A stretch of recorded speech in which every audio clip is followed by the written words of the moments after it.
Justice Davis presiding, Justice Fortin, Justice Nziweni, together with my learned friends Ms. Mohammed and Ms. Naidu, who is a pupil member of the Johannesburg Society of Advocates, I appear for the applicants in the matter instructed by Ms. Cupido of Ian Levitt Attorneys. Justice of the Court, I confirm my appearance together with Mr. Bishop for the first, second, third and sixth respondents. Thank you. Mr. Premier, carry on.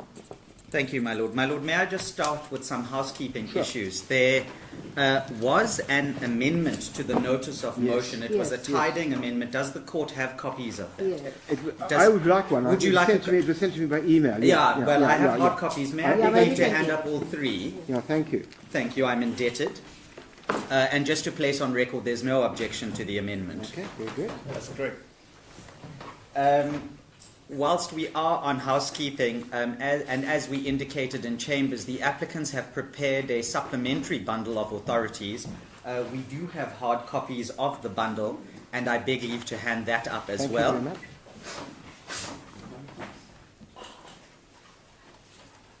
Oh, I apologize. I'm told that we have one at the moment, but two others are on the way. So I'll maybe beg leave to hand that up just before lunch, or if that's okay. Thank you. I'm indebted. And then, lastly, whilst we are on housekeeping, the court may be aware that this matter has had an interesting history insofar as it being litigated in front of this court. Mm-hmm. It originally started in front of what I'm going to call the Erasmus Court, with Erasmus J presiding with two others. Yeah. And then that matter was struck from the roll. It was struck from the roll.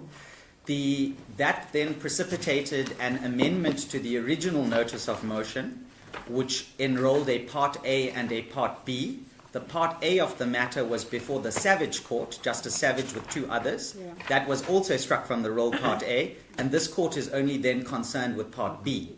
In respect of that, may I just indicate to the court the following. Volumes, you should have three pleadings volumes in front of you.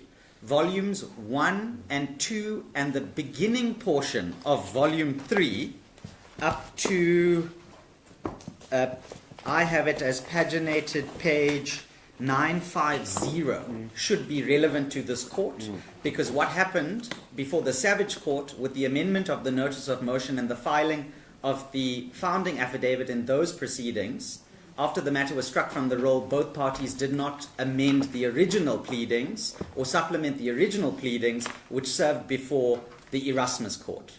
So I do apologize to the court for that sort of wending way of the pleadings, but if the court, I'm getting indications that the court is appreciative of how the pleadings are then going to work. I'm indebted to the court. My Lord Presiding, members of the court, may I just take a step to say the following about the history of this matter.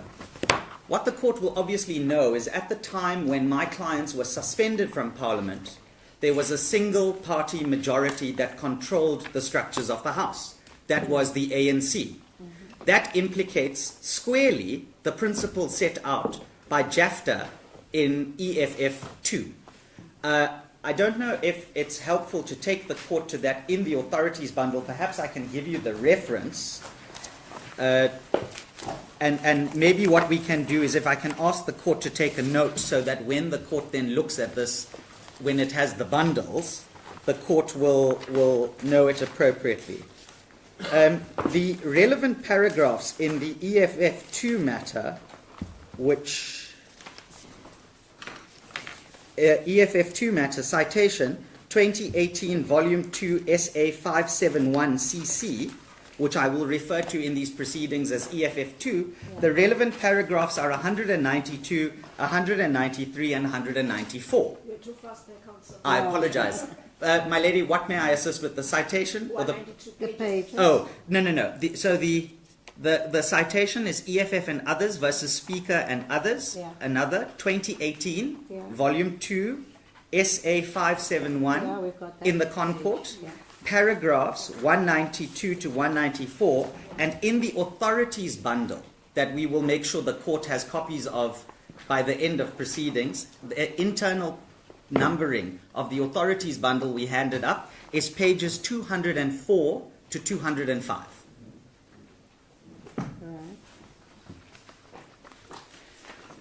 And This was the case dealing with the question of the motion, the vote of no confidence. no, that was the impeachment proceeding. This is the impeachment. That's the impeachment proceeding Okay. case. Yes. And the reason I highlight paragraphs 192 to 194 is because Jafta J recognized the tyranny of the majority inherent in a committee system that is determined in Parliament by means of proportional representation. Well, the question I suppose we're going to have to debate is whether the factual context of that particular case is equally applicable here. With all due respect, my lord, it is the underlying facts of that case are not necessarily directly on point, because you'll remember in the history of that case was at a time when there was no specification in terms of how the Section 89 Correct. motion You didn't is know brought. how you did exactly. There was nothing. Correct. And what we say is that the principles recognized in the court and the way in which the majoritarian system works in terms of committees applies a fortiori to this committee, because this committee, before this current election that we've just had, was constituted by a single majority. So the principle of the tyranny of the majority, which was prevalent under the Section 89 regime, is as applicable here in the context of how the committee discharges its function. So, here's where the facts become interesting, because with all due respect to our learned friends from Parliament, they invent a red herring case, and then they impose that case against my clients. Because how they construct the case is they say, we want to externalize the entire disciplinary function of the Privileges Committee to some independent senior legal practitioner. That's not what you're doing. No, that's not correct, my lady. Why it's not correct is because we say the fact-finding portion of a disciplinary proceeding should be externalized to a senior legal practitioner or a judge or someone of equal status, because that provides an internal check and balance. There are a lot of jumps in this logic now, so let's just start from basics. Yes. In the EFF2 case, Yes. which, I'll read it carefully, you tell me, which will be helpful, as to how you can see what was the problem in that case. So if we What look was at the problem in that case? if we look may I just summarize what 192 says, because I think the more helpful paragraphs are 193 and 194. I'm happy for you to do that, but I still want you to tell me exactly how you read the facts of that case. Let's start there. What was that case about? I think we've already agreed, Justice Davis, that case was about how the Section 89 inquiry proceeds in front of Parliament. Why was there a problem? The problem is this.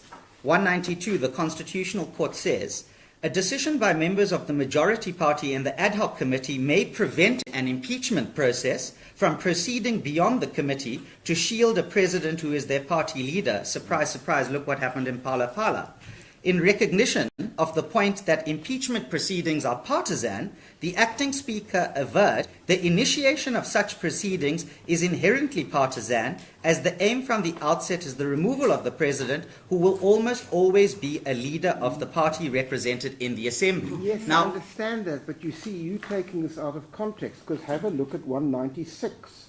yes, I conclude that 89 implicitly to make rules tailored for the impeachment process. I'm sorry, my lord, could you repeat that? 196. Yes, That's what this is all about. What Yes. it was about was that you didn't really know, what were Yes. the criteria Yes. for impeachment. yes, Therefore, you couldn't just have some kind of unfettered discretion Correct. in that regard. Correct. And you needed to have some mechanism. yes. Yes. And- But that doesn't, non-constat, that means that all of a sudden we can therefore conclude that this is authority for the proposition that when Parliament has to discipline Yes. its members, Yeah. somehow you use the same logic there. I No, don't no, see no. how that follows. That's with all due respect, that's placing my client's case higher than what it actually is. Because what my Tell me why. client says is that this is authority for recognition of how the majoritarian system operates in committees on the ground. I accept that what Justice Davis says to me about the fact that was at a time when the Section 89 process was not clarified in terms of the rules.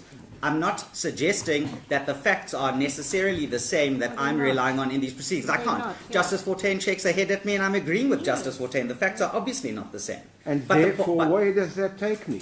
but the point is this, with all due respect. Look at what happens after this judgment is handed down and the process that Parliament adopts to vindicate the impeachment procedure. What we know from the impeachment procedure is the first step when a Section 89 motion is tabled is it goes before an independent impeachment panel. And that impeachment panel conducts a fact-finding exercise to reach a position of whether or not the President has a prima facie case to answer, and thereafter hands over that prima facie case to Parliament to run its process in terms of the partisan system which we find ourselves in. That's the point we're making. The point we're making in our case is not that Parliament must lose its ability to discipline MPs. Of course it must have an ability to discipline MPs.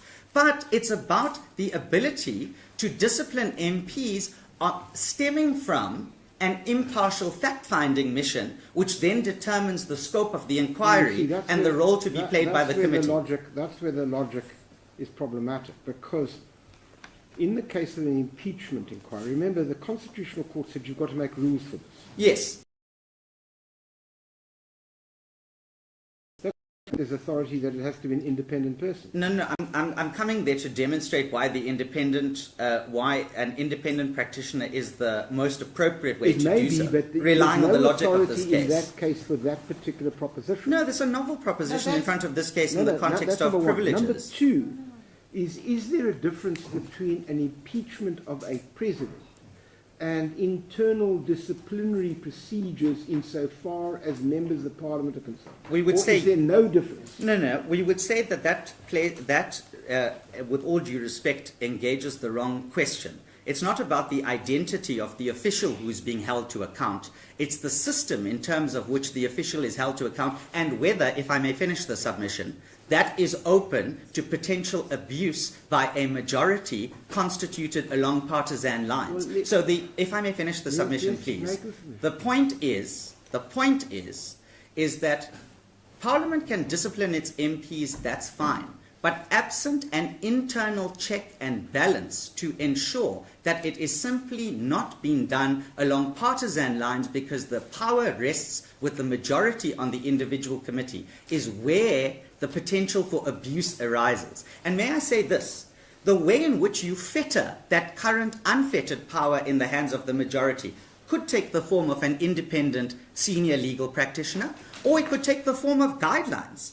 If the schedule had enumerated guidelines to say what an appropriate sanction is and how you consider Section 12.9 of the Act when read with Section 12.5 of the Act, then that would have the impact of reducing the ability of the committee to simply run roughshod over everyone's rights. We'll get there. I'm just simply trying to establish precisely what use I need, speaking for myself, to place on this judgment that you cited. All I'm saying is, there seems to me to be an extraordinary difference between the impeachment of a president, which would ultimately mean his removal, her removal from office, and somebody who's suspended for a period for want of compliance with disciplinary procedures. With all due respect, Justice Davis, that again prefaces the preeminence of the president as against, for example... It's the question, sorry, with respect. It prefaces it's the preeminence of a removal from office. Yes. That's a massive step. I'm with you. Right? There's a difference between that and saying you'd misbehaved, therefore you are... No.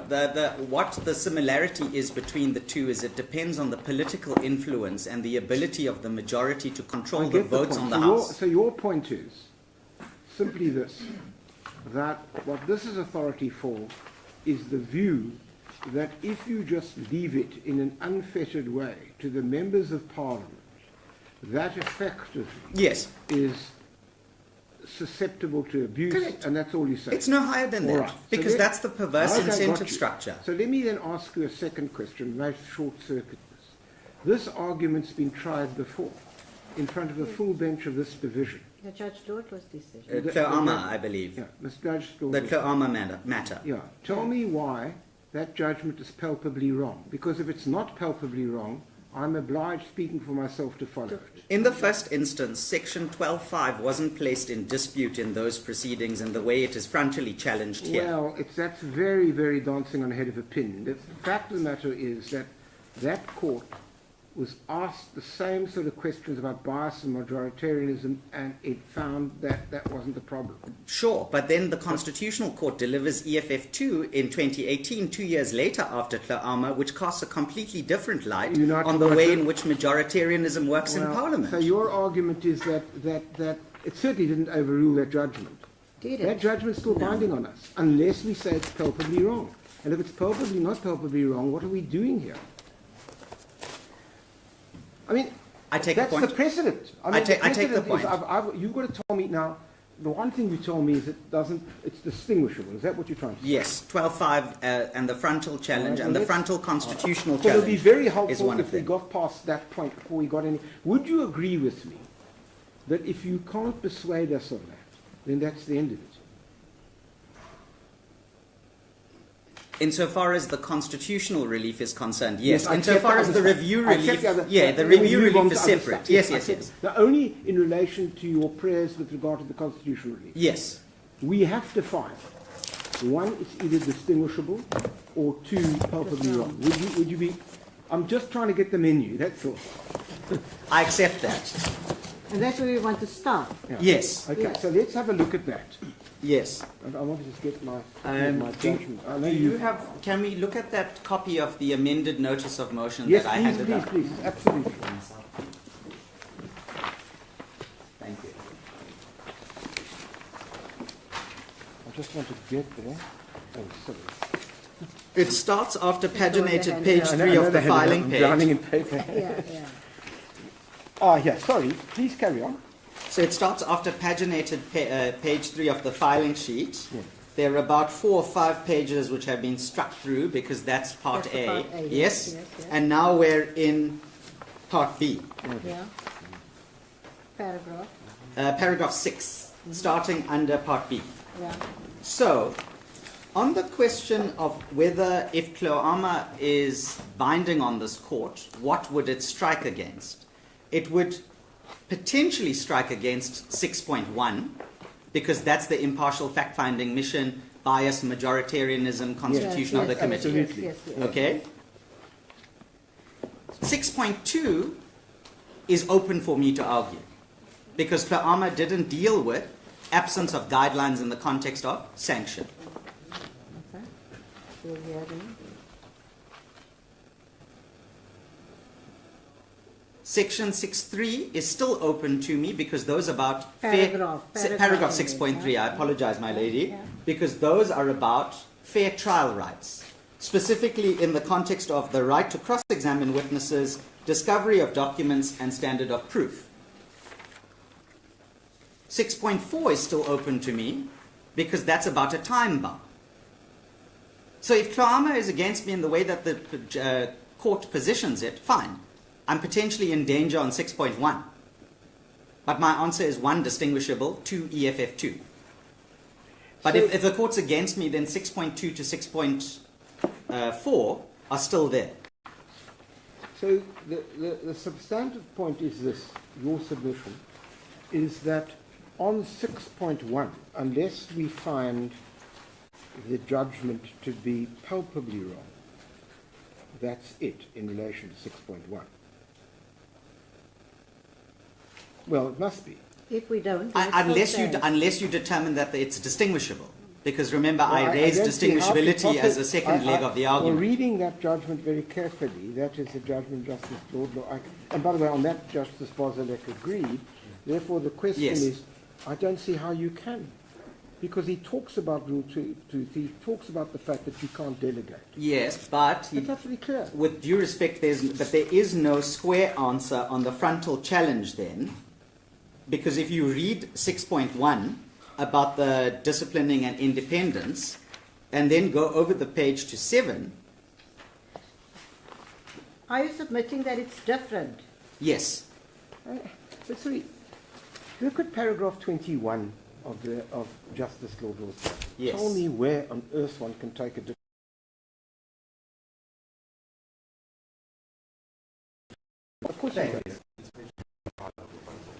Which one?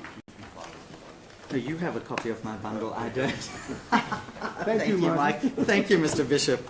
Well My Lord, yes. prepared, I would call that. Wouldn't you? I beg your pardon? Well prepared, I would call that. Yes, and especially because it's my client's authorities bundle that was handed up, Yeah, which really. allows him to be so well prepared. So I take all the credit for that. Yeah, very good. I'm just Justice Davis, we were debating... paragraph 21. Paragraph 21.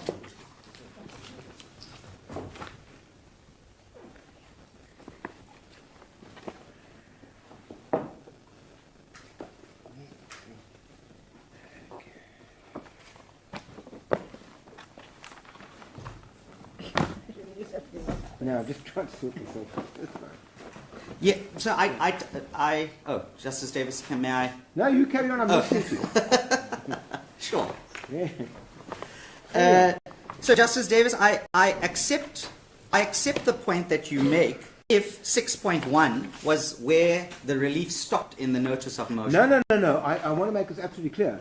All we're talking about now is 6.1. Yes. Right? Yes. Your submission to me, which will Court Circuit, this is absent 6.1, that doesn't prevent you from getting other relief. No. Yes, on the 6.2 to 6.4. Yeah. But what I'm saying is you have to read 6.1 together with paras 7 and 8 because of the same amended notice of motion, just for clarity. Declaring the impugned rules relating to these things to the extent they fail to conform with the requirements of 12.3, and then declaring section 12.5 of the Act as unlawful and unconstitutional. Okay, 8 is perhaps speaking to the guidelines issue, which is 6.2 and 6.3. But 7 is the one where I would say gives us the ability to re-argue the point in respect of the relief in 6.1. Because it wasn't dealt with in the judgment. Yes. And certainly not in the context of EFF2 talking about majoritarianism, which we say is admittedly for a different purpose, but on the role of the majoritarian nature of the committee. The problem is that if you don't have an independent, if you can't argue that, then this whole question becomes inevitably, as your opponents would argue, that Parliament must deal with it itself. If they can't outsource to an independent person, then Parliament has to deal with it. The committee will be a committee. By the way, I mean, it's rather funny now because given where we are at the moment, as you well know, yes, it just shows you that things are so context. But that's perhaps where I think we should locate this portion of the debate, because the nature of the majority in South Africa at the moment is a volatile one. Yeah. And the point here I mean, we don't even... There we are, actually, we don't actually even have a majority at the moment in South Africa. That's how volatile it is. But the point that I'm making is that then triggers... a great time to have this... That then triggers the underlying debate, which was foreshadowed in EFF2, because this then becomes a debate about what kinds of safeguards are there for MPs, and particularly opposition MPs, when they might be subject to the disciplinary powers of the majority, however constituted. So the point is that particularly following on from what the Constitutional Court says in EFF2, admittedly different subject matter in terms, but when it is analyzing the majoritarian nature of the committee, is what this court cannot close its eyes to. Because that at the very least is persuasive to invite this court to reconsider what the full court in Tloama determined in the context of the kinds of protections that MPs deserve, and the tyranny by the majority that the Constitutional Court recognized. Can I just ask, well, let's assume that we can't deal with the question, let's assume for the purpose of debate that Justice Lordlaw's judgment in relation to is correct, right? Okay. But then your second point is this issue of the majority. Yes. How do you then deal with the problem that the Constitutional Court, I think in one of the Democratic Alliance cases... Which one? There are many of them. I know, but I'm going to give you the point. That's Mr. Bishop's fault. I'll give you the point. The point is that held that members of Parliament owe a greater fiduciary duty to the Constitution than they do to their political affiliation. Yes. Well, that means that what the Constitutional Court says is their primary obligation Yes. is to the Constitution and the inherent nature thereof, Yes. not to their political parties. Yes. That the implication is obvious, that when they sit in this particular regard, Yes. their primary duty is to actually act fairly. Yes. Not in terms of their political party. Yes. The Constitutional Court has preempted your argument. With all due respect, the Constitutional Court has laid down the foundation for this court to support my argument, because that's Sorry. the point. The point is that when the Constitutional Court can say, for all it wants to say, that MPs have fidelity to the Constitution first and their party second. That's their obligation. Yes, but EFF2 recognizes that the facts on the ground are hardly ever like that, and that is inherently linked to the question of the majoritarian system in which we find ourselves. Now, I'm not saying, if I may finish, I'm not saying that the majority must lose in its entirety its ability to perform as the majority, because that would be the kind of outsourcing Within that the Constitution. Yes, because it's obviously the majority's conduct is Same subject to rule. constitutional constraint. Same rule. Exactly. Yeah. So the point here is that if the case is not that it's an entire externalization and outsourcing to a third party who must then make a determination of innocence or guilt. That function, the actual value judgment on innocence or guilt, can remain with the majority. But if they It's don't- about. If I can just say this, they can't, if they don't follow the constitutional precepts, then they're not acting legally. Yes, and that's the But point that's- that we're raising here. No, that's the point. That's the point about whether, in fact, in this particular case, they actually behave that way, not in principle. Well- the principle is against you. The application of the facts may be for you on that particular line of argument. Yeah, And the further problem that you face then is the rather strange situation that what you can't argue, and you haven't, is that at the end of the day, Parliament votes on this, votes on recommendation. So frankly, sorry, what does that then mean? That means at the end of the day, Parliament actually decides whether somebody should be suspended or Yes. not, and they do so Yes. politically on your line of argument. And Yes. there's nothing, you're not challenging that. Yes, and but you that can't. no, I can't and I won't, because that would fundamentally serve to denude a legitimately elected majority from the powers afforded to them in terms of the Constitution. That's not controversial in this debate. But The- let me ask you this then. Would you accept that despite what the committee may do, Parliament could vote that down?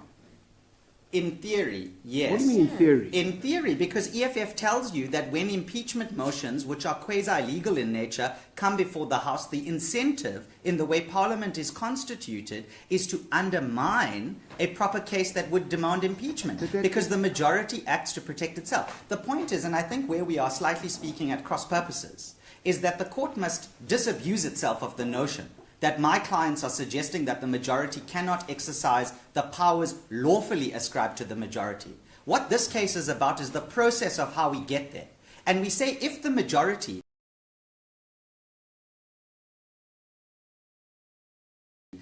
can operate to fetter the possibility of political abuse already recognized in EFF2.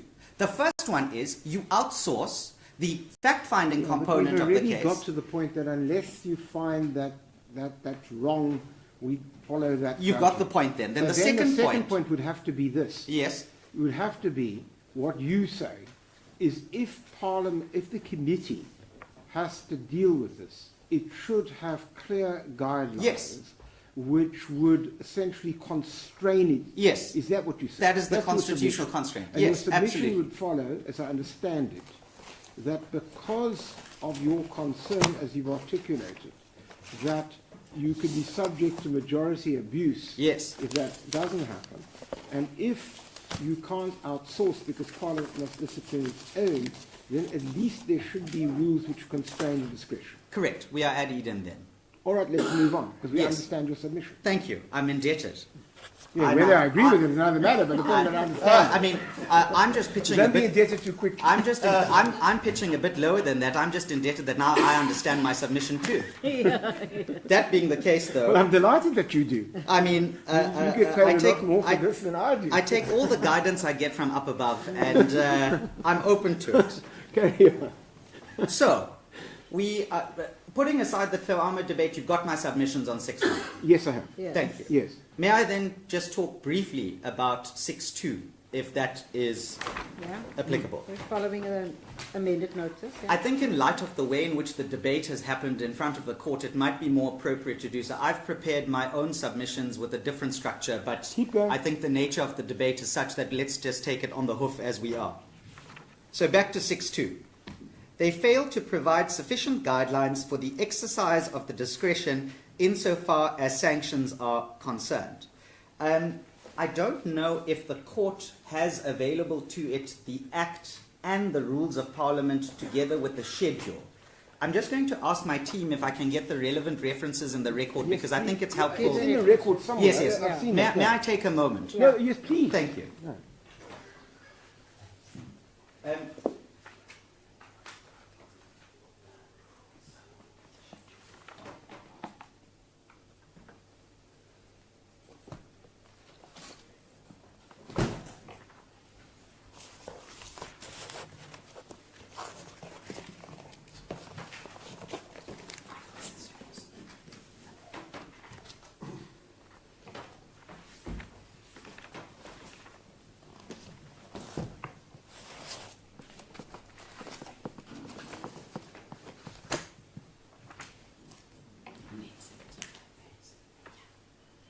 May we go to paginated page 75? I apologize to the court. I'm No, supposed no, to have that's fine. Don't worry. I a understand. stowaway, and I don't know if I've got a stowaway. Hallelujah. If the court will bear with me whilst I organize myself.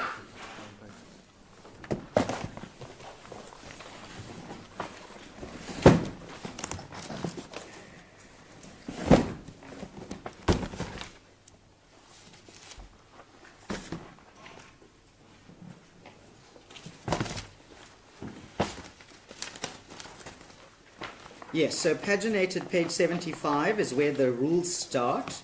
It's labeled Annexure FA0. Just let me get there. Thank you. Yes, got it. Could you please turn along in that annexure to paginated page 81?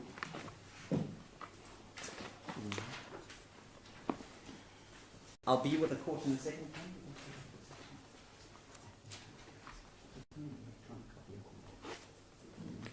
My lord, I'm told that there is not a full copy of the Privileges Act in the papers. So what I propose to do for the purpose of this argument at least is to refer to it, and we'll make sure that a copy finds its way to you, Yeah. if that's all right. May I be of assistance? I have copies for the court. Ah.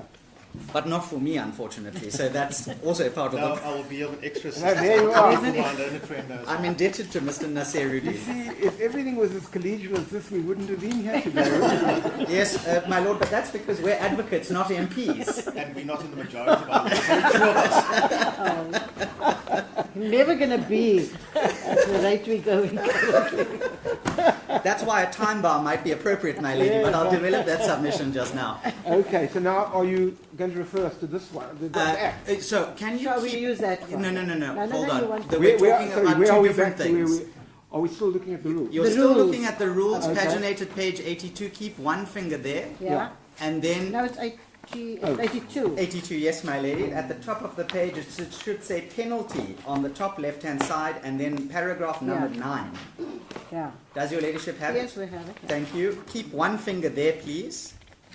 And then in the act that was so generously handed up to the court and myself by my learned friend, please turn to internal page at the bottom right-hand side. You can see the internal page numbering. Section 12 starts on page 6.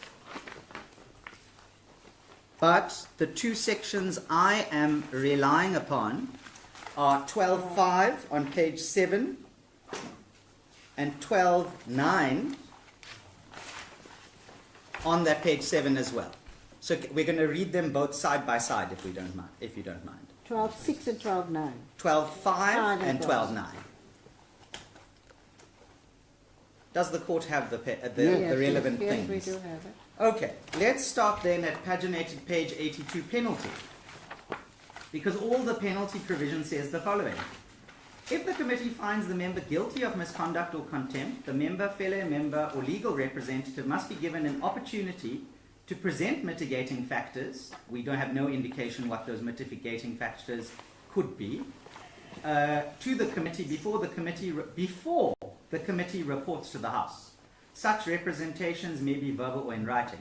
The initiator may also address the committee on aggravating or other factors.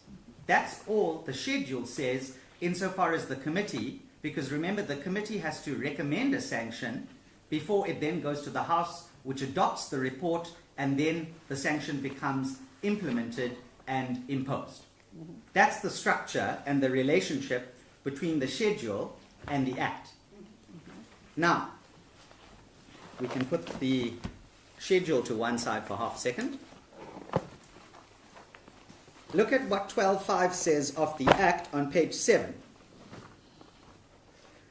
When a House finds a member guilty of contempt, the House may, in addition to any other penalty to which the member may be liable under this Act or any other law, so that's about other penalties, impose any one or more of the following penalties. And then you have an enumerated set of penalties.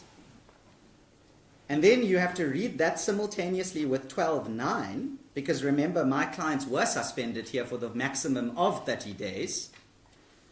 Before, and this is what the Act says, a member at 12.9, a member may not be suspended under 5G unless the House has found that the member is guilty of a serious or repeated contempt, and this is a conjunctive reading of the clause, not a disjunctive one, none of the other penalties set out in subsection 5 will be sufficient.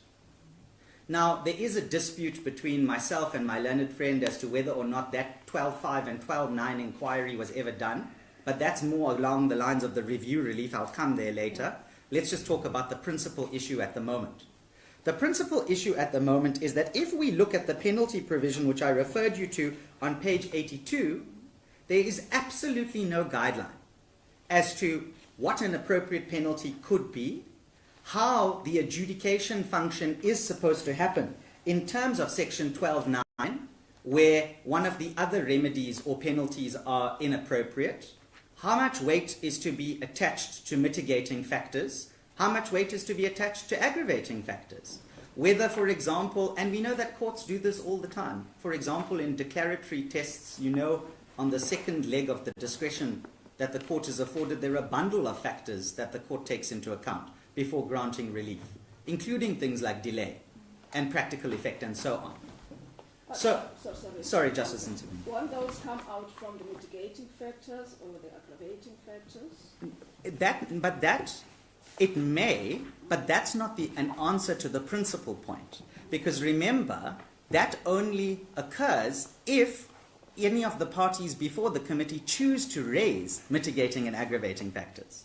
So what we're saying, the principal attack on the Act and the rules as it currently applies is that there's absolutely no guideline and no guidance at all in terms of how the penalty power, which is a substantial power, is to be exercised by the committee. Well, let's just look at this. You attack 12.5. Yes. It is significant that you haven't constitutionally attacked the other sections, but I'm not sure that leads us is relevant to the point you now make, which are guidelines. Well, I disagree with your characterization, but I accept what you're telling me insofar as 12.5 is concerned. Yeah, so yes, let's please carry on. You haven't launched a frontal attack. No, and because my clients don't need to, but that being besides the point. That may not be. Yes, we'll indeed. have to come to that ourselves. Absolutely. Whatever your clients make. Absolutely. The point I'm simply making in relation to 12.5, your point is this, stripped to its essence. Yes. Is that when it comes to actually the imposition of a penalty, yes, at that particular point in time, you want guidelines. yes. Right. Both at the recommendation stage from the committee and then when it goes upstairs to the full House sitting in plenary. Yes, well, they would, yes. Yes, okay. Now, 12.5 says, when the House finds a member guilty, in addition to any other penalties, and then it tells you there's a whole range. And then 12.9 says, you can't be suspended unless you're guilty of a serious or repeated contempt. Yes. So, That's the guideline. Serious or repeated. Well, what is serious, with all due respect, and which is the appropriate decision Well, maker I mean, in determining what constitutes it's serious and what doesn't? Leave repeated to one side. It's factually dependent. I mean, you know, that's like saying what kind. I mean, it's the great debate we have about sentencing guidelines. Generally Yes. speaking, No, we of course. all know we Of all course. know that it's extraordinarily difficult to specify that entirely. So, a serious one. I mean, let's assume for the purposes of debate that your clients had simply shouted from their seats. Yes. One would find that very hard to regard that as so serious as to be suspended on its own. I would be grateful if Justice Davis was an MP from the majority party bringing such a judicious mind to assess the facts. But as we know from EFF2, that's not the case. But there may be a prospect of review then. Potentially, yes. What I'm trying to say is, yes, obviously no one here is arguing that there isn't some review power. The question is, what we testing is serious would be has to be essentially at least articulated. So in this case, my understanding is serious is because your clients ascended the platform or the stage, and in the view of the committee, after evidence, they thought that was sufficiently threatening of the President and the Speaker and others to warrant a serious... Now, we could debate that. Yes. And you are entitled to say, you can't be serious. All they were doing was going up to give Mr. Ramaphosa a cup of tea because he was thirsty. What I'm trying to say, in short, is that factually dependent upon whether it's serious or not. I don't understand what further guidelines you want. Well, I'd be fascinated as to what guidelines would tease us out further. And in essence, Council, aren't you really seeking to limit the powers? Because as they currently stand, they are wide. Yeah. Yes, but I think the answer, Justice Nziweni, comes from Darwood, which is at page 713 of the authorities bundle, and paragraph 47 in particular, where the Constitutional Court, admittedly in the context of an administrative function, we say that the principle is nonetheless the same, where the Constitutional Court said, moreover, if broad discretionary powers, this is the point that Justice Nziweni raises with me, broad discretionary powers contain no express constraints. Those who are affected by the exercise of the broad discretionary powers will not know what is relevant to the exercise of those powers or in what circumstances they are entitled to seek relief from an adverse decision. In the absence of any clear statement to that effect in the legislation, which we say is the legislation and the rules. I'll finish, Justice Davis, and then I'm ready to take the question. It would not be obvious to any particular potential applicant, in this case, my client applicant, otherwise an MP, that the exercise of the discretion conferred upon the immigration officials and the DG here, we say by the committee, is constrained by inter alia the Bill of Rights and so on. So that's the point that we make about this debate in principle about whether serious absent enumerated constraint is sufficient in and of itself. You see, what I want to test with you is this is an Act of Parliament which basically says you may not be suspended unless guilty was serious or repeated. We know repeated is pretty repeated. I have no difficulty with. The question with serious is: tell me what the guidelines would look like. Yes. I need to say, aha! I see what you say. I'm not asking you to draft new guidelines. Yes, obviously, because that would be inappropriate for us to do. Absolutely. But give us an example. I mean, this is what we. No. When you say, this is a serious offence. Judges or parties, I mean, again, I come back to this. What would the guidelines add? Would they say jumping on the stage is serious, shouting is not serious? How would this work? Because I'm trying to get my head around what the guidelines would add, because it's central to your submission. With all due respect, that is entering dangerously into the territory of us attempting to draft what those considerations would look like on the hoof here. And the reason I say that... I'm not asking you to do it. I'm glad you're not, Judge. The question from the bench, because Justice my Davis, sister asked the same question, is what we're grappling with is how would guidelines constrain this discretion? What is it that they would add? And what would the guidelines look like in broad terms? You must have thought about that. Well, what we know... Let me tell you why. I don't want to give an order which actually is a nonsense. In other words, people say guidelines. What kind of guidelines are you talking about? Are you insane? What I'm trying to say is, I'm not asking you to tell me A, B, C, D. Yes. But what would they broadly look like, which would essentially close the notion of serious in such specificity to meet your point? No, firstly, it would, as a matter of principle, it would not have to be with such specificity to make my point. Because, no, hold on, with all due respect, because what's specificity? Because with respect, what we know from the authorities around the fettering of discretion is it depends on the nature of the power that's being exercised and the kind of consideration that the decision maker has to make. It could be examples of seriousness. It doesn't have to be X, Y, or Z offences. And that's the point. In the absence of guidelines to otherwise qualify what might be serious is open to abuse. And that's what the court recognized in Darwood. It's also what it recognized in affordable medicines. There's a very big difference between a discretion of an immigration officer and something with a statute of this kind. Again, I don't think it's a helpful use of authority, but let me put the same point to you again. The question is, when it comes to sentencing, it's always a question of in the eye of the sentencer. I mean, that's how it works. Yes, you absolutely. know that. You must have been in the magistrate's court sometime in your early career. Sadly not, I must say. So what I'm trying to say is, what is the difference?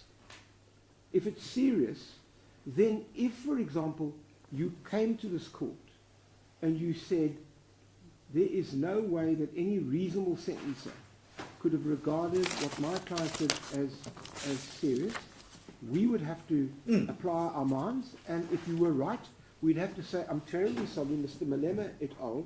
Have been improperly dealt with. Yes. That's the way it would work. But that would be a reasonableness attack here. We are simply relying... Isn't that precisely the point? You have to accept that the exercise of the power is reviewable.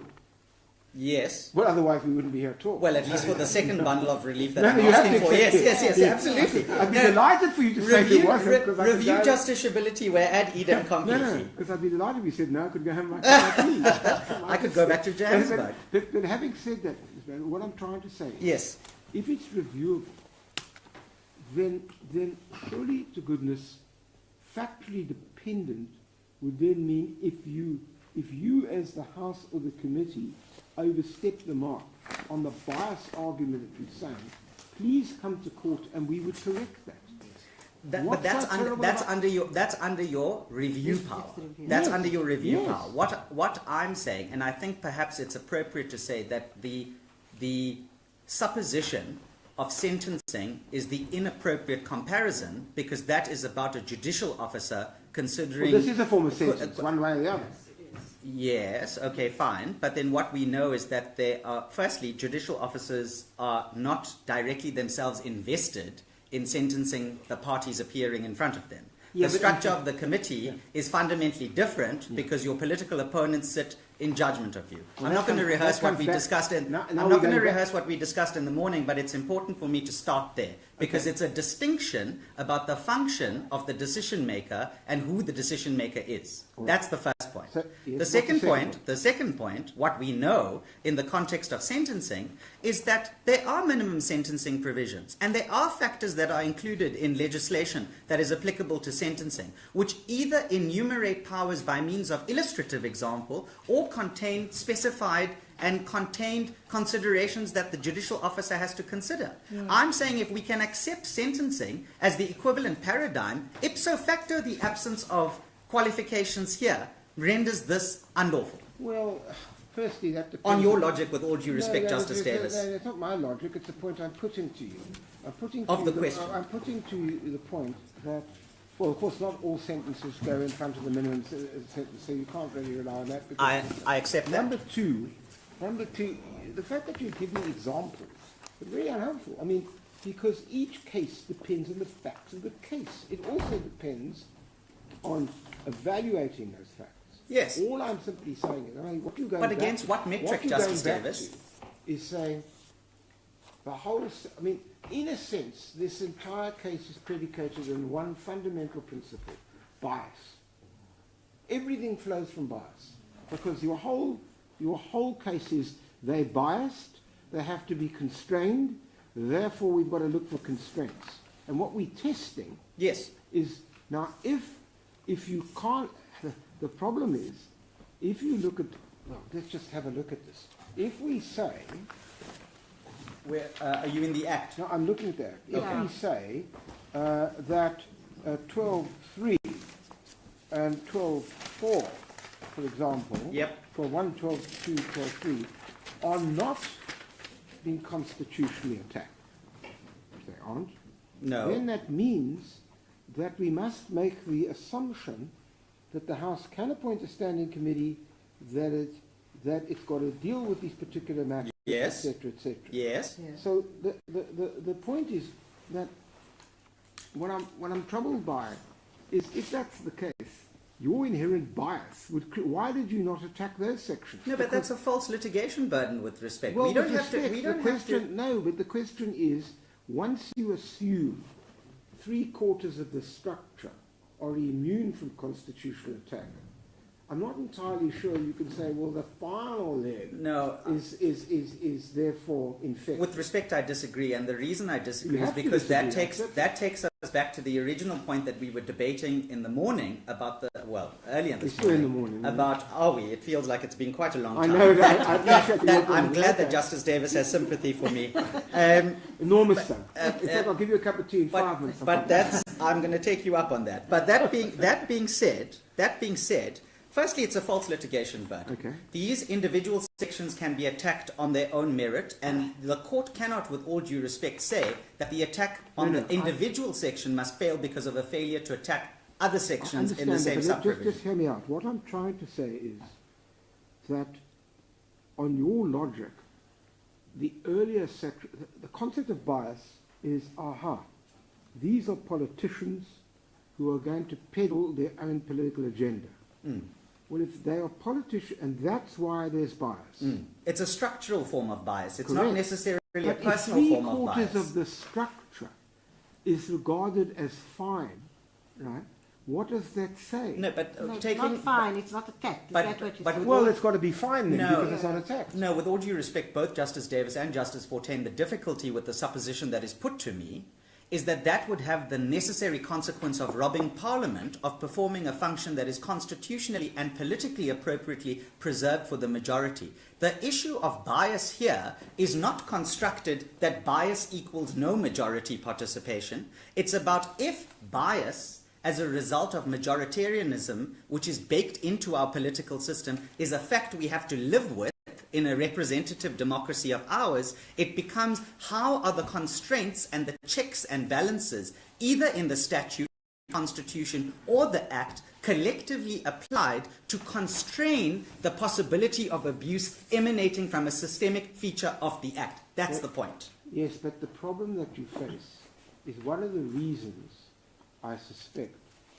that you have argued as your first point, a point which was covered by Judge Laudlaw's judgment, that you need an outsourcing, is because from the beginning, from the moment this starts, the very idea that a standing committee can deal with this is flawed because of inherent bias. That's why you wanted the independent person. Now, if you lose on the independent person, right, that means inherently the court so far have suggested that bias doesn't come into that. But I'm willing to accept that for the sake You have to, of because the that argument. That was but- why. Surely you attacked this. In fact, I don't have to ask you. I know that you've told me. Yes. Right, so carry on.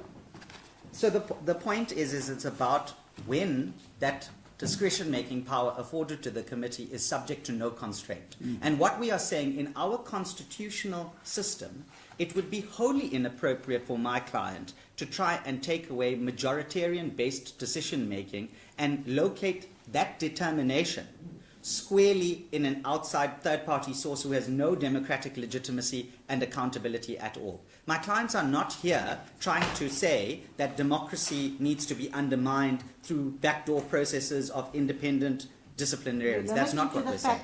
That's what the, it's only the fact finder. But the Because fact, but look, once you abandon, once we say, because we're bound by a judgment, that the fact finder has to be Parliament itself, then essentially only your argument then must boil down to the following. Okay, the standing committee must stand as it is, but even then, when it comes to the sentencing component, the recommendations, Right? When it comes not necessarily the finding Yes, of guilt. not the conviction, When but you the get- sentencing. So your case then reduces to, and I'm not saying it doesn't, reduces means makes it less serious.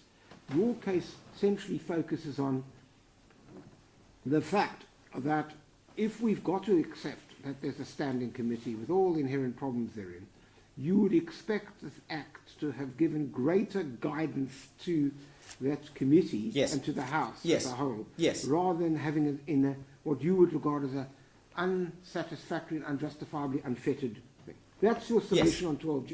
On 12. Yes, on 6.2 of the amended notice of motion. Okay. Yeah. All right. Let's move on. Okay. since I've got to I think we know we understand Yes. you, and that's all we have to do. May at this point, may I then go to 6.3 about these bundle of fair trial rights, which is about the which is specifically about no discretion around the right to cross-examine witnesses, the discovery of documents and information, and the standard of proof. So the first point is that if we go back to that schedule, which starts at paginated page 80 of the record. Does the court have it? Yeah. If the court looks through that particular schedule, which is only 3 pages long, you will see that there's not one word that is stated about the appropriate standard of proof for a charge to be proven or not proven. Because it's not a court. Yes, but we would say that the absence of guidelines regarding what standard of proof a subject of the schedule would have to meet is actionable in and of itself. Well, sorry, once you've found somebody, you say they either committed, I mean, in this particular case is a good example there, Rob. You look at the video, you look at that, you say that breaches the rules. What standard of proof do you want? Well, Criminal one, civil one? Surely. well, saying- exactly. I mean, But that's exactly the point no, with respect. the Because point about it is, sorry, I'll tell you what the danger of this is. The What danger, the- the I beg your danger of this is Yes. exactly what we saw happen in the public protector hearing. It was a disaster. It went on forever, and it was total waste of taxpayers' money. Because frankly, what was required was a recommendation to the committee. It's not a criminal or civil trial. It's a straight investigative process. Make your representations. If they're valid and they're not taken into account, you've got a review power. If not, move on. You trying to develop a full-blown... I mean, it would be almost impossible to discipline anybody going for months. No, I with great respect, Oh, really? I I disagree think we've with got that. precedent of that. With the greatest respect, I disagree with that, and I think Well, you that may, but the facts show differently. What I'm trying to... the facts in this case show that Parliament waited 8 months in but order they to did initiate explain- charges against my sorry, client. but That's, with respect, that's there are lots Parliament's of- fault. There are lots of explanations for that. Well, I'm not sure that they're necessarily But cogent sorry, ones, let- but I let- don't let- think do I I- don't think it's appropriate, with all due respect, to look at what happened in respect of the public protector inquiry, No, but the with problem all is- its difficulties based on the contingencies of that matter, No. and impose that here. Possibly, but the problem when you Thank give an you. order, the problem when you give an order, you think through the consequences of an order. I accept that. Right? It's very important I accept that. because what happens is the next case comes up, somebody like you argues exactly, look what they did here, etc. So I, speaking for myself, I want to be careful about this. I accept that. Right. Now, let me ask you the following. Your client would be entitled to legal representation, correct? They eschewed that, did they not? Because Mr. Malema said this was a kangaroo court. Where the committee, if we're looking at page 80, the legal representation is a qualified right, because if you look at line 2, it says, where the committee is of the view that such legal representation might be essential for a fair hearing. So it's not an absolute right, it's a qualified one, and this Okay. speaks to this bundle Okay. of fair But trial if rights which they we're did raising not- as an If they issue. did not do that, they may have been acting unreasonably. Yes, I accept that. If they denied the legal representation on the facts of this What case, is the fine. difference between this and, let's say, a standard disciplinary hearing and an employment contract? In what Well, sense? we don't have a trial there. Well, it I mean, it labour depends on the relations- particular employment forum that you're dealing No, with. when If you internally to a discipline by company your in front of the employer, when CCMA, you discipline by your employer, there's an independent person. You make your representations, the employer makes these, and they make a decision. Well, I agree. There's an independent person. There's no independent I person know, here. no, but we've There's got no past independent. that. No, There's I no know, independent no, decision maker let's not go here. back So that over- example is helpful to me, with No, all due it's not respect, because it helpful makes to the you point. because- No, it's not helpful. You're snatching at straws here because... That's your if you- example, with all due if you respect, make Justice it- Davis. No, you trying to say there should be a full-blown trial process. I'm saying in ordinary disciplinary hearings of any kind, it doesn't happen. Why should Parliament have to go further? We're not Because talking, Parliament- I'll tell you why. We're not talking about somebody being kicked out of Parliament forever. We're not talking about that at all. We're talking about a temporary suspension at best. Yes, but we know that the temporary suspension can in and of itself be used as a weaponized form of punishment of political opponents. This is Well, what's if it foreshadowed was- in the if it was, EFF then there'd be- judgment. I'm sure that if it was, you'd be here in Yes, court but we arguing. also know in the Glenister 2 judgment, for example, where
Before, I should have said Justice Davis presiding members of the court. Before we took the tea adjournment, there was some debate, or the example was used about an employer-employee relationship. May I just make 3 very short submissions in respect of that example? Firstly, it's inappropriate. Parliament is not the direct employer of members of Parliament in the way that we traditionally understand employer-employee relations. So it means that the comparator regarding the level of control that the employer has over such disciplinary proceedings is not correct, because that does not afford sufficient recognition to the true relationship between Parliament as the institution under the control of the majority and then other MPs, particularly minority opposition MPs. That's point 1. Point 2 is that to the extent that the employment comparator is an appropriate one, we know that the Labour Relations Act, the Senior Management Handbook, the Code of Good Practice all make various efforts to enumerate what constitutes a fair procedure, what factors should be taken into consideration for sanctions, and so on. The point we make, having regard to the debate we had before tea, looking at the schedule on one hand and the Act on the other hand, is there's no equivalent comparison here.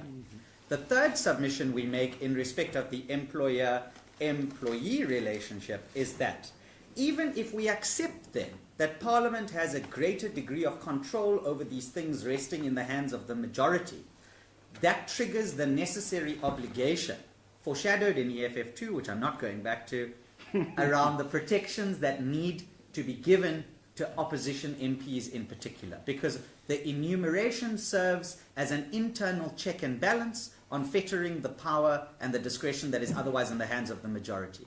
The converse to the argument you know, which is the 6-1 argument about the independent fact-finding. But we're not going back. Can I just ask you one question and Yes. we'll move on? Is there a difference in your view between an architecture which envisages at most a 30-day suspension and a situation where you may lose your office, like the President or the Public Protector, or indeed an employee who would be dismissed? Is there a difference? Would the procedures inherently be different in that situation, or would they be the same in your view? No, I don't think they would be exactly the same, because one must have regard obviously to the finality of a dismissal or a loss of office, perhaps engendering greater degree of protections versus a suspension. But what one can't overlook in the context of a suspension is that if you are suspended for 30 days from the House, your ability as a Member of Parliament to participate in the activities of the House are significant. Because when you come back, and when you come back, and assuming you are unlawfully suspended, indeed as Justice Davis found in respect of some of my clients, or some of my the members of my clients from yesteryear, there's no remediation of that breach, because the loss of office, even for 30 days, means that you don't get to participate in whatever served before the House at the time. So the impetus then is for... But you're not there on an individual basis, you're there representing your party. No, but that's the point. The point is you're there representing the party, but when your party will be there. No, but when the division happens in the House, with all due respect, it determines the number of votes the party is able to muster on the floor of the House. So say, for example, you have I'm not suggesting for I'm not suggesting for one moment isn't a consequence. Of course Yes, there's a consequence. yeah. So, but I'm the saying question that... I was just probing Yes. was whether there be a difference between losing whatever and what would be no more than 30 Yes, days. but we say that in the context of opposition minority MPs in particular, because of their numerical weakness inherent in the system, the degree for the internal check and balance has to be concomitantly higher. Okay. So I can't make the dismissal removal argument, and I'm not suggesting it has to necessarily be the same. But I'm saying that in the context of opposition MPs, it's somewhere near that. Okay, we can move on. Let's move on. Justice Davis, the other thing you said before we took the tea adjournment is you said something along the lines of no parliament in the world does something similar to what I've been asking. Sorry. Let me give examples. Yes, of course you can, because I will. As you know, your opponents have not relied, but they put that in their head. Yes, spuriously I will add, and I'll show you why. May I? Yes. Firstly, let's talk about the United Kingdom. Because what our learned friends say is, Parliament in the United Kingdom has a privileges committee and they don't do anything similar to this. Well, firstly, what they don't tell you is that the Privileges Committee in the United Kingdom has been split in two. Firstly, there's the Privileges Committee, and secondly, there's the Standards Committee. I'll talk about the Standards Committee in a short while. Let's look at what the Privileges Committee does. I'll make sure that a copy of this report is handed up to the court at the appropriate time, but I'm reading from the House of Commons Committee of Privileges report into the investigation of the former Prime Minister of the United Kingdom, the Right Honourable Boris Johnson MP. Oh, yes. Your Lordship says, oh yes, you'd be familiar with the... Well, misleading everybody's the House. familiar with that. Yeah, I well, mean, come on. I'm indebted. That's helpful, because then when I talk about Erskine May just now, everybody should hopefully be familiar with that. But let's talk at page 11 of this report, under paragraph 11. What does it say? It says the following. Sorry, my lord, we don't, Justice of the Court, we don't have a copy of this report. Oh. I'll give... I don't know where, yeah. Yes, well... and we never seen it. Yeah. Well, it doesn't help my learned friend to refer to parliamentary proceedings in the United Kingdom, and when the evidence against him is then introduced, he then quibbles about that. He has no idea knowing what the relevance of that is. That's all he's saying. And he can't help us. Maybe if I develop the argument, I can help everybody. Well, okay. Well, I don't want to spend a devil amount of time on this. No, I don't want to either. I just want to give some references. Okay. And we'll give our learned friend copies of these documents. Very good. Okay, carry on. Thank you. What does the committee say? The Privileges Committee. The Privileges Committee says, before we embarked on the substance of the inquiry, we sought advice from our legal advisor, the Right Honourable Sir Ernest Ryder, former Senior President of Tribunals and Lord Justice of Appeal, from Speaker's Council and from the clerks of the House on how we should apply the general principles of fairness, the rules of the House, and the procedural precedents that were available to us. I'll take it nothing further other than to say that the discretion that the committee in that instance ultimately exercised was subject to the input of an independent legal advisor providing advice to that committee. We say the equivalent is what we're asking for here for a fact-finding done by an independent senior legal practitioner. That's point number one. Let's talk about the Committee on Standards, because my learned friends don't distinguish, it seems, between the different procedures in front of the Privileges Committee and in front of the Standards Committee. But what you might know about the Standards Committee in the British system is the British system externalizes entirely work that the Committee on Standards ultimately decides to an entity called the Independent Expert Panel. And the Independent Expert Panel is a body of the British Houses of Parliament established in 2020. It is entirely independent of Parliament, and none of its MPs are members of Parliament. So in other words, the Committee on Standards in the United Kingdom goes even further than what we are asking for the court to do here in these particular proceedings. And what they also have is they have the Parliamentary Commissioner of Standards. And the Parliamentary Commissioner of Standards is in charge of regulating MPs' conduct and propriety. So that demonstrates again, it's even further what they do in the United Kingdom than what we're suggesting. So our learned friend's submissions taken up, it seems, that no other parliament in the world does this is not actually correct. Let's look at what they do in Canada, because our learned friends also rely on Canada. What does it say in Canada? Under staff assigned to the committee. In the executions of its functions, each committee is normally assisted by a committee clerk, one or more analysts, and a committee assistant. Occasional assistance is also provided by legislative clerks and lawyers from the Office of the Law Clerk and Parliamentary Counsel. These individuals are non-partisan and serve all members of the committee and representatives of all parties equally. Now, you know why we raise that is because we say that the initiator is not truly independent, because the initiator simply acts as the hand of the committee. Could I just put this to you? Yes. Have you considered page 375 of the record, which is the answering affidavit, where there's quite a comprehensive couple of pages on the English system, which is part of our evidence, by the way. I'm there. Well, it's really interesting, because I'd like you to have a look at 1183. Yes. In fact, contempt for conduct in the chamber is generally dealt with by the House of Commons. The most recent example is the 2023 committee into the conduct of former Conservative Party Prime Minister Boris Johnson for lying UK committees made up entirely of MPs, 4 of the 7 from the Conservative Party, concluded that Mr. Johnson was guilty of lying, recommend they be suspended for 90 days. Yes. Yeah. Right? So, what do you say about that? But Is that what you...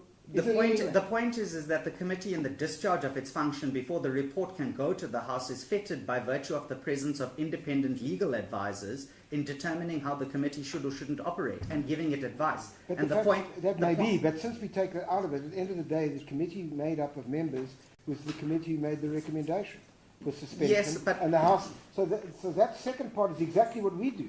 yes, but except the first part is not there, and that's the point that we're saying is the necessary safeguard in the system. Okay. Which is a fact finder. Yes. Alternatively, the fettering Alright, then by okay. virtue of the requirements and the sanction. Alright, got you. So that was Canada. So it seems that parliaments around the world do these kinds of things. In Australia, we'll make a copy of this available, but what we will tell you is it's this. The Australian Committee ensures that natural justice is done, and among the special procedures that they have, the persons subject to the investigation are notified in advance, the specific nature of the allegations are given, and all reasonable opportunities to respond to make written submissions are given. Now, That's pretty similar. Sorry. My apologies. We have received none of this. I just want to place on record that we haven't received Canadian or other authorities that may follow. None of that was in the replying affidavit either. It was not in the papers. No, We're which not is quite in favour. interesting to me. Yes. How am I supposed to deal with that? I mean, bearing in mind that they put this in the answering affidavit. well, let's look And at they haven't dealt with it in their heads and haven't given us a copy either. So No, that's we are true. completely in the dark. No, I'm sorry, with all due respect, that's not correct, because let's look at what they actually say in their heads of argument around foreign law, which comes after my heads of Their argument. heads of The argument. answering Their affidavit. heads of When the argument. answering affidavit, is there anything in the reply? I'll ask my learned juniors I mean, to plus find the from reference. Evans does have some role here. I'll ask. I can short-circuit it for you. I don't think there's anything. The point is, Well, I couldn't find it, and if I would, I'd love to see it. Well, your junior can have a look. And yes, if there's something. I will I don't ask want to them. retain that. I will ask Let's them. move on from the foreign law to the other points that you wish to make. You can come back to that if you wish. No, I think I'll finish the submission with all due respect because I want to round it out because of the nature of the goalpost shifting all If the there's nothing time. there, I'm not sure what we're supposed to do. No. The point is that this court knows that it's entitled to take legal points, not necessarily These aren't raised legal on the points, these are factual papers. points about another country. No. But then my learned friends are not entitled to simply say in their heads of argument, which comes after my client's heads of argument, that these are the appropriate comparators, But could comparators, you, and with when respect, they raise those points, surely it behoves you, either in the replying affidavit or your heads, to deal with it. You haven't. I mean, I'm put in a very difficult position here of not being able to debate this with you because I've got no idea about what you're saying until I've read them stuff. So Sorry. may I try and be of assistance to the court? If the court can look at page 919, Yeah. paragraph 148. That's the reply to our paragraph 118. Well, that's my difficulty. Anyway, all right. Look, to be perfectly frank, I don't think this is going to be the critical point in the case, so that's why I suggest you move on. I'm indebted. The point being that other parliaments in the world I'm do trying seem to to guide do. you in your argument. I'm the- just simply saying. The point being that parliaments in other parts of the world seem to May- do the okay, kinds of so things let's- that we are let's suggesting leave it is as part such. of the minimum core of protections for opposition MPs in the Yes, position of my clients. I read it. Let's leave it as I'm such, indebted. Thank you. I'll move on. and let's move on to your Oh, other submission. before we move on, may I hand up the two Yes. additional bundles Yes. of authorities that didn't get handed up this morning? Yeah. Thank you. I'm reminded, actually, that one second I sat in the Composition Appeal Court, and counsel only brought one set of heads. Justice Selekovitz said he wasn't presiding. Does that mean I've got to sit on Justice Davis's lap to read the head, to read the authority? Have everybody got them now? That's fine. Okay, Ms. Miller. So let's move on beyond the foreign law to Yes. where you want to take your argument. Please feel free. Thank you. I'm indebted. So we were debating then the 6.3 because remember this Yes. emerged in terms of the Yes. fair trial rights, Yeah. the bundle of fair trial rights, Yeah. and that's why I started with making the comparison about employers' rights and checks and No, I balances and all understand those what you're kinds of saying. things. Yes. Yes, We- thank we- you. yeah. I'm indebted. What you will also know... And the point there, if I can just recapitulate for my benefit, not yours, is that I should not, since I raised it, take the concept of the Labour Yes. case as essentially a form of saying, aha, that's the answer. Yes. Because on your submissions there are significant differences. Yes, that's right. For all the reasons that you've advanced. Correct. That's right. Fine. Move That's on. right. Yeah. Can I just say then, in the context of 6.3, because I want to just specify the debate about standard of proof, there is actually in the New Zealand Parliament where they specified was adopted as a specific standard, but I'm not going to take it there. That's the issue on this. That's the issue on the standard of proof. Yeah, great. What you will know about the issue about the discovery of documents and information, and even though this is a review ground, I'm foreshadowing it now because it's about the equity of arms between the powers afforded to the committee as both the decision maker, the ultimate decision maker, but also then the decision maker in the round of the hearing, who then gets to adjudicate requests and whatever from my clients or people in the position of my clients versus the initiator, and the initiator is essentially the hand of the committee. So the point is that the system creates the system is flawed in that there is insufficient independence, firstly from the initiator performing the function of pro forma prosecutor, but alternatively, if that is deemed to be acceptable, then there's insufficient safeguards in enumerating the equivalent rights of my clients to be able to prosecute or subpoena or whatever other of the fair trial rights are that we rely on, because as you know, that is ultimately subject to the discretion of the committee, but it results in the committee being in effect conflicted in the judgment that it has to reach of its own hearing and the procedural fairness thereof for the conclusion that it wants to reach. Can I ask you just one final question on that? I think personally I understand submission fully. Does it make any difference the factual context? In other words, in this particular case, it appears to me the evidence was a video. In fact, the evidence was that the whole country saw what happened.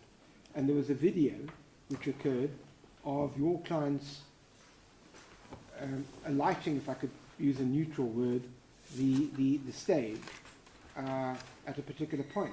I mean, what discovery is be required? The only material evidence was the video. No, yes, but you'll remember on the specific subject of the video, there was a dispute as to whether or not the video that was given was the one that correctly recorded all of the events that were relied upon for the purposes of disciplining my client. And then there was a dispute as to whether the video was sufficient or not sufficient, and ultimately the committee gets to decide. And remember, the committee gets to decide not sitting as an independent, neutral arbiter. It does so where it itself, under the hand of the initiator, is prosecuting the very people that it sits in judgment of. And that's the systemic flaw that we say is the problem. But what discovery would have been required? In other words, what other documents would be required in this case? It would have just been the video. Well, yes, but that is not an answer to the principal point that we're making, which is about the equity of arms. But the whole case was one, did they alight the stage? Does that constitute a breach? And three, does it constitute a serious complaint? That was basically what the entire case was about. Yes. That's common cause, isn't it? I mean, no one denies I'm it. hesitant to say yes, it is common cause, because I don't know what I'm necessarily conceding. Well, what is Mr. So I apologize, Justice Forte. Yes, no, fine. But isn't there some extent in which that was agreed? That is what happened. Yeah, lighting the stage as Oh, you mean in Judge terms of the the actual factual in terms of happening. but that's no answer. That's no No, answer that's to the the only principal point. question Yes. I'm Oh, then asking. I concede. Yeah. I concede to That's all Justice I'm asking. Fortin's Yeah, so- as submission So summary all of I the was- facts, so all but I I'm was resisting the supposition from Justice Davis. I think all I about. was asking then, all I was asking on that particular basis, what? Well, I suppose I'm trying to probe two things. One is assuming in this case that all that was required was the video and that there was common cause in relation to that. Does that give you justification for relief in this case, or is this a principle?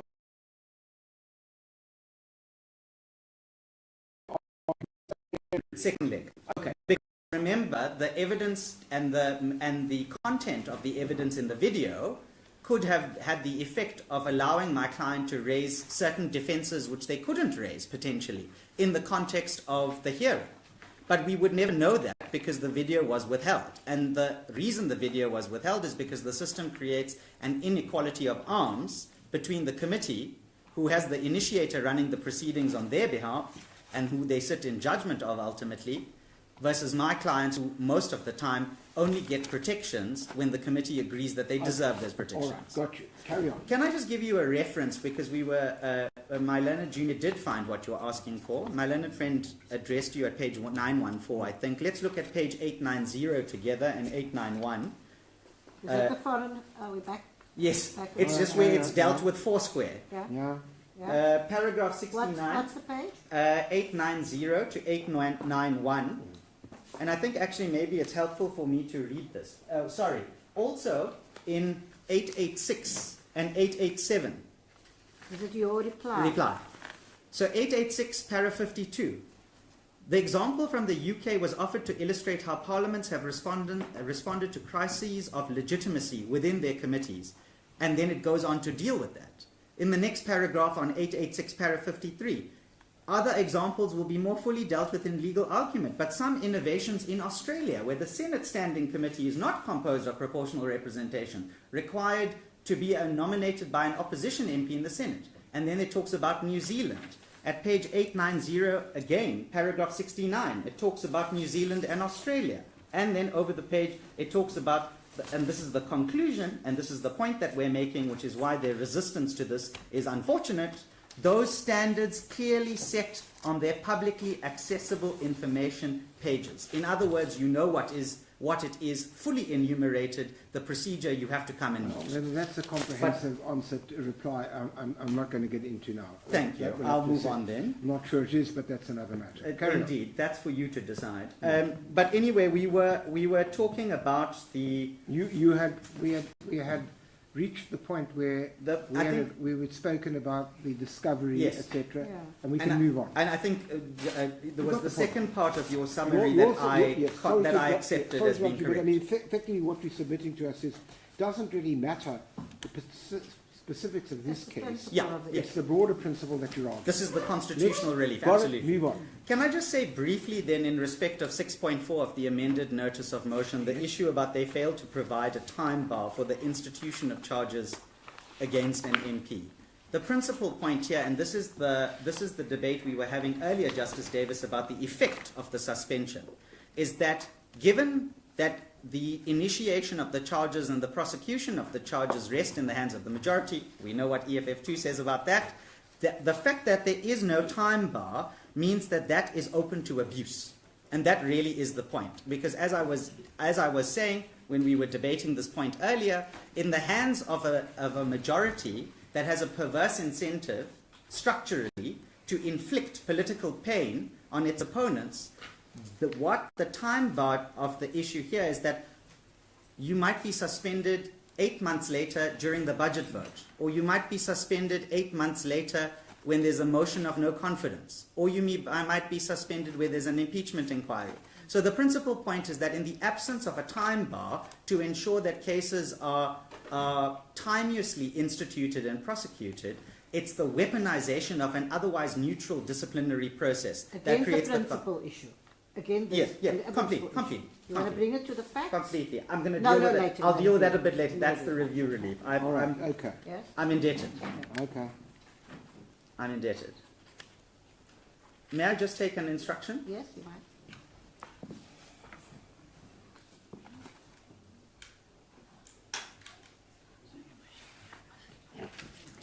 Okay.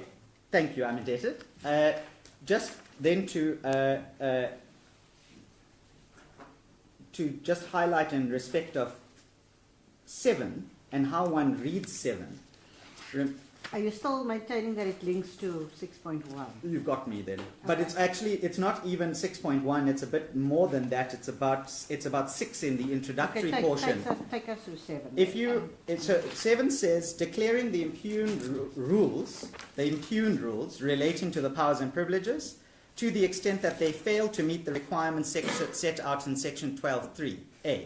The 12.3a, if the court still has the act Yeah. in front of the court, Yeah, on internal page Yes. 6 at the bottom, Yeah. it says that the inquire into the matter in accordance with a procedure that is reasonable, that's step 1, and procedurally fair, and then table the report. So how you read 7 and 6 is that the impugned rule, which is 214, identified in 6, falls short of that standard for all the reasons enumerated. that you really advise. Exactly. Absolutely. That's it. Move on. Thank We've got you. Thank you.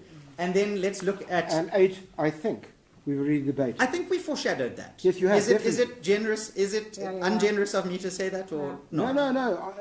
All we need to know is what your submission is, and to understand it, we do, you can move on. Yes.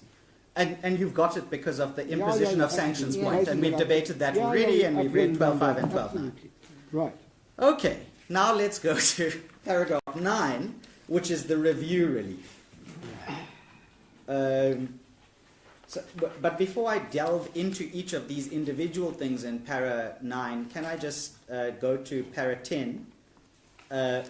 Because effectively what 9 does is 9 says declaring as unlawful and invalid, and 10 then mirrors that by saying essentially in the alternative review and set aside. Yeah. So I'm going to prosecute the same arguments, but hopefully they land under one or both heads. You carry on. Thank you. And then, of course, prayer 11 is just the timing of the order, if you're with me, which I'm not going to spend too much time on, and costs I can say something about a little bit later Right at if the I have end, to. but basically it's 9 that we want to hear you on. Yes, exactly. Keep going. Thank you. So let's go to the review relief, if I may. If the court will bear with me, I just need to look through my notes, which have long since been abandoned whilst I've been debating with the court. That's why you're here. So we'll wait patiently. I'm indebted. Okay. So, under the review relief, the first bundle of decisions, if we keep 9.1 open in the amended notice of motion, are what I'm going to refer to as the committee's decisions. And those were the committee's decisions in the context of the proceedings. And I'm going to demonstrate how those decisions amounted to reviewable irregularities. 9.2 is pretty straightforward, which is the adoption of the report, including the sanction. And 9.3 is pretty straightforward as well, because that's really the Would I be right poison in saying fruit, that- if it were. Sorry to interrupt, but No 9.2 problem. and 9.3 really have, if we accept your earlier submissions, they must follow. Wait, which earlier submissions Well, is the the first submissions question? in relation to the penalty, Yes? sorry, well, hang on, let me get this right. Yes, please. Is the That will help penalty, me. is the argument with regard to the penalty that there were no guidelines? Yes. Or, Yes. or would you say, in any event, this wasn't a serious complaint? If I could just pigeonhole the 9.2 point. In other words, if I was writing the judgment in your favour, what would you want me to say which would sound plausible? Okay, can we delineate it as follows? Would you Can like to do that later? No, just no, saying I'll do I've it right taken you now. no, I've taken you out of sequence. No, So I apologise. May I, there's no problem at all, Justice Yeah, Davis. I'm yeah. indebted. It actually Yeah, helps okay. me as well. Can we Okay. look at paragraph 9.2 together, Yes. please, if Yes, we yes. can? In line 2 of 9.2, it says conveying its guilty finding. Can I ask you to draw a line or make a mark after the word finding? Okay?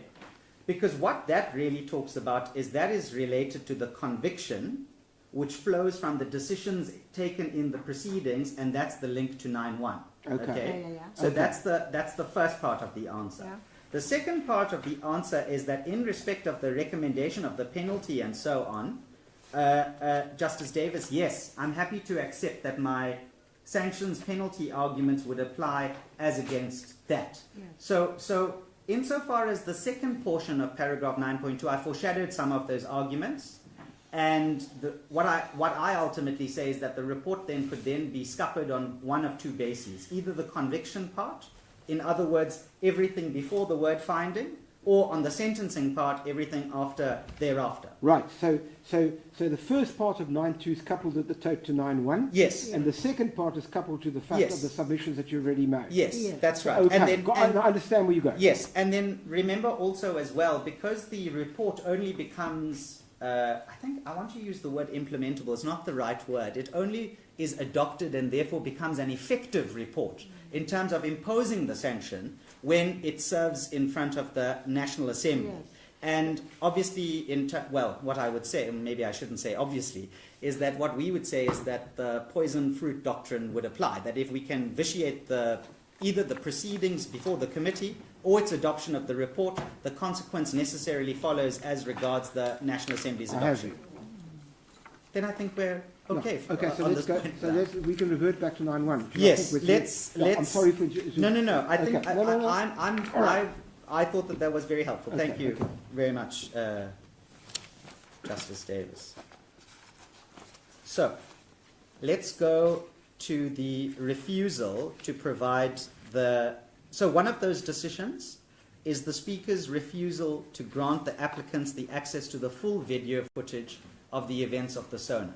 That does relate to the principal point that I was making, because remember, both the Speaker and the committee reached a decision that it was irrelevant. But the point that I'm making to you is that their opinion as to the relevance or otherwise is not the critical test. The critical test is whether or not the video exists, and if it has an impact on the legality of the outcome of the hearing and the finding against me, my client should ipso facto be entitled to that, because that's about an access to evidence issue.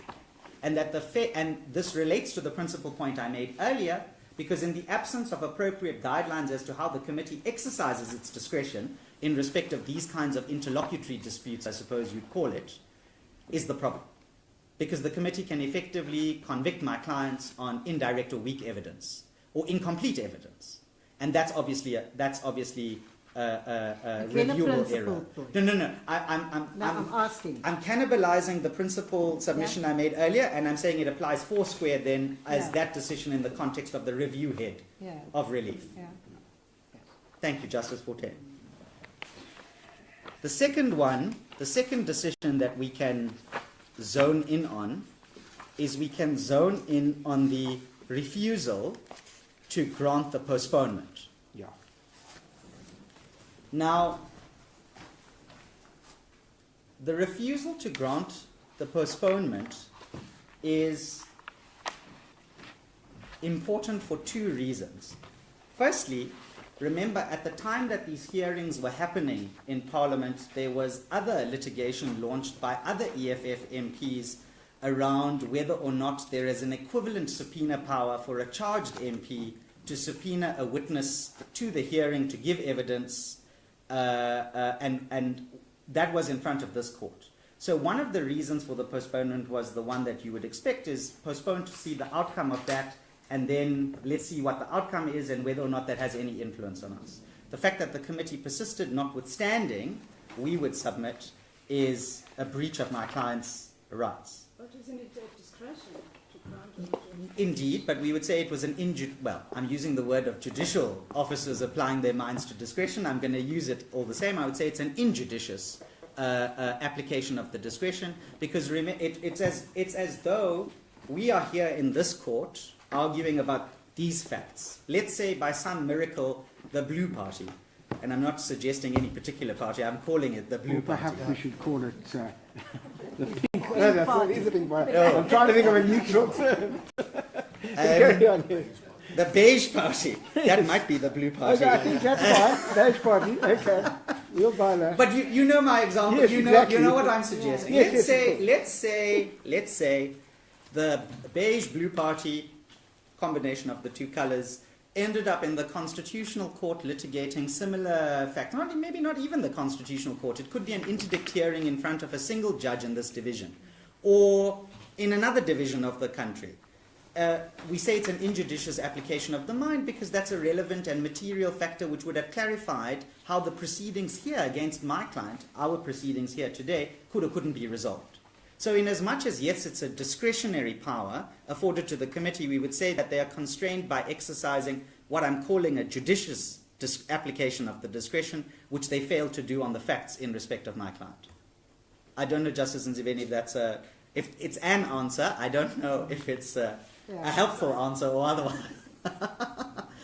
The second related reason then in the context of the postponement is, remember that there's a dispute that arises in front of the committee vis-a-vis the evidence it is relying on in order to convict my clients.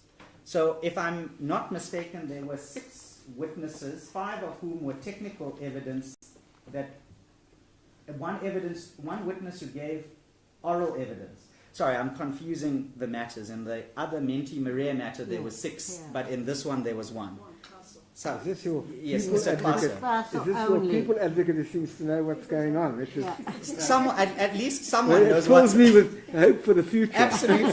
No, Ms. Naidu portends well for the future, my lord. Yeah, it was only Mr. Castle. Yes, that's right. But that's He was the only. Yes. Castle was the only. Yes, witness. correct. Because something similar happened in the other proceedings, but Mr. Kaso is who Mr. Kaso is, and he gives the evidence. Now, in respect of that, there are 2 issues which we say, maybe even 3 issues we say, arise as a consequence of that. The first one is, remember, when my clients, I think someone said earlier, alighted the stage to give the president a cup of tea because he was thirsty. The speaker was in the chair at the time. Yes. When the speaker exercises her powers in terms of the rules of parliament, she has to follow a particular procedure in order to do so. Okay? I hesitate to ask the court to go there because I don't think that the full set of the rules of parliament are in the bundle. But you can take my word for it at the moment, and I'll make sure that a full copy of the 9th edition is with you. Is that in terms of the escalating powers afforded to the speaker before she triggers the ejectment power, which is housed in Rule 73, there is an internal process, splitting the difference, by the way, Justice Davis, between something like disorder and grave disorder, undefined. But let's accept that for what it is. You know what I have to say about definitions. The speaker has to go through that particular process in order for her to satisfy herself. Now, when it comes to the hearing, remember the consequence of the speaker's ejectment decision is what it is. But in front of the committee, my clients should have an ability to cross-examine the speaker about the assessment she made in terms of those rules, because if the speaker, and I'm sorry that I don't have it in front of you, but you only get ejected from the House in terms of Rule 73 when it's grave disorder. And the stagger in terms of which the speaker has to go through before she can reach that is something that she must assess. Now, if, for example, at the hearing of the committee, my clients were able to cross-examine the speaker, and remember, they weren't able to cross-examine the speaker because they were prevented from doing so. If they were able to cross-examine the speaker, they might have been able to establish through cross-examination that the speaker actually didn't apply her mind as she ought to have done in the context of purporting to exercise the powers in terms of Rule 70, 71, and 73. Why is that relevant? And it's something that Justice Davis foreshadowed with me. Because in the context of extracting those concessions from the speaker, maybe the committee would have taken a different view as to the conviction. They would have said, you know what, maybe the speaker overreacted.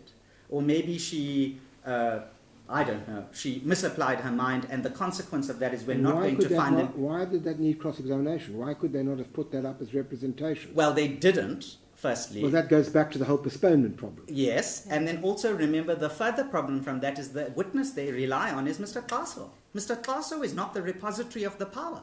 So in circumstances where my clients ultimately are going to be convicted of contempt of Parliament, which stems from what happens in terms of the Speaker's powers of Rule 70, 71 and 73, the absence of the Speaker and the inability to cross-examine her is the reviewable breach. The argument I suspect the other side will put up is this, which is that what the offence was getting onto the stage without permission, disrupting the process in circumstances where at least there was a perception that they were threatening the president. Fair enough, but the point is, And you is don't that, need but more than no, that. no, no. But the point is, with all due respect, you can't go to say you don't need the speaker. The speaker is the repository of the power. Sorry, but how- That's as good as, with all due respect. Sorry, but assuming the speaker had acted improperly, how Yes. does that help you? What is that? It can only be in mitigation of sentence. It can't possibly be. Even if it's at that lowest It can't level of be- it mitigation can't of possibly be- sentence. No, because the conviction was based on. No. I mean, it must follow. No. You surely can't argue that it would be unreasonable to convict somebody for actually charging up onto Parliament, onto the No, stage. no. Let's take several steps back with respect. Well, that's the only The- issue that's before us. No, is no, that, no. Let's take several steps back. Yeah. In the context of the committee hearing, where the ultimate decision reached by the committee is a finding of contempt, that finding of contempt doesn't float about in the air on its own. It's related inherently to the underlying facts which gave rise to the charge of contempt. The underlying facts which gave rise to the charge of contempt, yes, factually, is my client's alighting the stage. But you only trigger the process to reach a finding of contempt based on the speaker's application of her power. I'm finding that very difficult to understand. It's actually quite simple, I my can't, lord, with all yes, due well, respect. on some broad causation points, but the simple No, it's problem. not a broad causation. Well, point. it is, No, because it's not, with due respect. your clients were convicted because they alighted the stage where they were not allowed to, and they disrupted the proceedings which they're not entitled to. No. So this There's is no the point. defence to No, say, no. well, the speaker should have No. given This them is further but- warning. Justify. But this No. is the point. This is the point. If you're going to convict my clients of contempt, which is a very serious offence as we were debating in the morning, you get there by the speaker exercising her powers in the context of the rules. Absent the speaker coming herself and saying, I was of the opinion that this was grave disorder and therefore amounted to something that could trigger the remedy in Rule 73, which results in the ejectment and then the charge of contempt, you're convicting my clients on indirect evidence from an advisor who is Mr. Tasso. No, you're not. You're convicting your client. It's actually extraordinary to argue that, oh, well, the speaker might have made a mistake and somehow that's got to do with the conviction. The Well, it could- charge, it what could. was the charge? No, it could. The charge that, how could it possibly be? Well, because the can I committee ask you might have this? Are said- you seriously the committee advan- might have said- well, let's stand back a minute. Are you seriously advancing the proposition that there can be some basis by which it would be justified to get onto the stage? No, I don't have to justify that at all. But that's the charge. No, but the charge is not a free-floating charge. The Privileges Committee doesn't meru motu on the facts of this case charge my clients for contempt. That is the facts. We only get into that particular scenario after the speaker exercises her power. Are you saying, counsel, that the charge triggers the list of witnesses? Correct, because, well, yes and no. So yes, in the sense that you get into the territory of contempt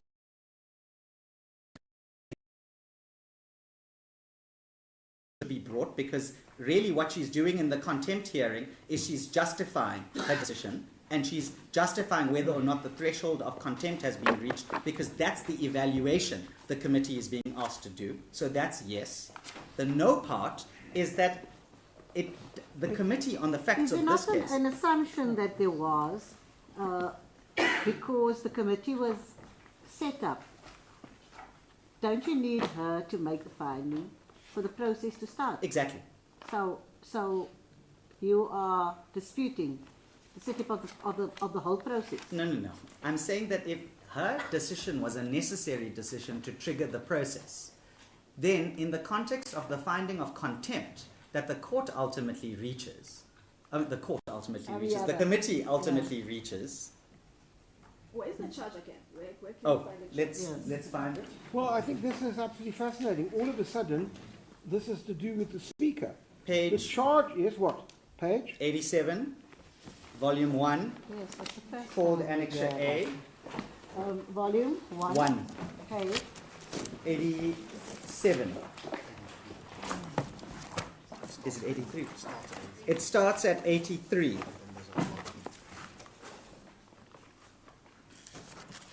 Well, here you are. And if you look at what the charge is, look at charge 1.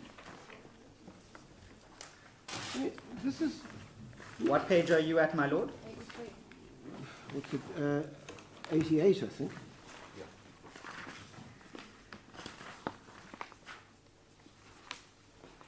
Yes. Well, you tell me what the charge is. Because let's not be in a make-believe world. Let's be in a real world. What is the charge? We need to read this together because we can. And I will. So that if you go on to page 88, go down 3, 4, 5, 6 lines, you deliberately created and took part in a serious disturbance, disorder, and disruption, acting in a way of seriously detrimental dignity, decorum, and orderly procedure by acting together with, and the whole bunch, you ascended onto the stage without the authority to do so, threatening manner approached the president, and had to physically removed, resulting in suspension. That's the charge. The charge is that you went onto the stage and you did the following. Yes, but I think I answered this point already in respect of what Justice Ndlozi had asked me, and also foreshadowed by Justice Fortain regarding what is the underlying decision that triggers this entire process. I'm sorry, there's no meru motu charge that is here. utterly irrelevant. What is relevant is what is the charge. I mean, you know, if you're charged with murder, I'm not really interested in, I may well be interested in your background, but that would be for mitigation of sentence. What I wouldn't be interested in, the charge is murder. The charge here is you alighted the stage, you threatened. That's the charge. Yes, but this is You can't deny but that, isn't it? Everybody knew what the charge was. There's no charge that... I've already made my submissions on I this know, point. and I've made my point. So Yes, carry I on. think you have. Okay, yeah. Anyway, as I was saying, in the context of... But I want to go back, if I may, to the yes, question of the by all procedure. means. Yeah, I just want to ask you this. When it comes to the question, we were talking about the postponement. I don't quite know how we got to this particular point, but on the I'm not sure postponement either. point, where you raised the point, which is an important one, about... Whilst you're looking for that, can I respond to something you just said to me a Yes, short while ago, yes, of Justice course you Davis? can. You said that the background might be relevant in the context of mitigation. Maybe. So at least we can agree on that part, that Well, the absence I'm of the saying speaker... I have to consider... for speaking for May I myself, I have to finish consider. the point, please? Okay. Because I'm responding to the question that was asked of me. The absence or of the point. speaker, you were The saying. absence of the speaker, at the very least, adopting what Justice Davis has said to me, and the evidence regarding the background to the decision taken by the speaker could have amounted to a mitigatory Could I ask you the factor. following? Justice Davis, Yeah. if I'm All right, carry on, pleading carry with on. you to let me finish, please. I Because understand I understand it's your difficult with all due respect to have to try and engage one justice, and then when All you're right, giving you- one answer, you're no then having point to you debate other protesting, justices carry as on. well. So let me finish, if you don't mind. The point is adopting Justice Davis's logic in the question or the scenario that he posed to me, what we can at least agree then as a minimum threshold, at least on the question of mitigation, is the absence of the relevant background evidence as to how the contempt conclusion was ultimately reached could have been a mitigating factor. On the common cause facts in front of this court, the speaker wasn't called, and the ability to rely on any concession that might have been drawn or any issue that could have been put to the speaker favorably for my client was not in front of the committee when it adopted the sanction that it did. That's the point.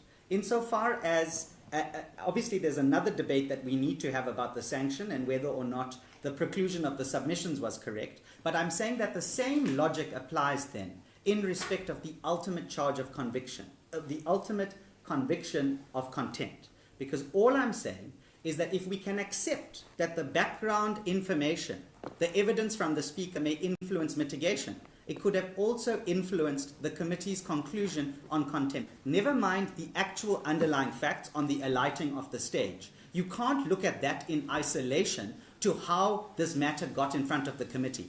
Because you could do that if the committee meru motu charged my clients. But the committee didn't meru motu charge my clients. This comes from a ruling of the speaker on the floor of the House after you go through the referral processes to get from the speaker to the privileges committee. That's as high as the submission goes. Well, let me put the following. You see, the difficulty I have is you running away from facts, which isn't helpful advocacy in the slightest. The charge is clear. We've read the charge. We know what the charge is. The question was whether your clients were guilty of that charge or not. Background circumstances absolutely nothing to do with it. It can't possibly be suggested that because the speaker should have perhaps given another warning, somehow along the line, you know, that actually deals with anything to do with getting onto the stage legally or illegally. No, but we're debating apples and oranges. No, with respect. we're not. You are. The No, problem no. is I'm trying to keep to the facts, No. which you're running away from. No, I'm not I want running to away ask from you the anything following. with the I want greatest to of ask you the respect. following. No. Let me put the following to you. Whether in fact... Which fact are you relying on, Justice Well, I'm Davis? Could relying you on the maybe charge sheet. point me to something? I'm relying on the charge sheet, Okay, which I'm you're with desperate you. to run away from. The charge sheet is clear. You should know it as well as I do. And if you know the charge sheet, that's the charge. The alighting on the stage, the threatening of the president, etc., etc. There's no other charge. Nothing. You can read that as many times as you like, but it's not going to change. So the question I have for you is, it's possible that there could be mitigation, but even then, I'm not sure that can be correct. I'm not entirely sure what the mitigation is. But perhaps we have to consider that. But let me move on, because you were talking about the postponement, and I wanted to ask you something about that, because otherwise we're going to forget it. Could I ask you whether you wouldn't mind turning to page 401 of the answering affidavit? Is that volume 2? I believe so. Thank you. I'm indebted. No, volume 1. I'm awfully sorry. 401.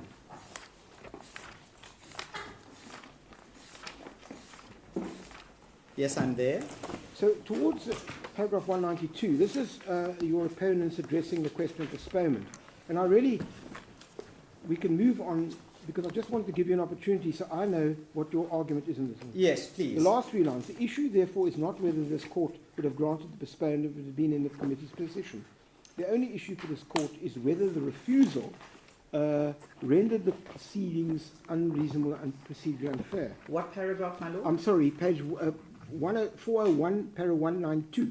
Yes, I'm with you. Right now, 193. The applicants never made that allegation. They alleged that the request was reasonable and fair. They claim there was no basis at all to refuse it, and they claim that refusal on its own is reviewable and is a standalone basis to set aside the process. But they do not allege that without the postponement, the proceedings were not reasonable and procedurally fair. Even if all the applicants' allegations are true, and they're not, it would not be a basis to set aside the decision. That should be the end of this review ground. Even if this court is willing to read in that allegation, it was not unfair to require them to proceed with the hearing. And then they say, the applicant has not explained why it should have been granted. It's impossible to know which of the reasons they initially advanced they believe compelled the committee to grant postponement, duty on them to explain to the court, etc., etc. Can I just get your response to that? What is the question? Well, the question is, this is a justification that they put up for why a postponement wasn't to be granted.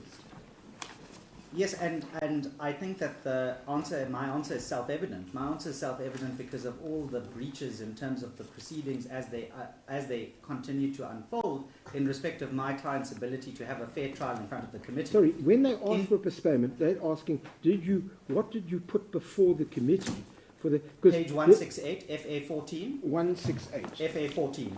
Let me just have a look. No, that's what I want your response on, just that. That's the argument. Okay, well then look at the contents page. There are the grounds. Yeah.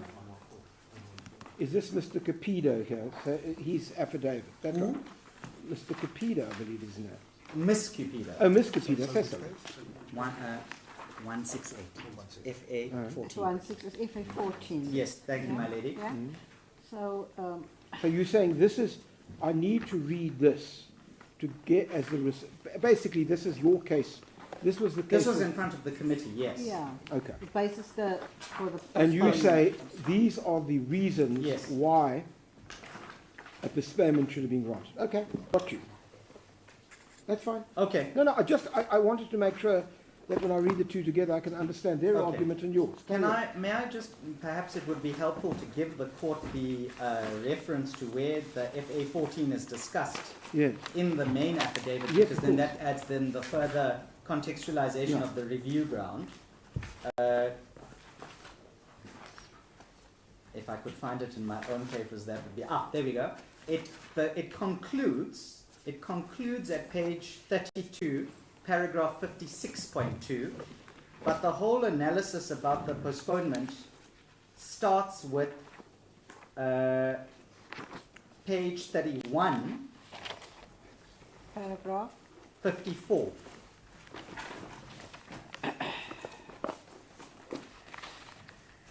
I don't think there's, I mean, I don't know if No, there's no, any no. need to read All it I out. I'm wanted, just all I pointing it out to wanted, you. sorry, my only purpose Yes. here was to counterpose the 2 points so that Yes. one can read them again. Yes. With the thing. And standard Yes. that one of the issues which was clearly unreasonable Yes. by any reasonable decision maker was the failure to grant the postponement, Yes. which they seem to have followed upon the advice of Mr. Katz, SC.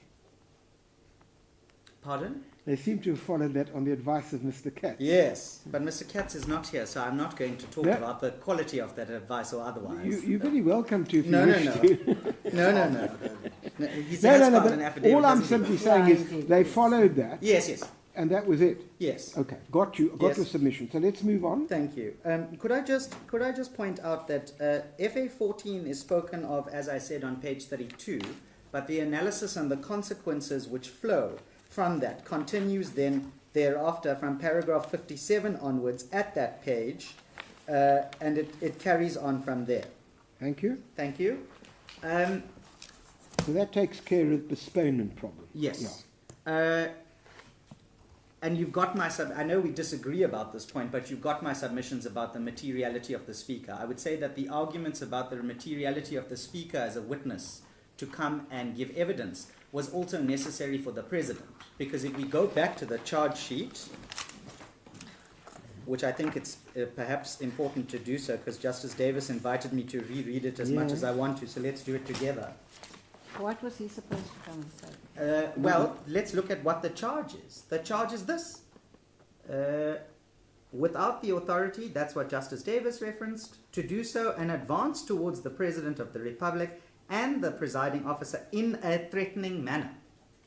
So, He wasn't threatened. He didn't well, we threaten. don't know. I think is it on affidavit that the President laughed or something like that. I'm not sure if we dealt with it. I'm going to look for that reference and No, come there back. is. Mr. Paso. Is there Mr. is. Paso speaking? No, but this is the point, my lady, is that Mr. Kaso is not the president. Mr. Kaso is not the presiding officer.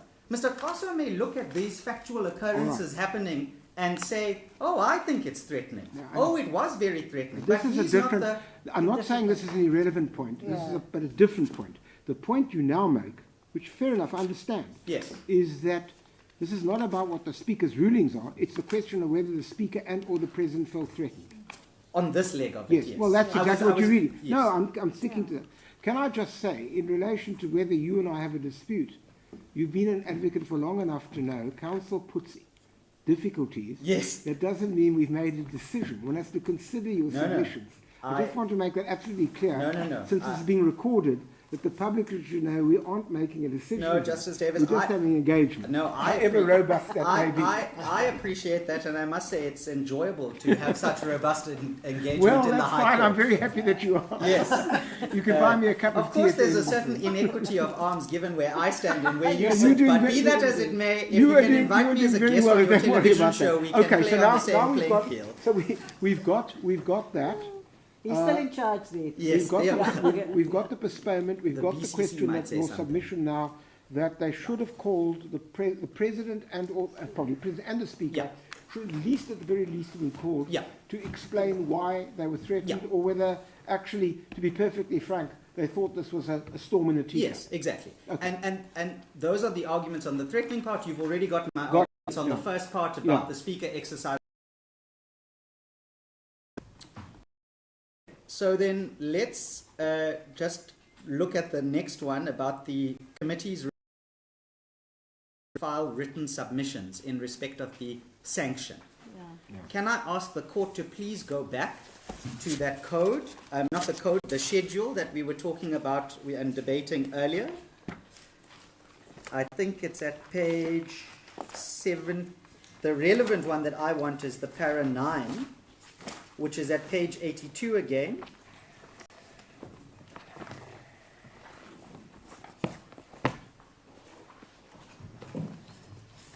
Is that the penalty one? Yes, correct.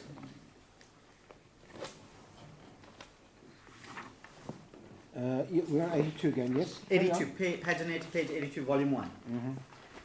The point we make here is this, is that when the committee reaches its conclusion on the conviction or the but I'm saying it reaches its conclusion on the conviction. Obviously, it's a recommendation of the conviction which has to be endorsed by the House.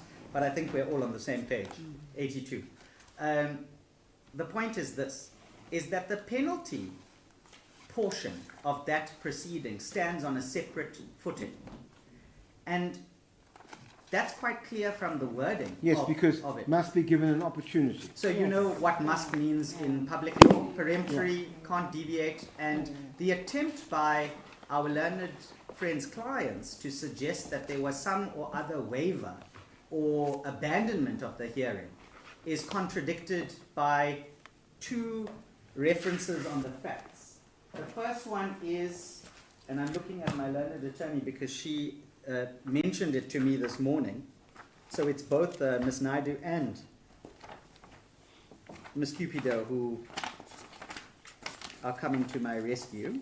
But on the facts of the case, what we know is that even though they left after the postponement was refused, my clients, even though they left, they were nonetheless entitled, to make submissions on sanctions, and they weren't afforded that opportunity because they were said to have waived their rights. That's really the argument. Was that at the time that one of your clients referred to it as a kangaroo court? Yes, I think so. Wouldn't be the first time that those clients of mine use colourful language. Gosh, I didn't realise that. That is at the merits, isn't it? Pardon? At the merits part of the yes, of the exactly. Yeah. And then they reach their conclusion. And then you're saying at that point, if I can get your submission, sorry, carry on. No, what you're saying is at that point the rules are clear. Yeah. You convicted them.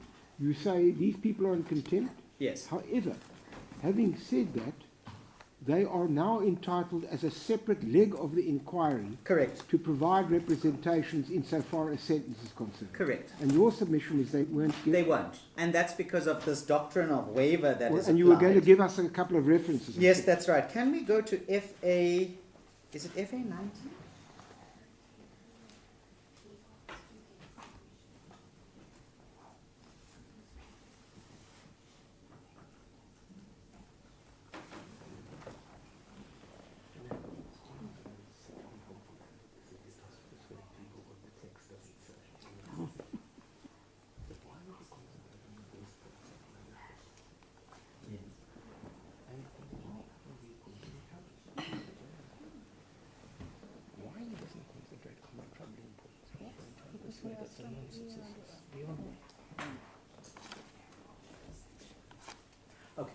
Apologies for that. No, that's fine. I was getting the detailed factual submission. So can we maybe start at FA 19 at 258 to 259 in that same volume that we were in? 258, 259. Yes, please. This is a letter from Mr. Levitt. Well, from Mr. Levitt's firm. Yes, sorry. Cupido, yes. Yes, correct. From Miss Cupido. Yes. I do apologise for having called Mr. Cupido. It's fine. I'm sure she's been called reflects worse. a terrible sexist approach, which I'm very embarrassed Very bad. since I'm sitting with two colleagues. Absolutely. And in fact, if you are going to, you should call us miladies, because there are two of them and one of you. Yes, yeah. Justice Anyway, Davis, if you want me to call you my lady, I'm more than happy I'm to more do than so. happy You just if have you're to going to call us direct me and I'll do collectively, what it's you say. miladies. Yes. No, seriously, it is. Okay. Take us to the letter. Yes, so this is factually how it happens, right? My clients absent themselves from the hearing, which is, if you look at the letter, the date of the letter is as the hearing is concluding, okay? Paragraph 1 at the bottom of 258 talks about the hearing continuing in the absence of our clients. Now this is where our clients have not yet been convicted, okay? And then our clients say, we have instructions to make submissions on the evidence that was laid yesterday, and we ask the committee to consider those submissions prior to making its determination on the merits. So before I move on, maybe we should go to the founding affidavit and to contextualize properly. Sorry, just that I got the sequence right. Yes. We're back to the merits now, Yes, not yes. the sentence. Yes. Yeah, I'm just demonstrating this. Can we go to page 46? Must read this at 46. Yes, please. Page 46.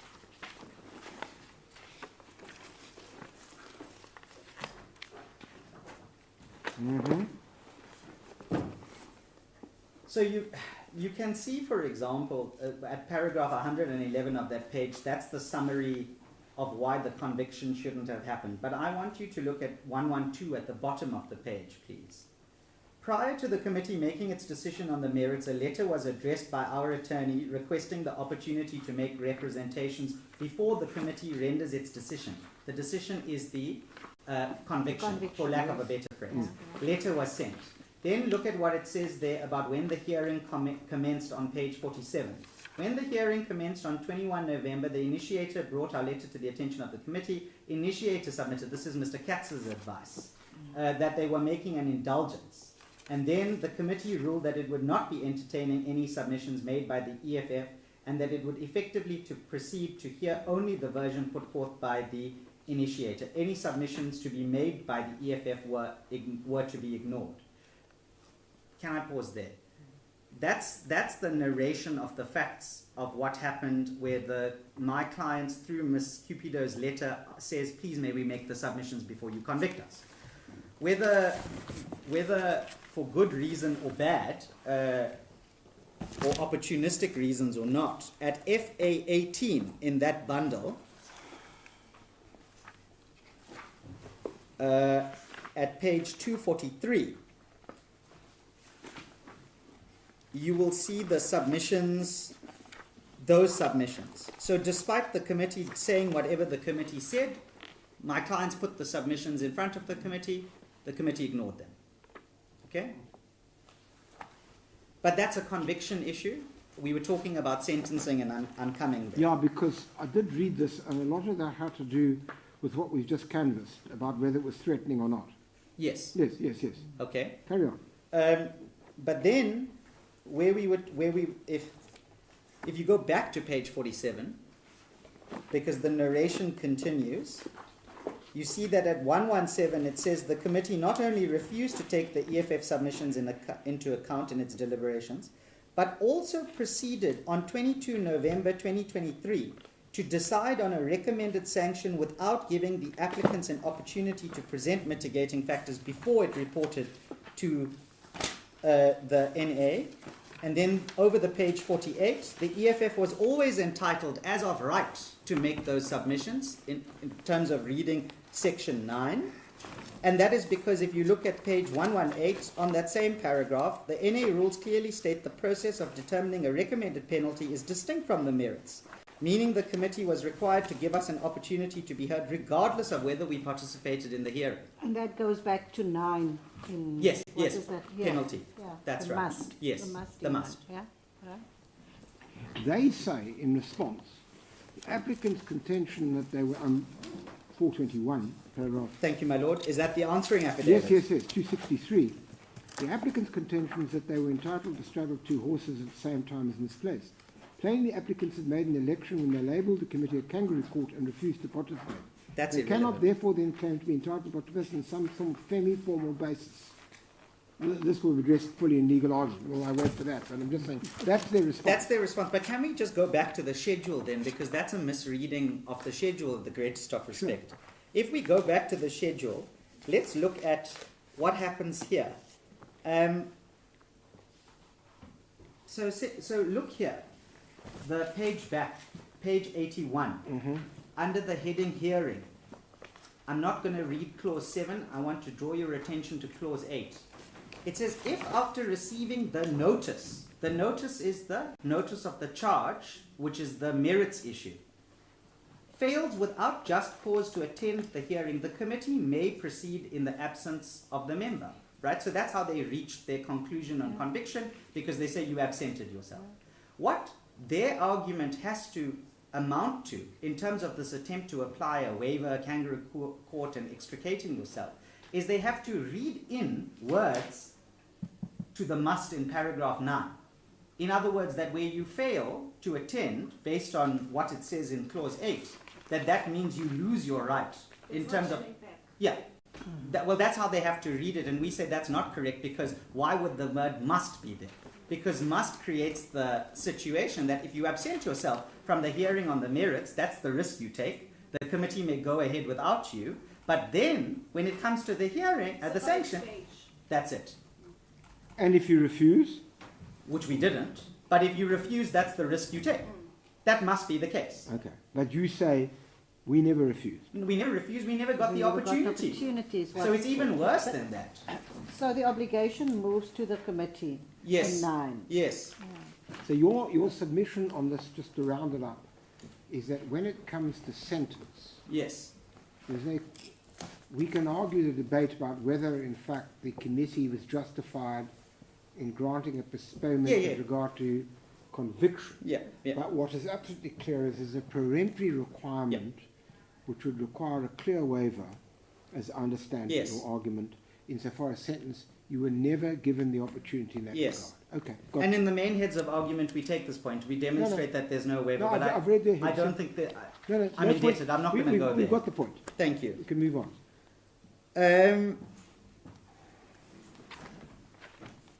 Okay, I think I've already debated the committee's decision that the applicants are found guilty, and we've debated that already. The related decision, the committee's refusal to consider the applicants' written submissions. Because what we know, and if I can ask the court...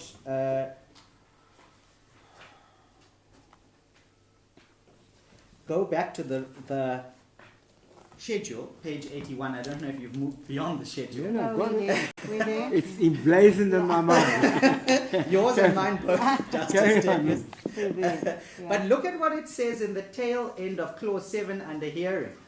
It says, after all the witnesses have been called, the member or fellow member may sum up the evidence and make a presentation to the committee.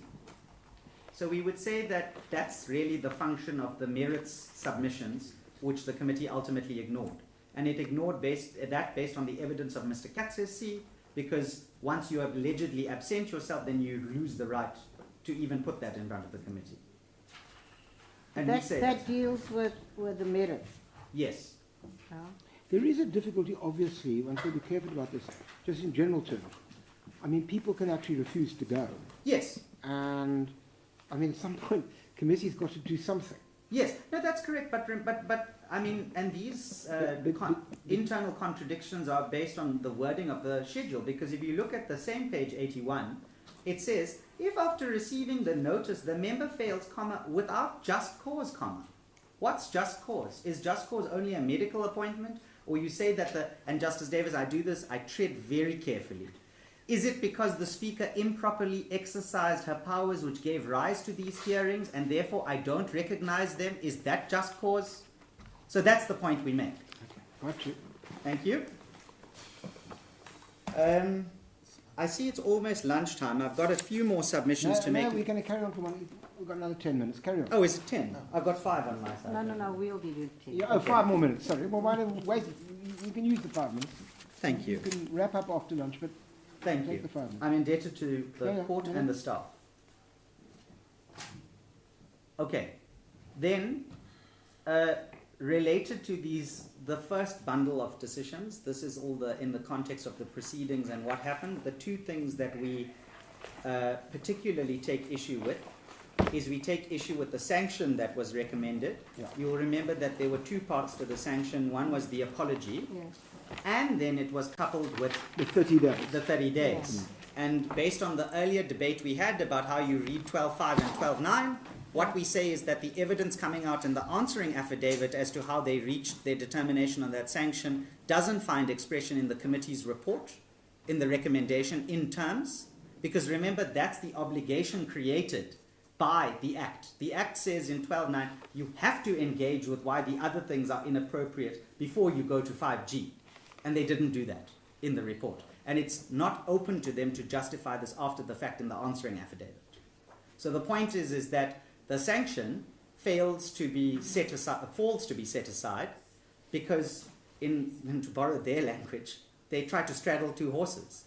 They make you do the apology, which is one of those things that could be a sufficient remedy under 12.5 coupled with everything else before G, and then they reach for G without telling you why G is applicable in the absence of everything else that they could have sanctioned my clients in terms of.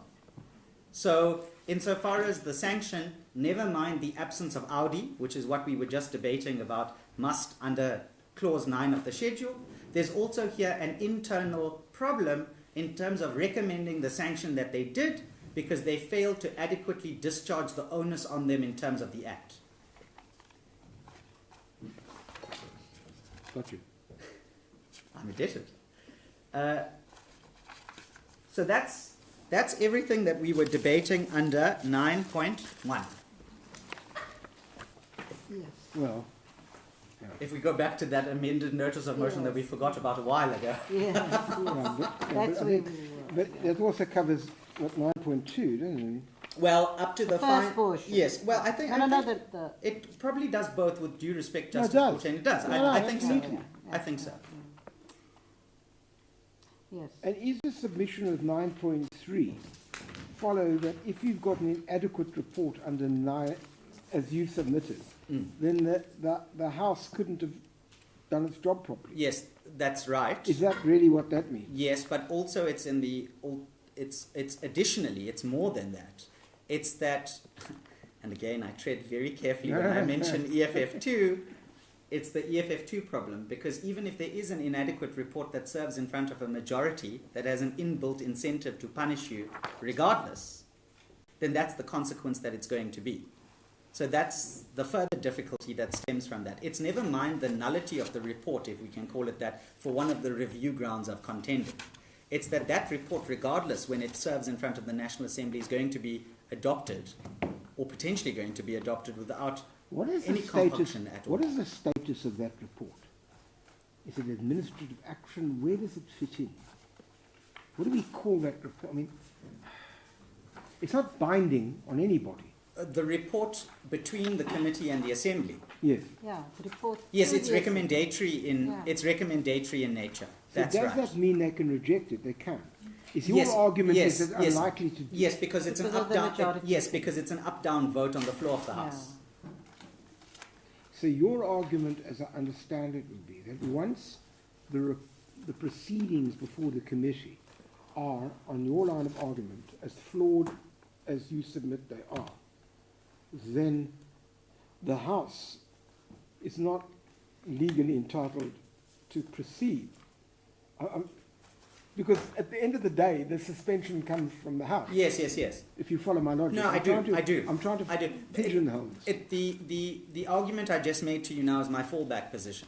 My principal submission is that if the report can be vitiated on its own terms for breach, And once that is, then you don't have a proper report before the House, and the House can't make the that's the decision. first leg. The Yeah. second leg is that then, because of the up-down EFF2 type problem about majoritarianism, that's then the further breach of the Okay, rights. I have Because you. the House, because remember, the relationship between the committee and the House usually is that the majority on the committee is also drawn from the same party, which is the majority in the House. No, Yeah. we have your submission. So, So as we take the lunch adjournment, what is left, if I could just ask? well, because if you don't give me the declaratory relief, then, as I said to you earlier, in terms of prayer 10, I'm asking for you it can under mop up review. after. You can Yes? mop up after. That's fine. Thank you. Okay, let's take lunch adjournment.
my friends who appear in front of me, right? What does it matter whether I carry shirt or side? Are they fighting? No, they were on the same side. No, then my other friend Jason took it on the other side. Oh, did I get the eviction? No, that was still given that victim, but it's almost done. But like it's also the fact that like you know them, You know like them. well, and like I work with them. Yeah. This is bad. I work with other people. No, but you know. It does make it a bit harder. But I mean, That's but when you're permanent, it's not like that. You still manage friendships and you're just working with colleagues. Very busy. But also, I did in I'm earning my day fee. and then they gave an order. I didn't give him judgment yet. Yeah. And then Gazzle is acting. Gazzle is acting. Yes, yes, yes. He sends me this WhatsApp saying, you know, this, I really enjoyed listening to you. Silence is on.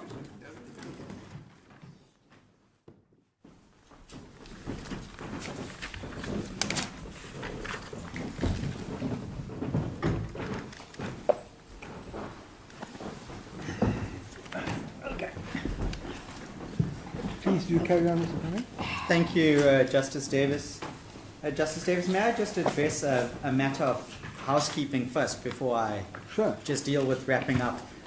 In the course of the pre-lunch session, where reference was made to those foreign extracts, what I've said to my learned friend is that we didn't simply want to just print that and hand it up. We wanted to do it under an index. And so we will prepare that and endeavor to circulate an electronic copy today so that our learned friends can address it tomorrow if they need, and that we'll bring hard I copies sincerely tomorrow. hope we don't go on to tomorrow, as I indicated to you. Yes, I'm not sure I can give you that assurance. Well, I might be able to give you that assurance since I control the proceedings. Yes, notwithstanding our allocation for 2 days. Yes, but I know that, but be we're that as it basically at the may. end of your submission, so carry on. Thank you. So that's the matter of housekeeping I wanted to deal with. But there's not a problem with that, because frankly, if you want to put something up to them, both sides can give us a note accompanying it. So it's not a difficulty at all. You don't have to waste time. I'll take the direction from the court. Within reason, we'll give you an opportunity for that. I'll take direction from the no court. question. Yeah. I'll take direction from the Yes, court. yes, it's fine. Thank you. Okay, so let's move on. So, before coming to the question of costs, there's one issue that I just want to wrap up on, which we were debating just before the lunch adjournment, which was about the speaker and being a witness and what was in the charge sheet or not in the charge sheet, as the case may be. So, can I ask the court to please start at the charge sheet, which we've looked at already. And in particular, I'm looking at the Annexure A. So it starts on my side. One such copy can be found at page 93. Another such copy can be found at page 87. So you can look at any one of those. So if we look at the contempt of Parliament, it says, it is alleged that you are guilty of contempt of Parliament in terms of section 13A and C, read with section 7A and E of the Act. So I just want to stop there for a moment, and I just want to ask the court to bring up the Act.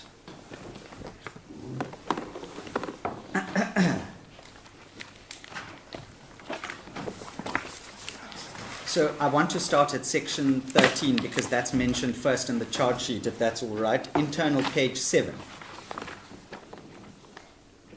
Yeah. Where we now? In the Act, 7, yeah? the Act was handed up separately. Can Yeah, we? yeah, I got it. 13, 13A and C, yeah? Yeah, 13A and C. So a member is guilty of contempt of Parliament if the member contravenes section 7, 8, and the sections listed there. That's 13A. And 13C then says, No, you said A and B. What did you say? A no, and no, C, I said sorry. A and C. Sorry. Apologies, my lady.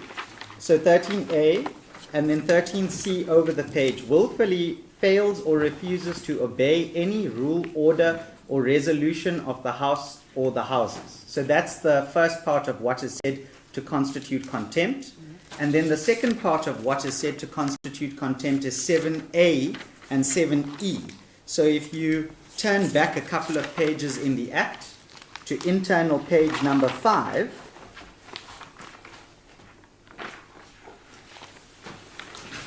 section 7A a person may not improperly interfere with or impede the exercise or performance by Parliament or a House or committee or its authority or functions. And then lower down, while Parliament or a House or committee is meeting, create or take part in any disturbance within the precincts. So that, in terms of the Act, is what is said to be the contempt.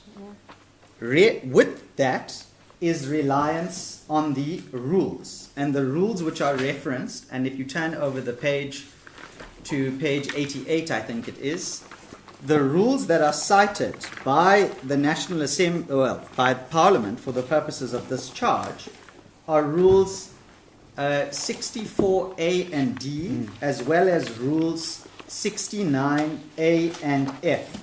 Now, I'm not sure if the court has those rules in front of the court. May I just get an indication if you have those rules?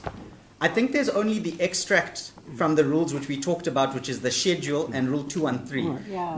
May I make a suggestion? We're going to be doing these parliamentary extracts, which we'll hand up to you. We'll also hand up a copy of the rules. Just read them to us. If that's okay. I would read them to you if I could find them on my side. I've just temporarily mislaid them. If the court will bear with me.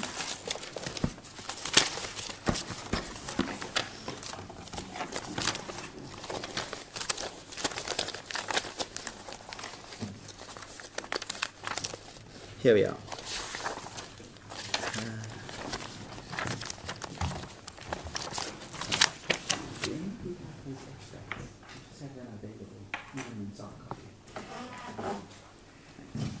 If the court will please bear with me. Sure.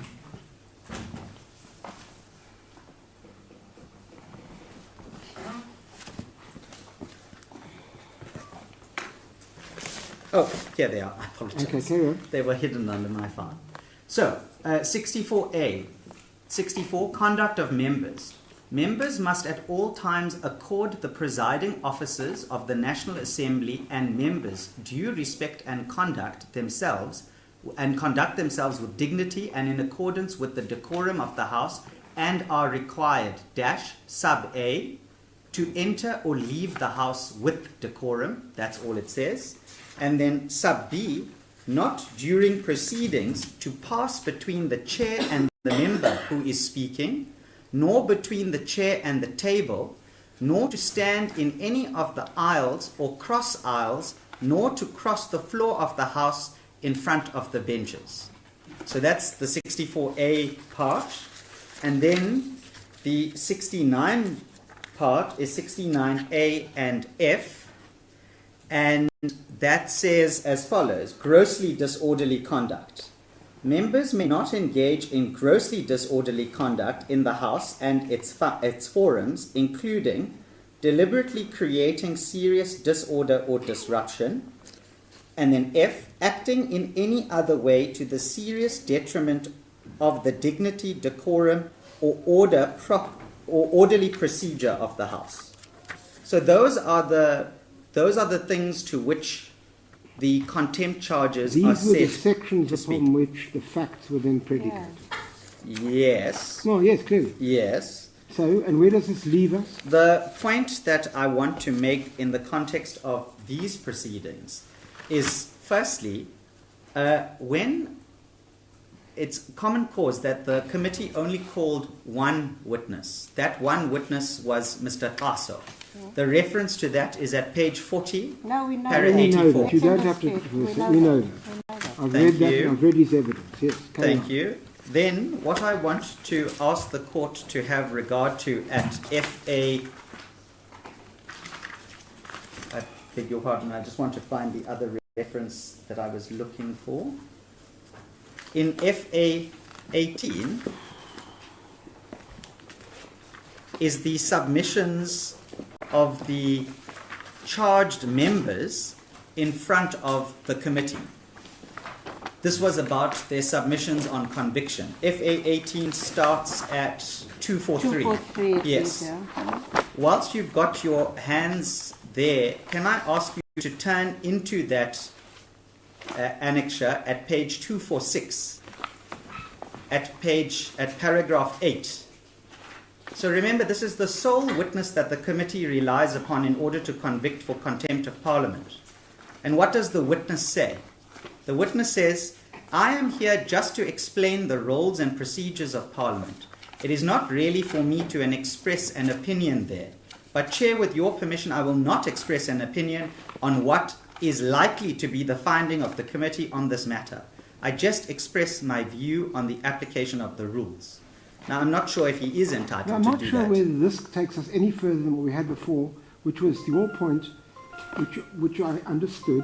I need to consider, speaking for myself, that the Speaker and the President should be called to give evidence in relation to threatening.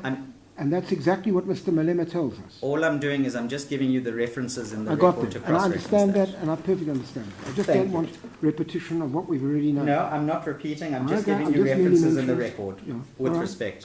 And then what you know in the context of that witness's evidence, apart from the fact that that witness tells you that it's not for them to give an opinion Yes, of because course, they're and he obviously can't not say the yes, presiding I agree. officer. The necessary consequence of the failure to call the Speaker as the presiding officer, because remember, these assessments in terms of the rules are primarily done by the Speaker when the Speaker is sitting as the presiding officer at the relevant proceeding where they are said to be breached. The necessary impact of the failure to call the Speaker and the necessary consequence of the failure to allow the Speaker to be subpoenaed is that, firstly, and as I've submitted already, we say that the committee then never met the onus insofar as proving the charges, because remember, the only witness says, I'm just here in a technical capacity to tell you about the rules. It's not my role to tell you an opinion because that's not the presiding officer. So that's the first point. The second point, obviously, is that denudes us of the duty. Well, firstly, we must accept that in the context of adversarial proceedings like this, we have a duty to cross-examine. But if you don't call the necessary or available witness, we're denuded of that ability to cross-examine, which has the impact then of not being able to advance a version in favor of our clients. And what we also know is we know that the Speaker in her own right is a material witness, not only because of her occupying the chair at the time that these breaches occurred, but also because of the threatening issue which we highlighted earlier, as with the President as well. May I promise you, I've got understanding. I'm perfectly aware that you might have that, Judge. I'm following my instructions in the context of Well, you can tell your putting instructions the that, subject before you know, the court. unlike good wine, it doesn't just get better with age, we understand. Yes. Anyway, notwithstanding your Lordship's enophilia, what I will then say on the question of costs Yes. is that in the context of this dispute, we say that Rule 67 is applicable and that Scale C should apply, and the reasons for that are self-evident arising from the debates we've had today. This is a particularly complex matter. Both sides have employed two counsel. It's a constitutional issue. Insofar as whether or not, if my clients are unsuccessful, and whether or not costs should be mulcted against us, let me say this. In respect of the Erasmus Court and the Savage Court, we had adverse costs orders against us because the court was willing to accept that our conduct, or my client's conduct, in those proceedings amounted to an abusive process. However, in the context of this Part B in front of this court, there is no equivalent argument to be met that this is an abusive process. This is a fully vindicated... So should costs follow the result? Well, if I'm successful, yes, costs should follow the result. And what happens if you If don't? I'm not successful, I'm saying Biowatch should immunize us. Go Biowatch, Biowatch yes. because we don't meet any of the thresholds of the exception in terms of affordable medicines. It's not vexatious, it's not frivolous, Okay. it's not for a spurious Got you. purpose. Okay, got you. No, you should even look Yes, up here. and So turn back. then Ms. Turn Naidu, back. Yeah. those are our submissions for the time. Thank you very much. Thank you. As the court And we're pleases. indebted to you. Thank you very much. Right. I think I don't want to, again, short-circuit you, just like I didn't want to short-circuit your opponent, but I think it's pretty clear what the issues are. Yes. Yeah. I've heard the debate, and what we are proposing to do is we've divided the argument up. So the proposal is that I will deal with the constitutional challenge, which is paragraphs 6 to 8 of the amended notice of motion, and Mr. Bishop will take the rest, which is paragraphs 9 to 11. That's And fine. I've heard the debate on the constitutional challenge. So over the lunch adjournment, I've actually truncated my argument quite a bit, and hopefully I can be Carry on. more succinct than I thought I would be. With the court's leave, I will Succinct address. is always good. I beg your pardon? Succinct is always good. Yes. With the court's leave, I propose to deal with 4 topics. The first topic is the outsourcing to an independent body, and I've heard the debate, but it is still a live issue, and I want to cover it nonetheless. The second issue, which is a key issue in the case, is the issue of bias. And the third issue is the issue of discretion. And there's 2 legs to the discretion, which is the first leg is the guidelines are needed for the sanction, and guidelines are needed for the process itself. Yeah. That's the discovery, etc. Yeah. And the fourth topic is the section 12.5 of the Act. But I would have covered that when I get there. so. But it is a self-standing prayer in the notice of motion. The amended That's notice of motion. I was going to deal with the litigation background, which I don't need to deal with. I have brought copies of the 2 judgments in the interdict applications, hard copies, if the court would like copies of that. Yes. Are you talking about the judgments of judges? The Savage and Erasmus. Erasmus here. I have copies if the court wants them. I'm not going to refer to them. I've got, yeah. Do you have it? I was looking for the Savage one. It I've wasn't got in the the papers. Erasmus one, and then I do have the other one. I found it last Yes. night. And I Perhaps searched I can it. just, for good order, I can hand it up, and Yeah, the court sure. may disregard them or not. Sorry, is the second one, just let me get because you talk about the Savage, is it not Sure? Yes. Sorry, I Yes. meant Savage presiding. Savage court, yes. Savage was... But Savage, Sure J wrote the judgment. No, Yes. I know, sorry. I was... So I am right, because No, correct. at least I'm right about one thing. Yeah. So, Correct. So, Sorry, I was so referring yeah, to yeah, the... I have, I don't know if you don't have, I couldn't find it. I must just have a look. missed There it. you are. Okay, Here we go. all right, very good, I've got it. Yes, so I was just I'm referring... not sure that they add anything No, to no, it. no, no. No. No, I was only handing it up. No, thank you. Yes, no, I'm Thank you not very referred much. to it at all. No. The one thing I do want to highlight, and it's with leave of my learned friend, is that when I printed it out my copies that was on my laptop, and I highlighted on the PDF. Yes. So you will see in one of those, Yeah. there's highlighted versions. I apologize for that. Well, if The you- friend doesn't have a problem with it. No problem at all. Listen, And I'm but just- then all I can say is you haven't said anything rude about the judges. It's absolutely I fine. hope not. Okay, carry on. Yes, Judge. If I then may move on to the issue of the independent body. Yeah. And the central question here is whether Parliament has the power, or the power must be outsourced to an independent body. We submit that it's obviously Parliament, and we make the submission for three reasons. It's supported by the constitutional framework, and it's mandated by the constitutional framework. It's also mandated by the Act, because the Act says so, and they don't attack the Act. Sections 12, 1, 2, and 3 of the Act is not attacked. The second reason is that there are 2 judgments of this court which are on point. That's the Lama judgment, and that's the EFF judgment, the full bench of Lord Law. Yeah. And the court has that. And the third reason is the foreign law. And I'm not going to deal with that because of the debate that I've had earlier, but I do want to make the following point, is that Mr. Bishop is very eager to address the Boris Johnson issue. I'm always So- happy to hear Mr. Bishop, so I assure you. Yes, I'm happy yes. to hear all of you, but I'm more than happy Duly to noted.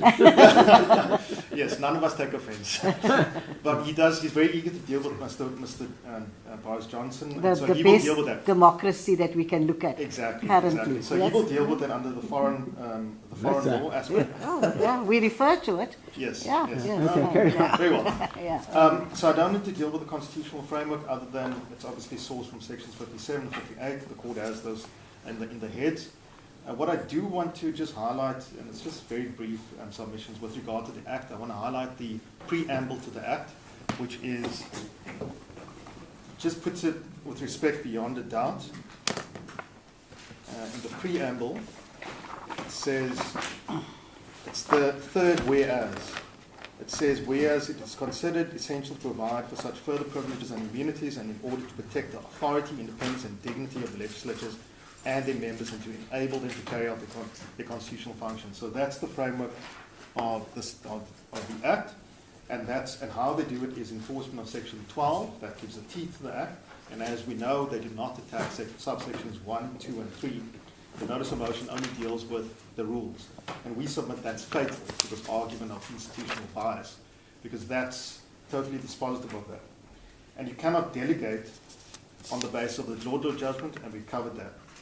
But you also, I just want to emphasize this, also they do not attack section 12.5.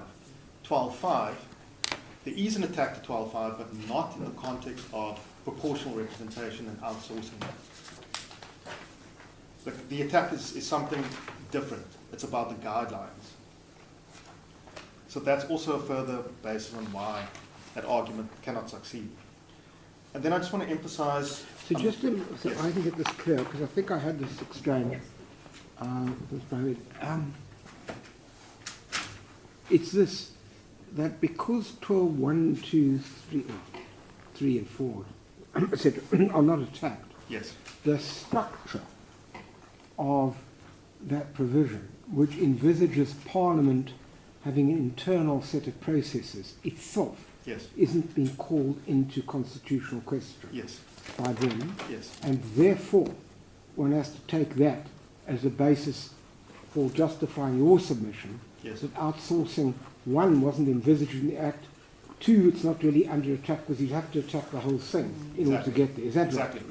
100% Gotcha. correct. I just need to understand That's that. the submission. That's the submission. Thank you. And I don't want to belabor the point. No. If I may then I just want to, the court did correctly address the issue of the EFF judgment. I'm talking about the EFF 2. That's the 2018 judgment of the Constitutional Court. I just want to add two submissions on that. What happened there was the argument on behalf of my client, the speaker was, the Parliament, framed that way, was that the ad hoc rules were sufficient for this to fill the vacuum, because there were no specific rules. That's what the case was about. And the court said, no, you must have specific rules. But that doesn't arise here, because we do have specific rules, because those are rules they attack. And also the very fundamental distinction between that case and our situation, and also, ironically, the foreign law, is that we do not have removal.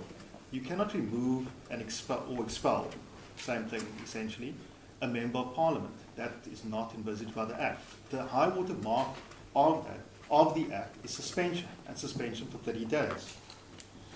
And it all flows, all of that, all sanctions, and I want to emphasize that, flows from one offence, contempt of Parliament. It's only one offence. There's no other offence. If I then can move on, I've dealt with the outsourcing. If we can then move on to the issue of bias. And the whole argument is premised on this notion of the tyranny of the majority. Yeah. But we know that is democracy. Democracy The is nature the majority. of the beast, It's the isn't it? nature of the beast. We cannot shy away from the majority. But that's what they want. But again, they do not challenge, I want to emphasize the following, they do not challenge in this context sections 12, 1, 2, and 3, because they're based on proportional representation. And the same with 12.5, because 12.5 of the Act makes the House, Parliament, the decision maker. The committee is just the fact-finding body. It tables a report, it votes on it, and then it gets passed on to the House, and the House then does the same thing. The House votes on it. The House is the decision maker, but the House is made up of proportional representation. But they don't attack it, so that it does not assist them. Which is where it originates, the whole process. Sorry, It originates in the House. Yes. No, sorry, yes, you're correct, sorry. Yeah. Yes. And it So gets if it's referred not to the attacked, committee. yeah. Sorry, yes. Yes. Yes. It gets referred to the committee. The committee does the fact-finding, but they're both based on proportional representation. Yeah. So the bias argument, if the bias argument is good for the one, it must be good for the other. But they only raise the bias argument on these papers in relation to what I'm going to call the first leg, which is the committee. But it doesn't assist them because the National Assembly is still going to vote based on proportional Well, I representation. think their argument is that precisely because there's an up and down vote in Parliament, you want to be particularly careful about the input that is made to Parliament for its up and down vote, and that therefore you'd want to eschew bias if you possibly could in that connection. I think that's their submission. No, the And submission. since the Prime Minister has been nodding, I've got him right. So clearly in relation to what he's saying. So I'd like to know what you say about Well, that. the submission is, the argument as we understand it is the complaint is that, and they say this on the papers, it's the ANC majority. That's what they say. But that is not, that as they say, a week in politics is a long time. But these papers were issued in November 2020. 6 months is a whole other universe. When they launched these papers, the argument was, and it was based on proportional representation of the ANC having 57%. And I'm dealing with this obviously in the context of the constitutional challenge. Yes, it's rather, Yes. yeah. Just making that emphasis, because the next point I want to make is that when you raise a challenge of this nature, it must be objectively unconstitutional. But as we stand here, it's not the same scenario as it was then, because we don't know who is going to be in the majority now. Well, as it we does sit strike here. me, if you take the logic of it all, which is where this whole thing becomes polycentrically problematic. Yes. If you took the situation now, assuming, you know, that somehow we get into Parliament within, 10 or 11 days, whatever it is, at that point, if you took the proportionality and you took a committee of this kind, the ANC, assuming you had 10 members, the ANC gets 4. Yeah. Right?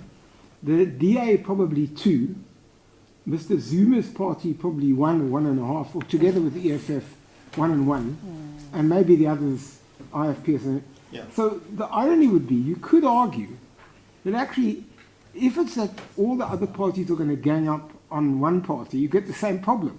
In other words, what I'm trying to say is, the problem becomes insurmountable once you move beyond proportional representation, because if you took 4 plus 2, right, meaning 4 for the ANC and 2 for the DA, on the logic of the applicants, well, since those two parties are opponents of the EFF, it would be in their vested interest to get the EFF out of Parliament. Doesn't really make much difference, does it? In other words, what I'm trying to say is, I'm not sure what system would apply, Yes. which is not against you. In fact, you're looking at me quizzically, but it's the problem I'm trying to articulate. Judges need to think through what the consequences of order are going to be. One of the big problems that we have in our jurisprudence is that doesn't happen all the time. Yes. And I'm worried about that. Yes. And well, we know what the answer is. We know the answer from The answer is that the proportional representation, for good or bad, is the one. It's the It's system. been, exactly, It's it's been, what it's we been have. chosen by Parliament. It's what exists in the Constitution. Yeah, I'd be Okay. particularly interested if the EFF had got 50 plus 1, whether they'd still be arguing this. Yeah, Yeah. well, we've raised that point. You don't like the system, you don't. No, Exactly. I don't want to waste time. I understand Exactly. where you're coming from. Okay, Yes. let's move on. I just want to make the following No, points. Yes, I'm indebted you did because I was trying to think through the consequences. as the court pleases. The one point I want to make is that section 12.5 is also the same thing. The proportional representation, the court has the argument. The other point I want to make is that the test for bias is an objective test. And what they're actually saying is that subjectively, you are my political opponents. And they say the ANC has never disciplined its own MPs, its own members. But that's not correct in the facts, and I just want to give the court a reference to that. That's page 377. 377. 377. I don't want to take the court there. No, we read. Yes, I'm just giving the court a reference. Remind us, Page yeah. 377, paragraph 122. And then we also know, the court can take judicial notice of it. We also, the previous speaker is also being disciplined, and she's a high-ranking member. She's also coming before the committee. So it's not a case of no, because their case is that this has been used as a political body to discipline the EFF members. That's Your point, as I understand it, is that the record shows that far from being inevitably skewed in favour of, say, a majority, that doesn't always work the case, because one should have more confidence in one's MPs to follow their constitutional duties. Is that yes. really? Well, yes. I'm going to get to the second leg of that. But Yes. that's correct. Got you. That's correct. And then also, the argument is actually, the answer is a philosophical answer, which is it's Occam's razor. If the reason that the EFF has been disciplined is because they've behaved. That's why they are the one party that's been, and members have been disciplined the most. That's the simple answer. you can't want to raise the argument and say it's biased when that's the actual answer. The other point I want to make is, and I just want to tie this up, was dealing with the point of the majority then and the majority now. The point I wanted to make was that the Ferreira versus Levin point, which is you've got to test this on objective grounds. A provision can't be constitutional, unconstitutional yesterday, constitutional the next day, and thereafter somewhere in between. It must be objectively unconstitutional. And that's why when you use the facts, when the case was initiated and the facts now, they're different. But And they that underline means- the argument. But let me just test that. Would you therefore be saying the test is a reasonable litigant? Sorry? Is it a reasonable litigant test? No, sorry, that's For bias. For the bias. Hmm. For a reasonable litigant. Well, in No, other but- words, what I no. mean by that, if you look at, for example, when judges have to recuse themselves, Yes. I mean, we've just had that particular experience in a case very recently. Yes, yes. Right? And the court quite rightly Did not set out the recuse law himself. from the President of the Republic of South Africa versus Yes. Louis Late, Yes. and said, well, what would a reasonable litigant or a reasonable person looking at this come to the conclusion? Is that the test for bias? No, well, Because if it is, you see, yes, sir. if it Yes. is, then could it not be argued that I'm a member of the EFF, well, I've got a reasonable apprehension that these people are going to put the boot in? So there's two answers to that. The first one is that the argument that they're raising is institutional bias. That's the first one. It's not bias in how we know and understand. Ah, I see. It's a that's- structural It's conceptual a structural. bias. Oh, gotcha. It's Okay. the Thank partisanship of you. it. Okay. That's the Fair enough. argument. Fair enough. And then I just want to add this as well. The irony of it is that they never actually moved for a recusal. They moved for a postponement application based on institutional bias, essentially. Yes, And yes. that you see from the written submissions. Yeah. And they gave the written submissions, and they said we want a postponement because they want to go and litigate elsewhere, and they called the forum a kangaroo court based on institutional bias. Thank you. Sorry, can I just give the court a reference of the Ferreira versus Levin decision? Yeah. It's Ferreira versus Levin in 1996, 1 SA 984 CC, and it's paragraphs 26 to 29. Is that the judgment, is that the Shaskelson judgment? Yes, or- that's correct. That's As correct. opposed to No, the Ackerman judgment? Yeah. Ackerman. Shame, who just died recently. Yes, and, yeah, it's Okay. one of our colleagues' father. Yeah, yeah. Still at the moment. Yeah. Then I just want to give the court another, before I move on from the topic, because I'm on the last section almost. When you deal with, the argument is essentially unfairness when they're attacking the legislation. But you can't attack legislation based on unfairness or fairness. And the authority for that is the Cool Ideas case. And I just want to give the court a reference to that. It's a paragraph 52. I don't know if I must give the full reference. Well, it's Cool Ideas versus UBARD, 2014, Volume 4, SA 474. Sorry, 2014?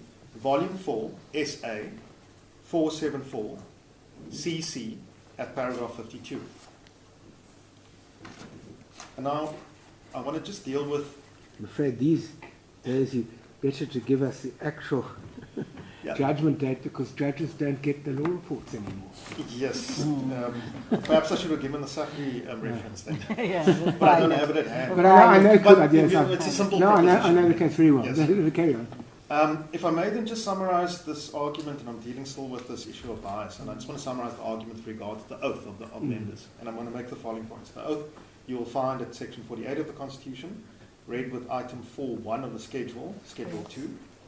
And then the judgment, and again I apologize for not having a copy of the judgment, but your Lordship, Justice Davis was referring to the judgment about the oath supersedes it's the secret ballot. Yes. That is the UDM versus It's the Speaker. UDM, not the Democratic Line. Yeah, Yes. that's a really- The reference is UDM versus Speaker Hang 2017. on, I want to get that so I get it right this time. UDM versus? Speaker 2017, Volume 5, SA 300 CC at paragraph 79. Thank you. And then to add that, and it is, sorry, I didn't hand up my bundle of authorities.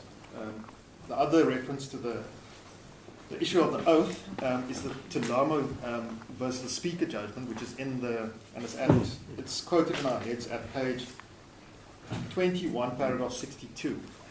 And that obviously, that case dealt with the Speaker, and they challenged the impartiality of the Speaker because she was a member of the ANC. Thank you very much. Said no.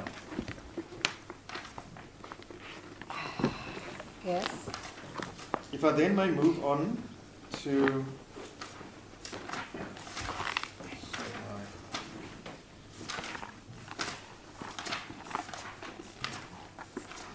we now on to discretion. yes, I seem to have muddled up my notes. The court can just bear with me 1 second.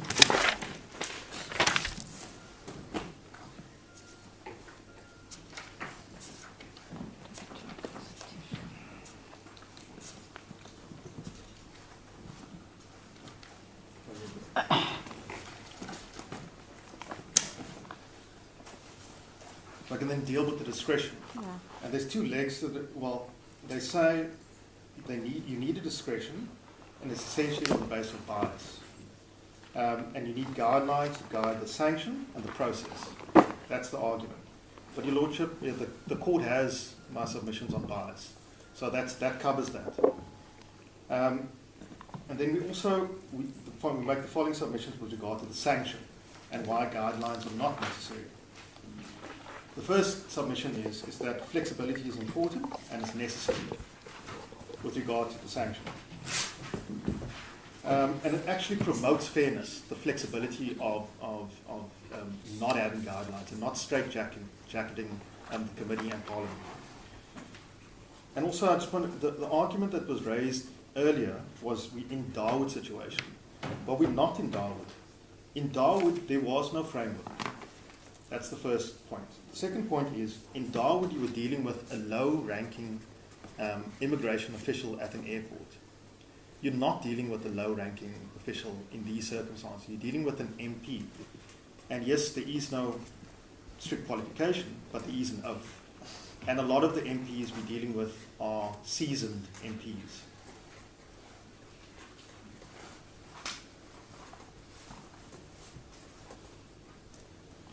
I want to emphasize the following is that we're dealing, and I made the point before, but we're only dealing with contempt, so there's only one offense.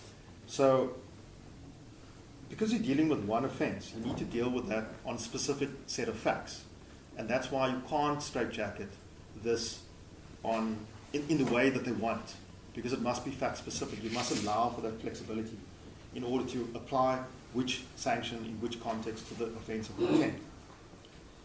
And it's also hard to regulate via guidelines. And an example of that was the debate that occurred earlier about what else should you do? What more could you do? And then again, we get in a difficult scenario of the Beta Star scenario, which is you don't want to overstep and dictate to Parliament, a separate arm, how to regulate the process. And we know where the court function comes in. The court's function comes afterwards. So that's why it must be fact specific. If Parliament does not exercise its powers lawfully and rationally, then you must come to court and you challenge it on those facts. So And essentially, sorry to interrupt there, Council, essentially you're saying there's nothing wrong with self-regulating. no. Yes. In fact, it's mandated. That's the nub of our argument. It's mandated from Section 57 of the Constitution. It's mandated by Section 58 of the Constitution. And 58 mandates the promulgation of the Act. And they don't attack Section 12, 1, 2, and 3. So all of that points to a situation where it's self-regulation. In fact, just to make sure that I understand your response to my sister, what you're saying is it's not just not bad, it's effectively the structure of the system.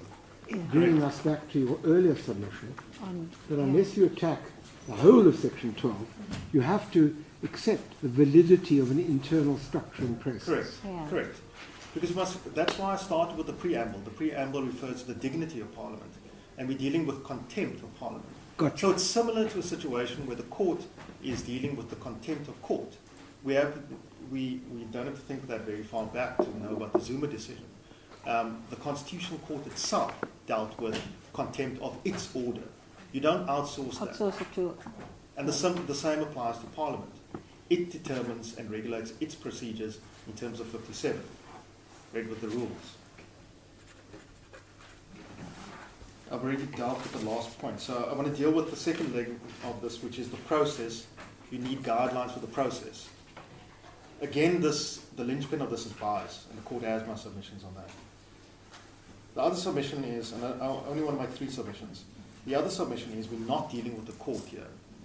Because what they're trying to do is they're trying to create a court system, discovery, cross-examination of witnesses. But again, this has been dealt with by the full court in the Ndlozi judgment, and I'll just give the court the reference. It's page 53, paragraph 44 of the judgment, where the court says, perhaps we can just... No, I've got it in front of me. Yes, perhaps I can just read it for the... Yes. Paragraph? 44. Yes, but it starts, the section I want to read from is at Here we are. At page 54. It's the sentence that starts evidently. Evidently, 350 to 400 members of the National Assembly do not sit as a court of law. And let me just stop there. This is not new. We know this from the Harris decisions. We don't deal with the High Court of Parliament. So they don't sit as a court of law. The National Assembly, as the House, cannot practically or procedurally make or define findings of fact in the same way as a court of law does, or would it be expected to do. It is unfair and contrary to reality to expect the National Assembly should have gone about and documented findings relative to sanctions in the manner that a court of law would. So you can't, it's an inapt analogy. And we do embrace the argument about what happened in the Public Protector. It was, we all know, unfortunate, and Mr. Bishop and I were involved also, and still are involved, in fact, in some of the litigation flowing from the Public Protector. And that is not what it should have been. It should have been a short process, not involving counsel at any stage, with respect, but we must live with that. But there's a reason for that. It's a specific scenario that happened in the context of that. But it's an example of why we should not have the same process. And there's nothing wrong with that. If I can then deal with, I've dealt with the attack on the process.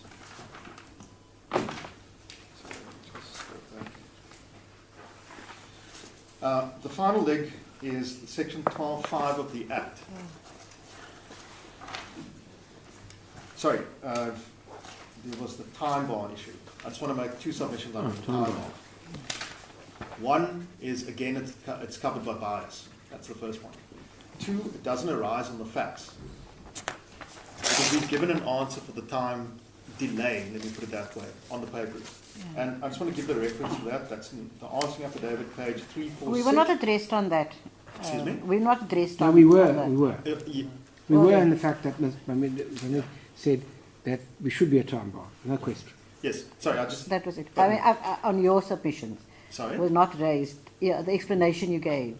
Yes, yeah. Where is that? Sorry? That is in the answer. The answering affidavit at page 346 to 349.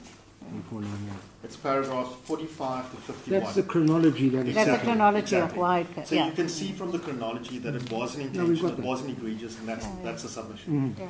So it doesn't arise. The last point I want to deal with is section 12.5, and I'll be brief on this because I've covered this. Before you get there, counsel, I think their gripe is they were not also afforded sufficient time to prepare.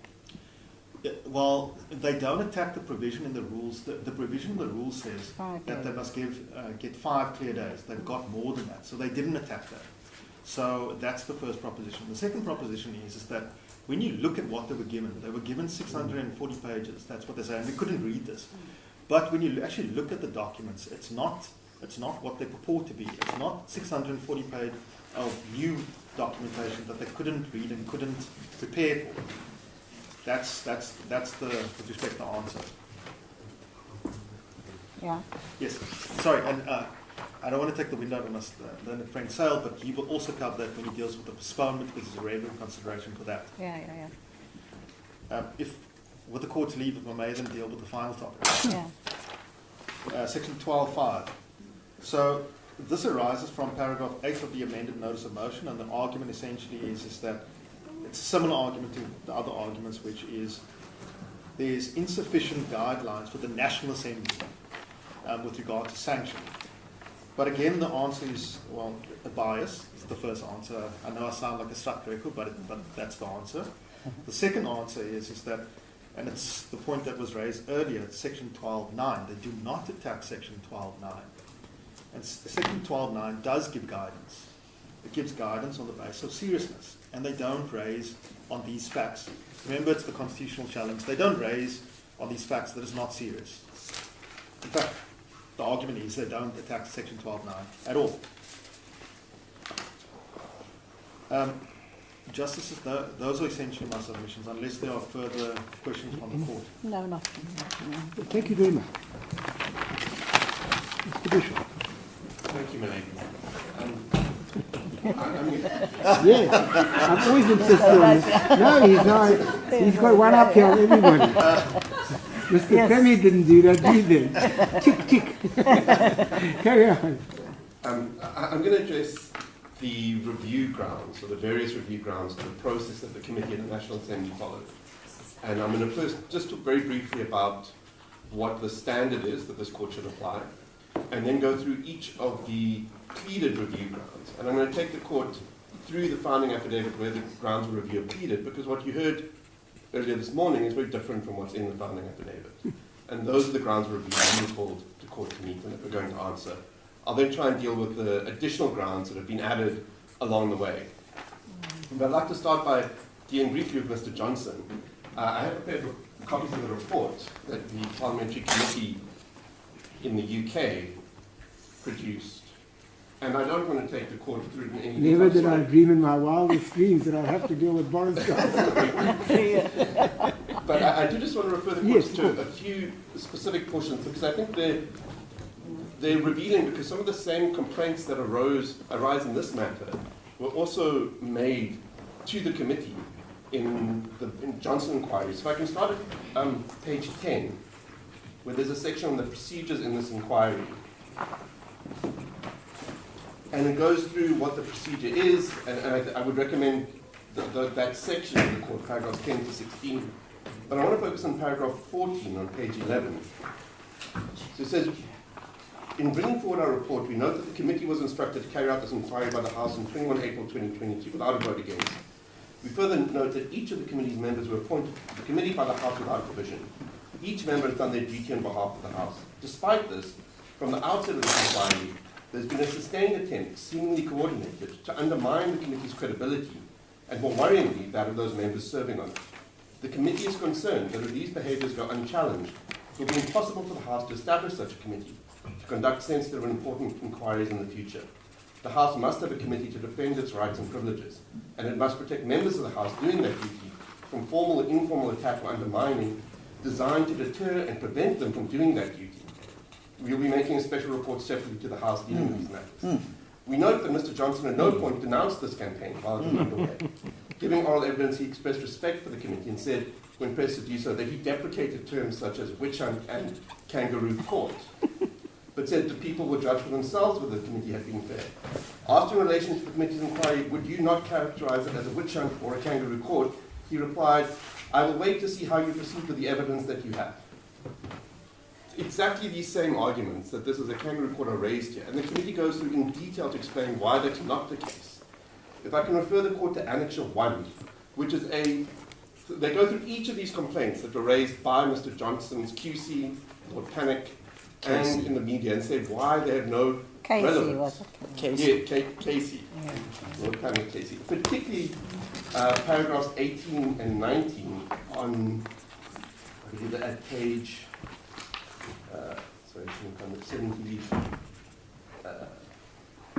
page 82, where they talk about whether the committee is performing the role of investigator, prosecutor, judge, and jury, and is it the case that in no other context would this be regarded as a fair or impartial process, and explains in detail why a process that is almost identical to this process is not judge, jury, and execution, and is a fair process.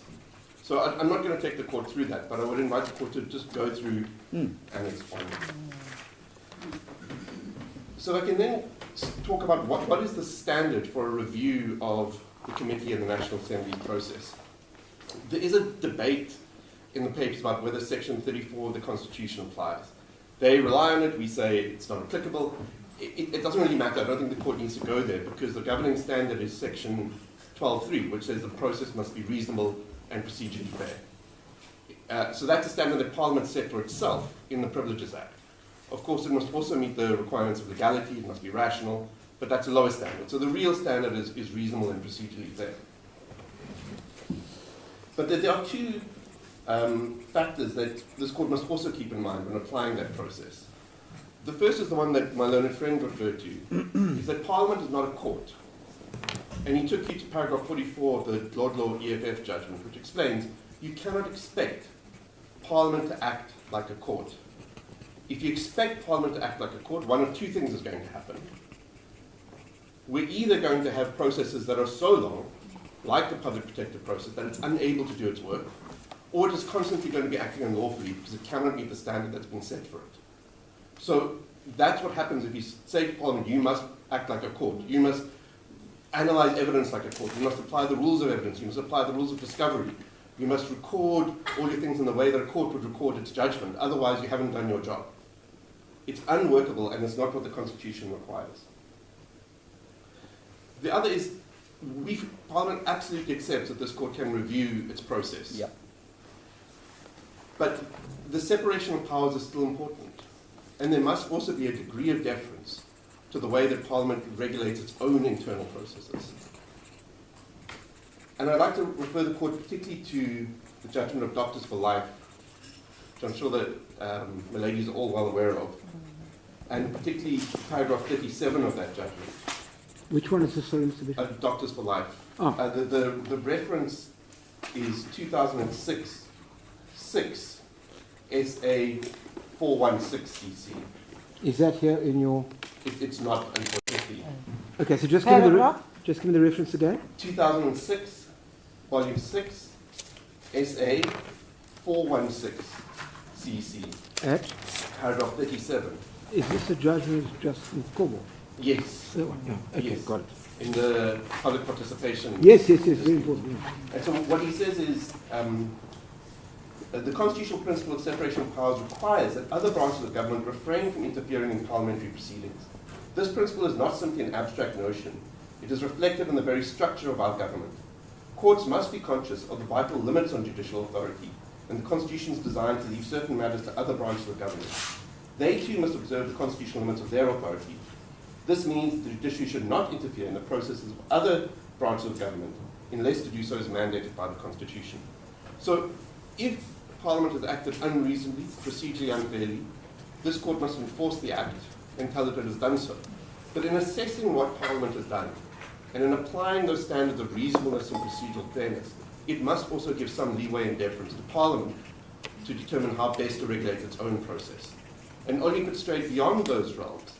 So it's not enough for this court to say, well, I would have granted that postponement. That's not a basis to interfere with what Parliament did and the way it regulated its own process. The final, before I get to each of the grounds, to emphasize this, what's very interesting in this case is that if you look at all the review grounds, none of them say, but we're not guilty of contempt, or the requirements in section 12.9 for suspension will not satisfy. Oh. Those are not grounds of review. The grounds of review are all procedural. Procedural only, yes. And I don't need to take you there, but the point is made in the answering affidavit, page 342, paragraph 29. 3. Page 342, paragraph 29. So against that background, I'd like to turn to the grounds of review, and I'd like to do so by referring to the founding affidavit, because the applicants are bound by their founding papers. They cannot advance review grounds that are not in the founding papers as review grounds. And so I'd like to start at paragraphs 198 to 198 of the founding affidavit, which is at page 66. So this is where the heading is the impugned decisions and actions. And then they say in 197, disciplinary processes to which the applicants were subjected contain manifestations of each of the unlawful and unconstitutional features of the MA rules highlighted above, as well as some other blatantly unlawful features. And then they list first, second, third, fourth. So the first one is a complaint about bias. It says the committee was made with a large majority of our political opponents. I don't intend to deal with that. Mr. Nasseruddin has dealt with that. Yeah. If the challenge to the rules fails, then there cannot be a separate review ground based on bias. This isn't a different type of bias that they're alleging here. It's the same bias. They're not saying, well, in particular, Dr. Latreat on the committee was biased because X, Y, and Z. It's not that. It's just the same institutional bias complaint. So that's the first review ground. The second one begins at paragraph 202 and 203. And what's pleaded is the lack of clarity on the requirements and standards meant that we were not able to demand certain accommodations, such as the CCTV footage from a better angle, and we did not know what standard of proof the initiator would have to meet. Had we participated in the hearing, our legal representatives would have been at a serious disadvantage. So it seems that there's two legs to that. The one is about the standard of proof, and the other one is about accommodations, particularly access to CCTV footage. The answer to the standard of proof is really the same one that Mr. Nasseruddin gave to the attack on the rules, which is that these are not judicial proceedings. They are inquisitorial proceedings in which Parliament and the committee do not apply a standard of proof or rules of evidence in the way that a court would. And there's nothing wrong with that. It's not accusatorial. Exactly, Milady. It's not an adversarial process, it's not an accusatorial process, it's an inquisitorial process. Much like a tribunal under the JC Act, a JCT tribunal, Milady presiding, appearing on one. That's what the courts have said about those types of procedures as well. And that's, if one looks at the Boris Johnson report, that's also what the committee there says about their types of process. So there isn't a standard of proof, and the absence of one stated in the rules or applied in this case doesn't render the process procedurally unfair. Then we get to the CCTV footage. And it's important to be clear about what actually happened here. So there was a letter was written by the applicant's attorneys to the Speaker asking for the CCTV footage. And the Speaker responded in a letter from the State Attorney on 12 November 2023. And the relevant part is at page 141 of the record, paragraph 21, where the Speaker refuses to provide that CCTV footage. Yeah. But there's no review of the Speaker's decision. That decision was not reviewed before this court. And the Speaker's decision did not bind the committee. And the committee never took a decision about the CCTV footage. Oh. Because what happened, my learned friend sounds surprised, but this is said expressly in the answering affidavit. What happened is there's an application for postponement. One of the reasons for the postponement is that they want the CCTV footage. Other reasons are given as well. The postponement is refused. The committee never says, and we are refusing to give you the CCTV footage. They refuse the postponement. And then the applicants leave.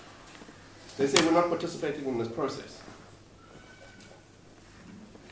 And so they never ask the committee, saying, okay, we can't get a postponement. We're going to go ahead with the process. We need the CCTV footage. We need the subpoena of the president. We need the subpoena of the speaker. Either now, before Mr. Tasso gives evidence, or later so that we can present our case. So that's a very simple answer to the complaint about the CCTV footage. The other answer is, it is so that the initiator, who's not the decision maker, Mr. Katz, he doesn't take the decision for the committee, argues that the CCTV footage would be irrelevant. And he's probably correct about that, but the issue was never determined by the committee. The next ground of review begins at paragraph 204 of the founding affidavit. And so this is, again, a complaint about discretion for penalty and whether the committee, in fact, considered section 12.9. So, again, there's two parts to it. The one is there needs to be clearer guidelines on sanction. Mr. Nasseruddin has dealt with that in the challenge to the rules. I'm not going to repeat it. The other is that Section 12.9 was flouted without any consideration given to it. So the claim is that the committee didn't consider whether those two requirements of severity or repetition and no, that no other sanction be appropriate were met. And so that's just not the case. If one goes through what happened before the committee, it's clear they were very aware of Section 12.9. So we can begin with the initiator's address on sanction, which begins at page 740 of the record. Just give me that page again. 740. 740. And what Mr. Katz does in his address is he says, let me go through each sanction in section 12.5 A through G. And he goes through each one. Sorry, which page is this now? It starts at 740. 740. Okay, carry on. Until 741. Yeah. And he goes through each of them. He says why, in his view, each one is not is appropriate for the apology and the suspension, and the others are not appropriate.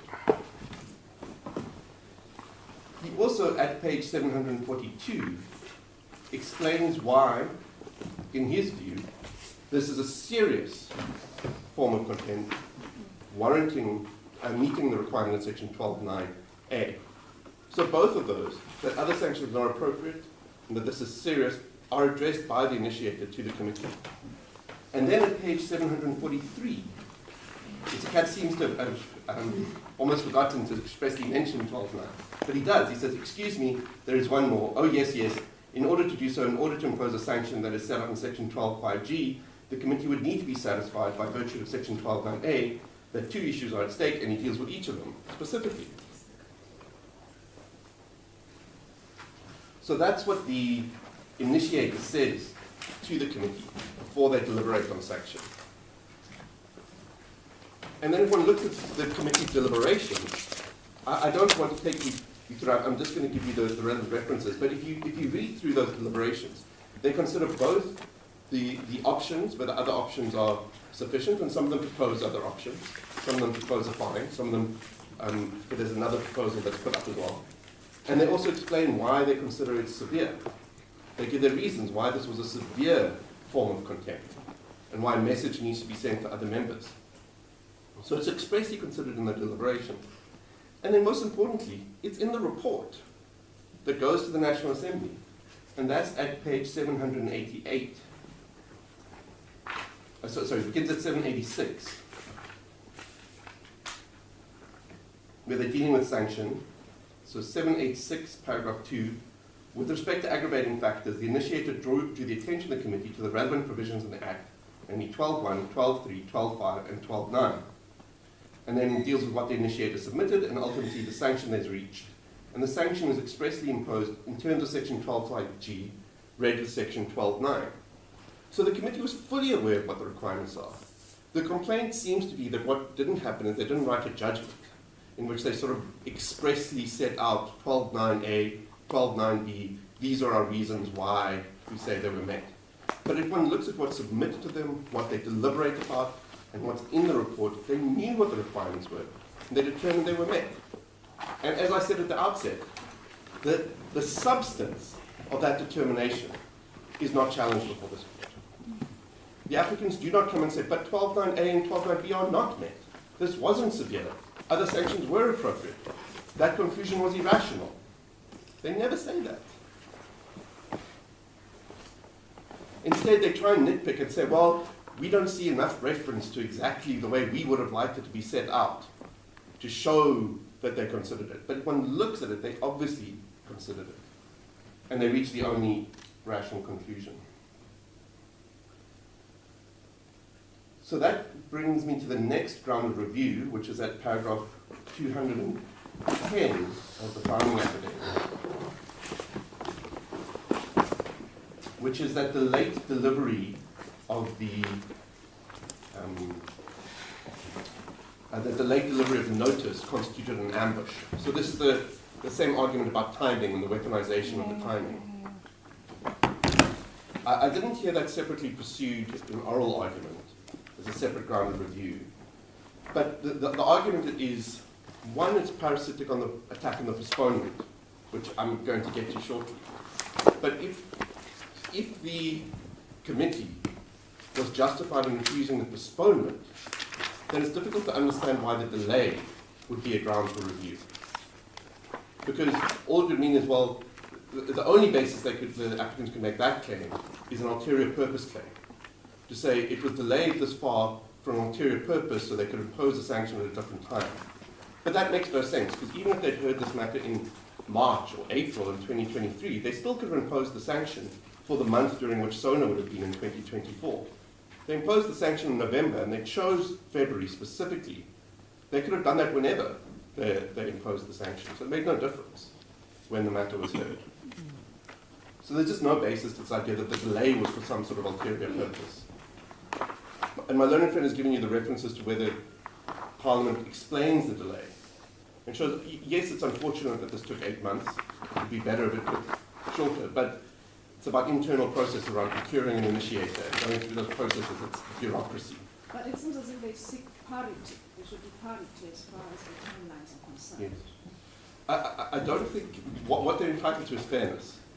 So if they had enough time to prepare it, then it was fair. The fact that Parliament may have had more time doesn't matter as long as they had enough time.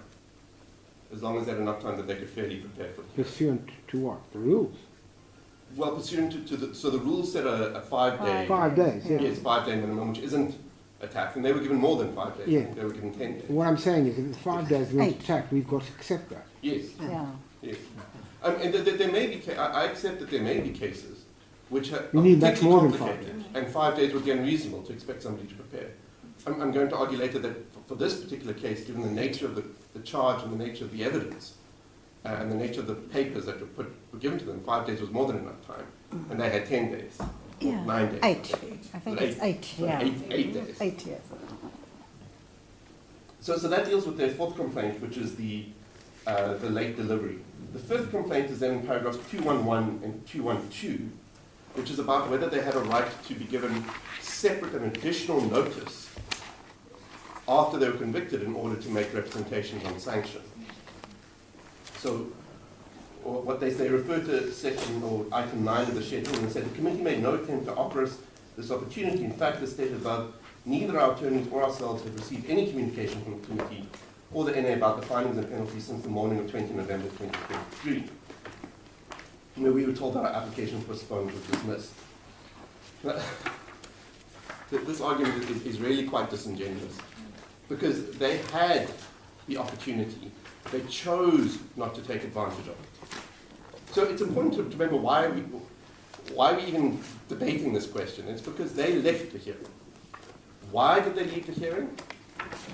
The second respondent tells us at page 677 of the record.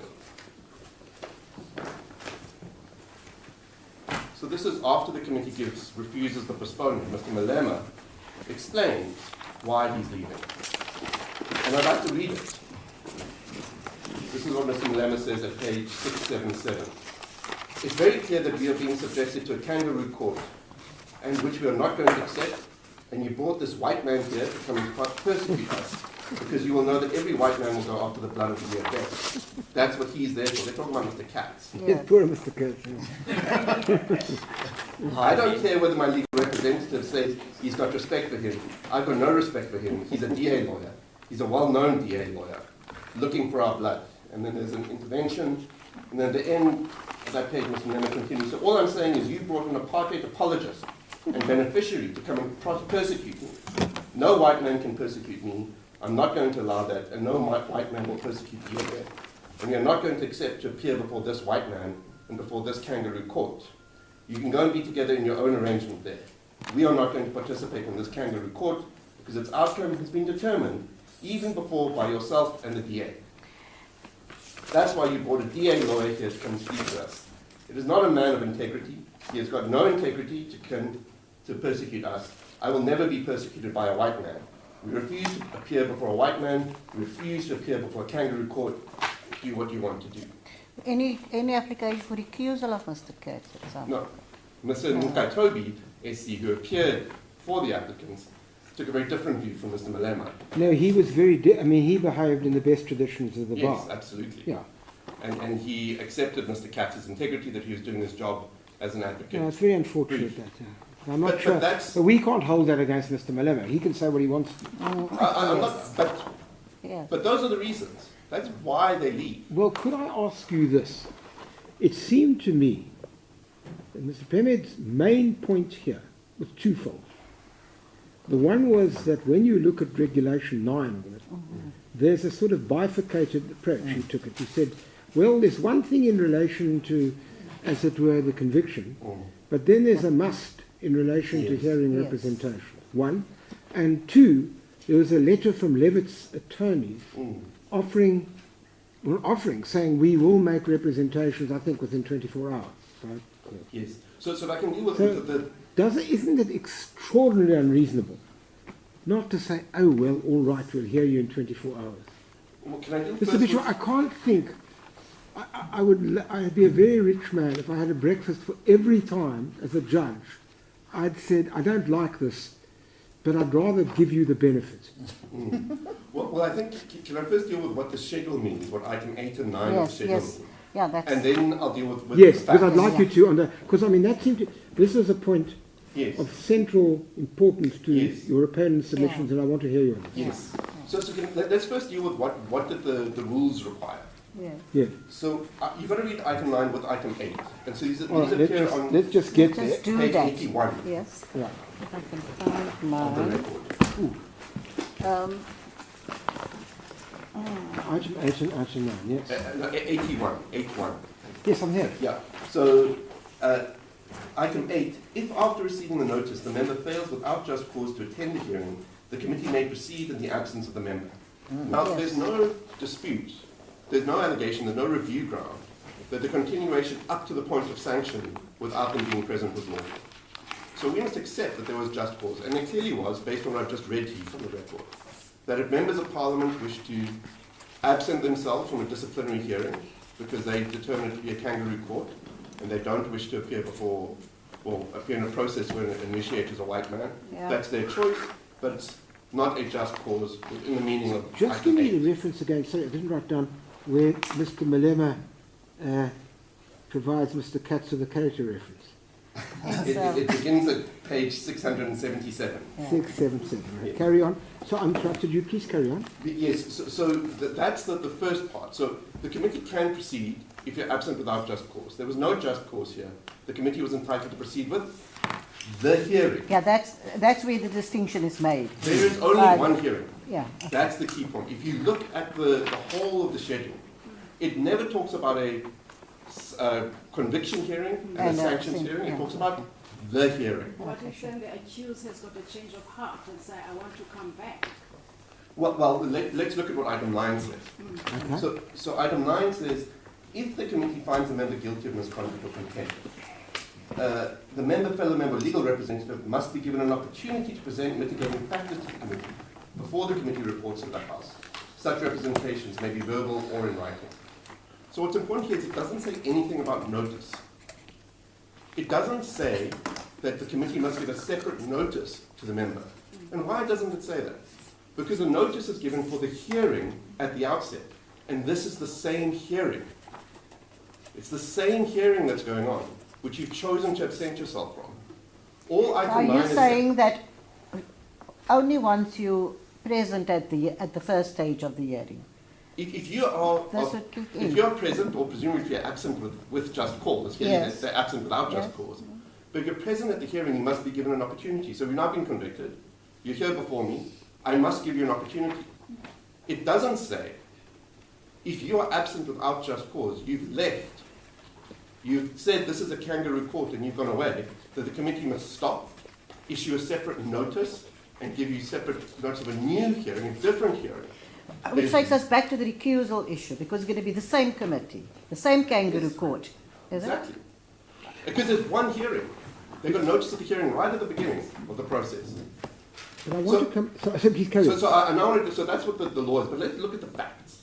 And I want to start with the point you gave about the letter, and then I want to talk about YouTube. The letter, the letter 258259, is that what you're talking about? Yes, so we've got to get the timing right here. Yeah, yes, that's what I want you to clarify. On the 20th of November is the beginning of the hearing. That's when the postponement application is heard. That's when it's dismissed, Mr. Malema walks out, Yeah. Mr. Klaso gives evidence. Yeah. They come back the next day on the 21st. Yeah.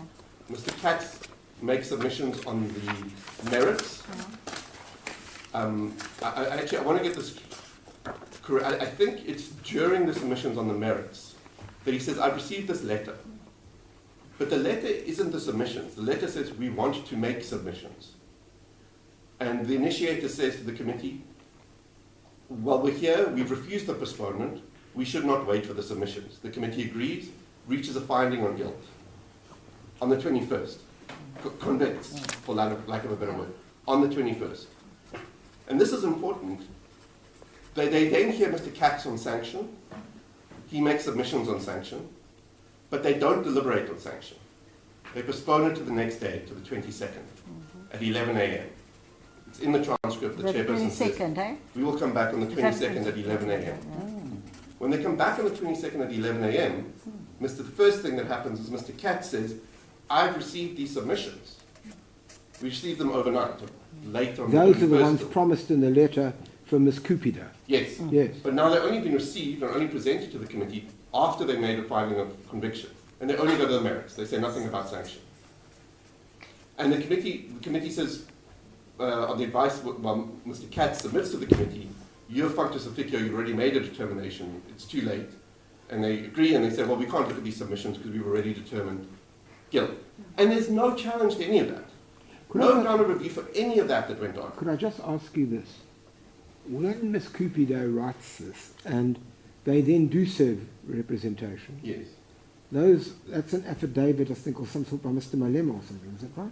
I don't think it's an affidavit, I think it's Or is it just submissions, but in statement? Mr. Malema's name. It's called a written statement. It's a written statement. Yes. Mr. Malema's name is at the bottom. Yes, But yes. it's not an affidavit. It's No, okay, no, that doesn't matter. Written statement on behalf of the charged members. Yes. Yeah. It's at 243. Yes. Are you saying, I just want to make sure because I did read this, are you saying that if I read these, which I did, just to read them again, there's all sorts of stuff about Mr. Ramaphosa, Yes, which he was threatened. mercifully we don't have to deal with. The point about it is that are you saying that all of this, particularly the issue of the protection of the Constitution, all had to do with conviction? Yes. Yeah, Nothing to do with sentence. Correct. So your submission is, it's all very well, so let me get the sequence right. The committee, on the 20th, Mr. Malema walks out. Yes. Basically says he's not prepared to be in front of the kangaroo court. Yes. On the 21st, the committee convicts. Yes. Right? That they had, before they convicted, they received the letter, but not the submissions. They received the letter that said, we want to make submissions. Yes. So there's that very short letter that said, All right, so there are two issues that flow. Yes. No, they're very short letter. yes. The first is, have they got when Mr. Katz says, I've got to go check this, but you'll let me know so I don't have to. Mr. Katz says, I received this written submission. Is that correct? So there's two things he says. He says, we've received the letter, which is on the 21st, Yeah. for conviction, and they decide that they're going to proceed and make a determination on conviction without waiting for the submissions. Submissions hadn't come in yet. And that's on the 21st. That's on the 21st. And the submissions have not yet come in. No, The submissions come in, what, the next day? overnight. Overnight. Okay, it doesn't matter. But your point is, therefore, as I understand it, no, we're not waiting for submissions in relation to conviction. You've walked out, you've made your attitude perfectly Made your clear. bed. Goodbye. Conviction, therefore, follows. Yes. Now the argument is, well, why didn't you postpone this to allow the submissions to be made? Your submissions, understand, is to what end? If you were entitled, if the committee was entitled to say, we waited long enough, we've got our evidence, we're going to convict, the mandatory component, if I assumed Mr. Pramihid's argument to be correct, was about sentence. Yes. But there were never any submissions made in that regard. That's They were correct. only about conviction. That's your submission. And they were made after conviction. After conviction. Yes, that's what I'm saying. And there's no review ground on that. There's no review ground that says it was unlawful for the committee to proceed to convict despite having received a letter from Mrs. Cupido promising the submissions. There's no review ground on that. The review ground is about The review postponing. ground is very different. The review ground we're dealing with now is that after they're convicted, as I understand the argument, the committee had to give a separate notice and notify the applicants and say, we have convicted you.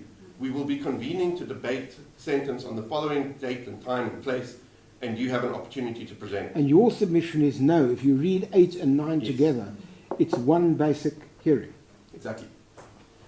And there's another submission. Which means that on your submission, contrary to your opponent's submission, although there's a must, Yeah. if you say, goodbye, I'm not going to be here, Yes. well, that is a waiver.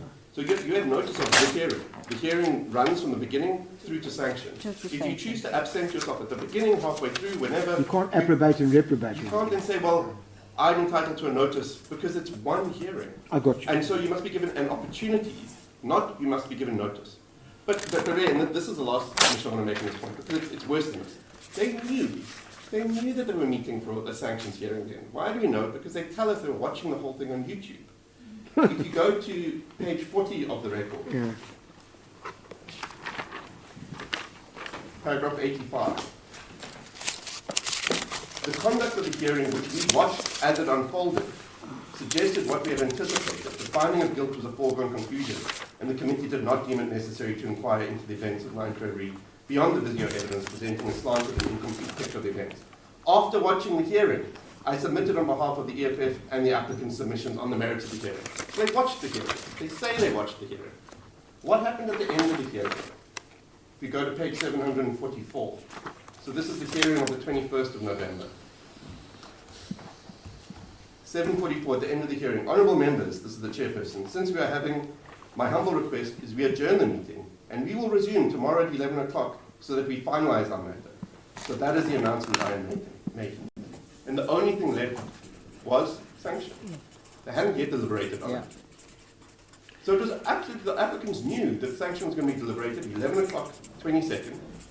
If they wanted to come and give submissions, nothing was stopping them. But now they complain, oh, well, you didn't send me a nice invite in an envelope telling me so therefore your whole process that I think is a kangaroo court is unlawful. That's the argument. So your argument is they were late with regard to submissions on conviction. Yes. The committee took the view, the door was shut on that, we're going to make our deliberation on that. 2, the sanctions and the conviction hearing are basically It's one hearing. one hearing. Nonetheless, it was postponed to the 22nd. Yeah. On their own version, they knew about this. Yes. So nothing stopped them, on your line of argument, from saying, hang on a moment, we better actually make submissions with regard to... It's a sanction. And here you are on the 22nd, here's our written statement with regard to sanction. But they put up a written sanction with regard to conviction. And that Okay. you could say. Yeah. Yes, but what I'm trying to say is, They in could your have. submission, they could have done that, they didn't do that. They could have come to the hearing and called witnesses if they wanted to. The fact that they didn't come, knowing that it was taking place, and knowing their general attitude to this, Yes. meant that what was the committee supposed to do, I suppose, is your argument. Stop its work, send an invite and say, we are hereby giving you formal notice. Where in the schedule, where in the rules does it require that? Yeah, gotcha. Nowhere does it say there must be separate notice for members who choose to absent themselves from the proceedings. All right. That's the point. Got your point. So, so that's why there was nothing wrong with the way the committee proceeded. There was no, that they had the right, even though they had absented themselves at the beginning, they had the right to come back. And if they come back and they'd been there, or they'd made timely submissions on sanction, and the committee hadn't considered them, or they'd appeared in person and the chairperson said, I refuse to listen to you, we'd be having a different We debate. wouldn't have been here now. Okay. Could I just ask you this? You did make a point, they never took it on review. Sorry. The fact that the didn't committee, before it had determined conviction, received this letter from the applicant's attorney that said, we wish to make submissions. They said, we're not waiting. They make the determination on conviction. The submissions on sanction on conviction come in overnight. And they say, well, we're not considering them because we're functus officio. There's no review ground to that whole. I don't submit there could be a review ground. I think what the committee did was entirely lawful and reasonable. Yes, but there isn't a review. we don't have to decide that because there's no review ground on that point. Precisely. Got you. Thank you. And so this is not a case about waiver, whether there's waiver in the formal sense or not. It's a case about two things: whether the committee complied with the schedule, the rules, 8 and 9, and I've made my submission for why it did. And secondly, whether it acted reasonably and procedurally fairly in terms of Section 12.3, and it did. So we don't have to establish waiver. That's not our case.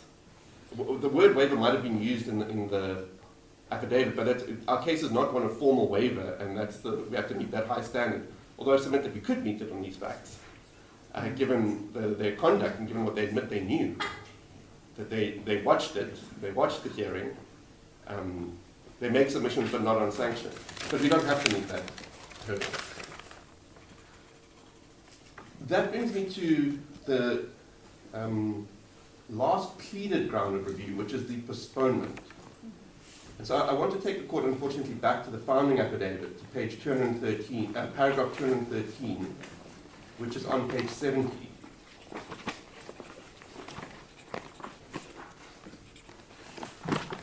So there's one paragraph where this review ground of the postponement is dealt with. So earlier in the founding affidavit, they talk about the postponement, the reasons why they asked for a postponement. But this is the review ground. This is what's pleaded as a reason to set aside the committee's and the National Assembly's decision. Apart from the above, the committee should have given the EFF the postponement it requested. The request was reasonable and fair. There was no basis at all to refuse the postponement. The refusal of the postponement on its own is reviewable and is a standalone basis for setting aside of the entire disciplinary process. And so there's two preliminary problems with that. The first is, even if the refusal of postponement was unlawful, that's not a basis to set aside the ultimate conviction and sanction. You've got to plead that because you refused the postponement, that rendered the proceedings unreasonable and unreasonable or procedurally unfair. And that averment is not made. And one can think of many examples when that would be the case. So in this case, we would say, we don't know what would have happened if they participated. But given the nature of the case, the proceedings may well not have been unfair if they participated in it. We don't know because they didn't participate. But if I can think of another example, somebody asks for postponement in a trial because the witness they want to call is not available, and the judge says, no, I'm not granting it. So they call another witness, and that witness goes, and by the time that witness finishes, the first witness is available, and they call that witness, and there's no prejudice. So refusing the postponement may have been unreasonable, may have been unlawful, but unless it causes the proceedings as a whole to be unreasonable or unfair, it's not a ground to set them aside. And that averment is not here. And that's enough to get rid of the postponement ground. But there's another basis. They don't say why the decision to refuse the postponement is reviewable. All they say is there was no basis at all to refuse the postponement. But what are the review grounds? You've got to say to us, these are the reasons that we gave. This is why your refusal to grant the postponement, given what we told you, was unreasonable and unfair. And they never do it. They just have one sentence. So we're left to guess. We have to go back and look at what's said in their initial application, what Mr. Ndlozi said to the committee in oral argument, and guess what? Which of these ones do they think are the reasons that were so good that the refusal of postponement is reviewable? And that puts Parliament in an invidious position, because it's got to guess. So it might guess wrongly. It might not address some of the reasons that they are going to rely on, or it might end up making the case for the applicants, because you're trying to cover all the possible bases. And so you end up making a case for them, and that's not fair. The ground has to be properly pleaded. It isn't, and that as well is sufficient to refuse this ground of review. The third submission is that even if this court wants to get into the merits of the committee's decision to refuse the postponement. It's a very high hurdle to interfere with a decision to refuse postponement. It's discretionary. You generally, even in court proceedings, an appeal court will very seldom interfere with the refusal or grant of a postponement. It's for that court, that body, to regulate its own process. And we would say the same is true here. It really goes back to the first submission I made, that a court should only interfere in circumstances like this, where Parliament is regulating its process. It says, we want to get this done, we're going to get it done, if the applicant can show unfairness. And not only have they not shown it, they haven't even pleaded it. But let's assume, contrary to all of that, that this court wants to look at the reasons why the committee refused the postponement and wants to evaluate whether those were adequate reasons or not, or whether, as they put it, the request was reasonable and fair and therefore had to be granted. Of course, just because a request is reasonable doesn't mean it has to be granted. So, if we look at the reasons that were put forward by the applicants, either in the original application, the written application for postponement, or by their counsel at the hearing, it seems it's the following. The first is the length of time that they had, the notice period that they were given. So they were given 8 days notice. And within those 8 days, they managed to brief senior and junior counsel, eminent senior and junior counsel, who both represented South African International Criminal Court. For the record, that wasn't me. Doesn't make you non-eminent. Non-eminent. Doesn't make you non-eminent. So they had eminent senior counsel and Mr. Ramachale, excellent junior counsel, who were representing them at the hearing. The record that they were given was, the whole thing was 600 pages, but most of that was copies of the rules, which is about 200 pages, other sort of formal documents. The relevant part is 156 pages. And we attached the index to the record that they were given to show what was relevant, what was not relevant. And most of that 156 pages, I think 90 pages of it, is the Hansard from the hearing at the SODA. 196 pages, 156, I can't remember. Total is 156 of relevant. Okay, yeah. And there's including Hansard, yeah. Yes. And a lot of that, the Hansard is for the whole hearing, I think, up to the disruption. Yes, also a lot of that is irrelevant as well. So with respect, it is easily possible to prepare for a matter where that's limited evidence, plus the video. This isn't a complicated case requiring looking at lots of different documents, where lots of witnesses are going to be called, where complicated instructions have to be taken. There's a video, it's a single incident, either you're in contempt or you're not. Come and give your defense. 8 days was more than sufficient. Then there's a complaint about the length of time that Parliament took. I've already dealt with this. That can't render the refusal of postponement reviewable. It's got to be judged separately, no matter how much time Parliament had. As long as the applicant was given enough time, the refusal of postponement was not subject to review. Then there's a complaint about the ongoing litigation, in which so this is the Mente litigation, in which the applicants had said they intended to intervene, and which challenged some of the same issues. That wasn't a reason to grant the postponement, both because we know from the City of Tshwane case, so it's the City of Tshwane versus AfriForum, 2016, Volume 6, SA 279, paragraph 74, where Chief Justice Mogoeng says, it needs to be stated categorically that no aspect of our law requires of any entity or person to desist from implementing an apparently lawful decision simply because an application that might even be dismissed has been launched to hopefully stall that implementation. So before City of Tshwane, there were some judgments that went the other way, that said government, when an application is launched, should hold off and give the courts a chance. But since City of Tshwane, it's the opposite. You're entitled to hold back, but there's no legal obligation on you to do so, none whatsoever. And so whether Parliament wanted to take the risk and say, well, we're going to go ahead with this proceedings, maybe it'll be negatively influenced by this ongoing litigation, maybe it won't be, absolutely 100% Parliament's choice to make. And there's absolutely no legal impediment to it doing so. And particularly here, the applicants ended up, I'm sure, did they? They did intervene and then they withdrew their intervention in the mental litigation. So it was never a reason to stop this proceedings. It was an excuse. It was a way to try and postpone the hearing.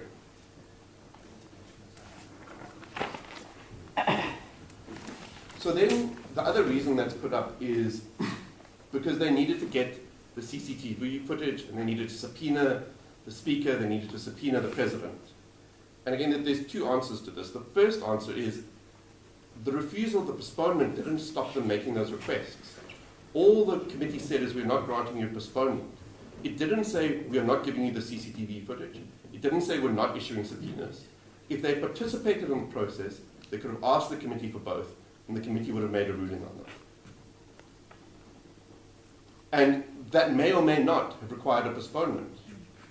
It may have been that the CCTV footage could have been obtained without postponing. It may have been that the subpoenas could have been issued without postponing. But those two issues, the fact that the postponement was refused, doesn't mean that the committee prevented them from accessing CCTV footage or subpoenas, and so couldn't render the process unfair.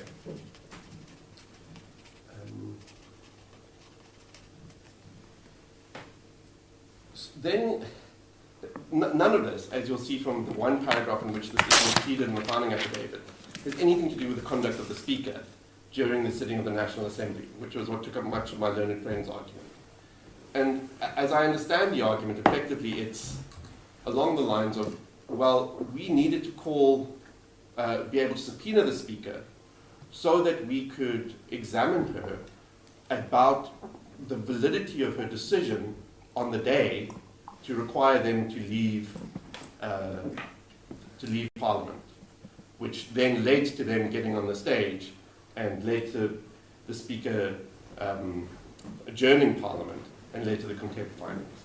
And because of the postponement, we weren't able to do so. So the first answer, it's not because of the postponement, or the refusal of the postponement. That's not the reason. But the second reason is none of this is relevant, because we know exactly what the Speaker did. We've got the Hansard and we've got the video. We can see what rulings she made. Those rulings were made and those rulings were disobeyed by the applicants. Whether those rulings were good or bad is not relevant to the proceeding. It's not relevant to the conviction, and it's not relevant to the mitigation.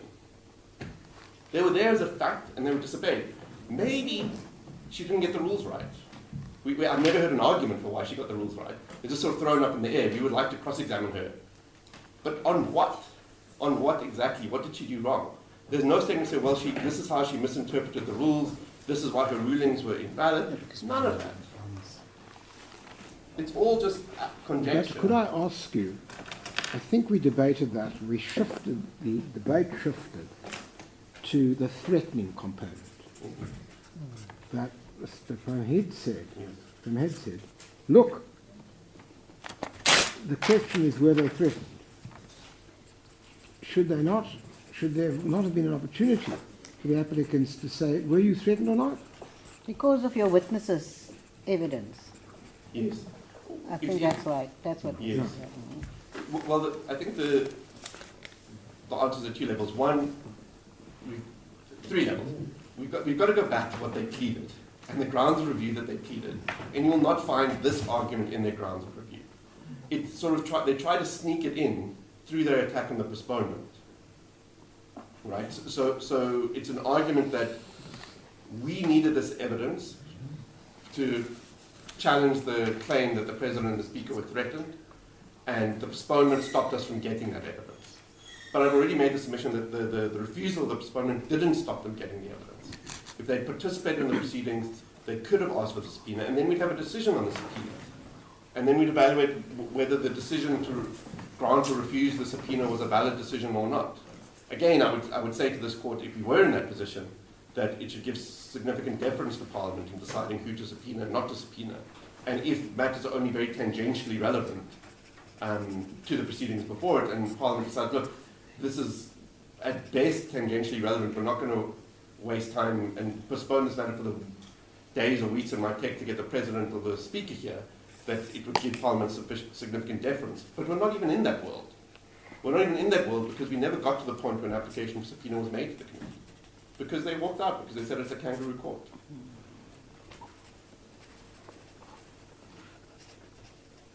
And on the next level in which I'd answer it is, it doesn't seem to me that you necessarily need the evidence of the President or the Speaker to know whether they approach the President and Speaker in a threatening manner.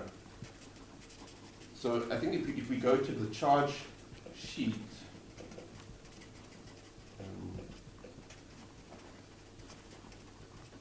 it said, you ascended onto the stage without the authority to do so, and in a threatening manner approached the President of South Africa and the presiding officers. So the manner, it doesn't say, and the President and the Speaker felt threatened. That's not in the charge sheet. That's not what they were trying to prove. In the evidence of Mr. Yes, but the evidence of Mr. Kaso is also the video. And so one can assess the video, because we have a video of how they approached. And either that was a threatening manner or it wasn't. It may have been very threatening, objectively speaking, but Mr. President Ramaphosa was unperturbed or wasn't paying attention or looking the other way. That wouldn't change whether they approach in a threatening manner. Prove what's in the charge sheet. Yeah. So it's utterly irrelevant. Again, it's just they're trying to find really obtuse procedural technicalities to get out of the reality that what they did was contempt and they deserved their sanction, which they never challenged directly.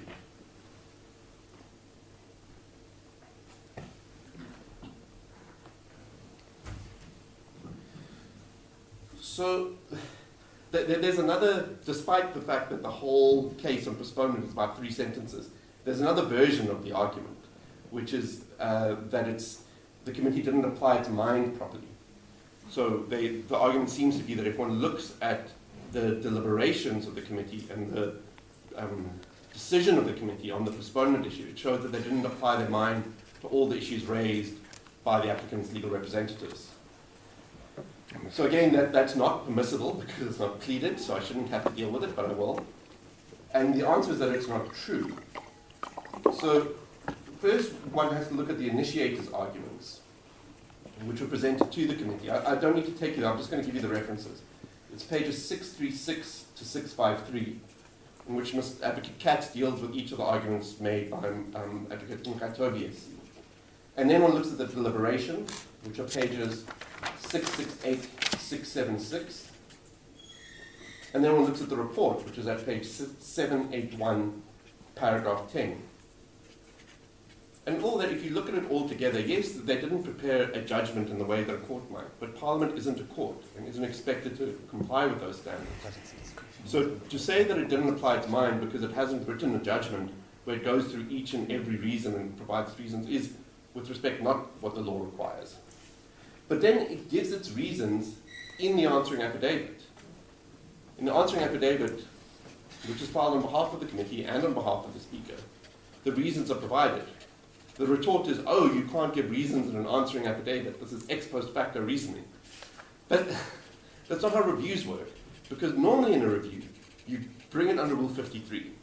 And you say to the government, here's my filing affidavit. Here are my initial grounds of review. Please give me the record and the reasons. And the reasons for your decision. And then you give your reasons in the Rule 53 record. And unless there's some other statutory requirement that required you to write down your reasons before then, that's the first time you're required to give reasons. And you do it in the Rule 53 record. There's no request for a Rule 53 record here. So Parliament is entitled to give its reasons in its answering affidavit, which it does. And there's nothing inappropriate about that. There's nothing ex post facto about it, because there is no statutory obligation to record its reasons beforehand. So it's permitted to write all the reasons in the answering affidavit.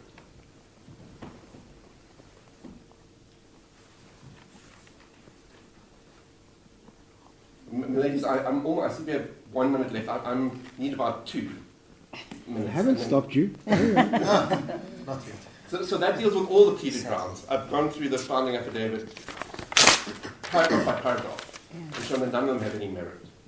There were, as I could tell from what my learned friend argued today, there were 2 further grounds that I don't see in the founding affidavit. The first is the failure to consider or decide on whether to refer this to an independent judge or independent legal practitioner. And so the claim seems to be the application for postponement was both an application for postponement and an application for the committee to refer the hearing to a third-party investigator of some sort. And the argument is the committee never only decided the postponement, it didn't decide the referral. This is really, it's pure sophistry. Because how do we know the committee decided it? Because it continued with the hearing and didn't appoint a third-party investigator. So we know what they decided. And we also know that they considered it because one looks at the deliberations, which are pages 668 to 676. 668 to 676. The members of the committee debate this issue and say why they don't think they should have to refer it to an independent third party. So the whole claim, the whole review ground rests on the fact that when they come back after the deliberations and they give the decision, they don't specifically say, and we're refusing your request for referral. They only specifically deal with the postponement. But it's clear that they considered it, and it's clear that they rejected it because they went ahead with the hearing. The last one was which I had on, was in oral argument, my learned friend sought to get some purchase out of the refusal to consider the applicant's written submissions, the ones that came in overnight on the 22nd. I've dealt with that. I think we dealt with that. Yeah, we I have. don't have to go through it again. So those are my submissions on the merits. It just leaves costs. Follow the results or buy a watch if you win? I think on scale, I agree with my learned friend that it should be scale C.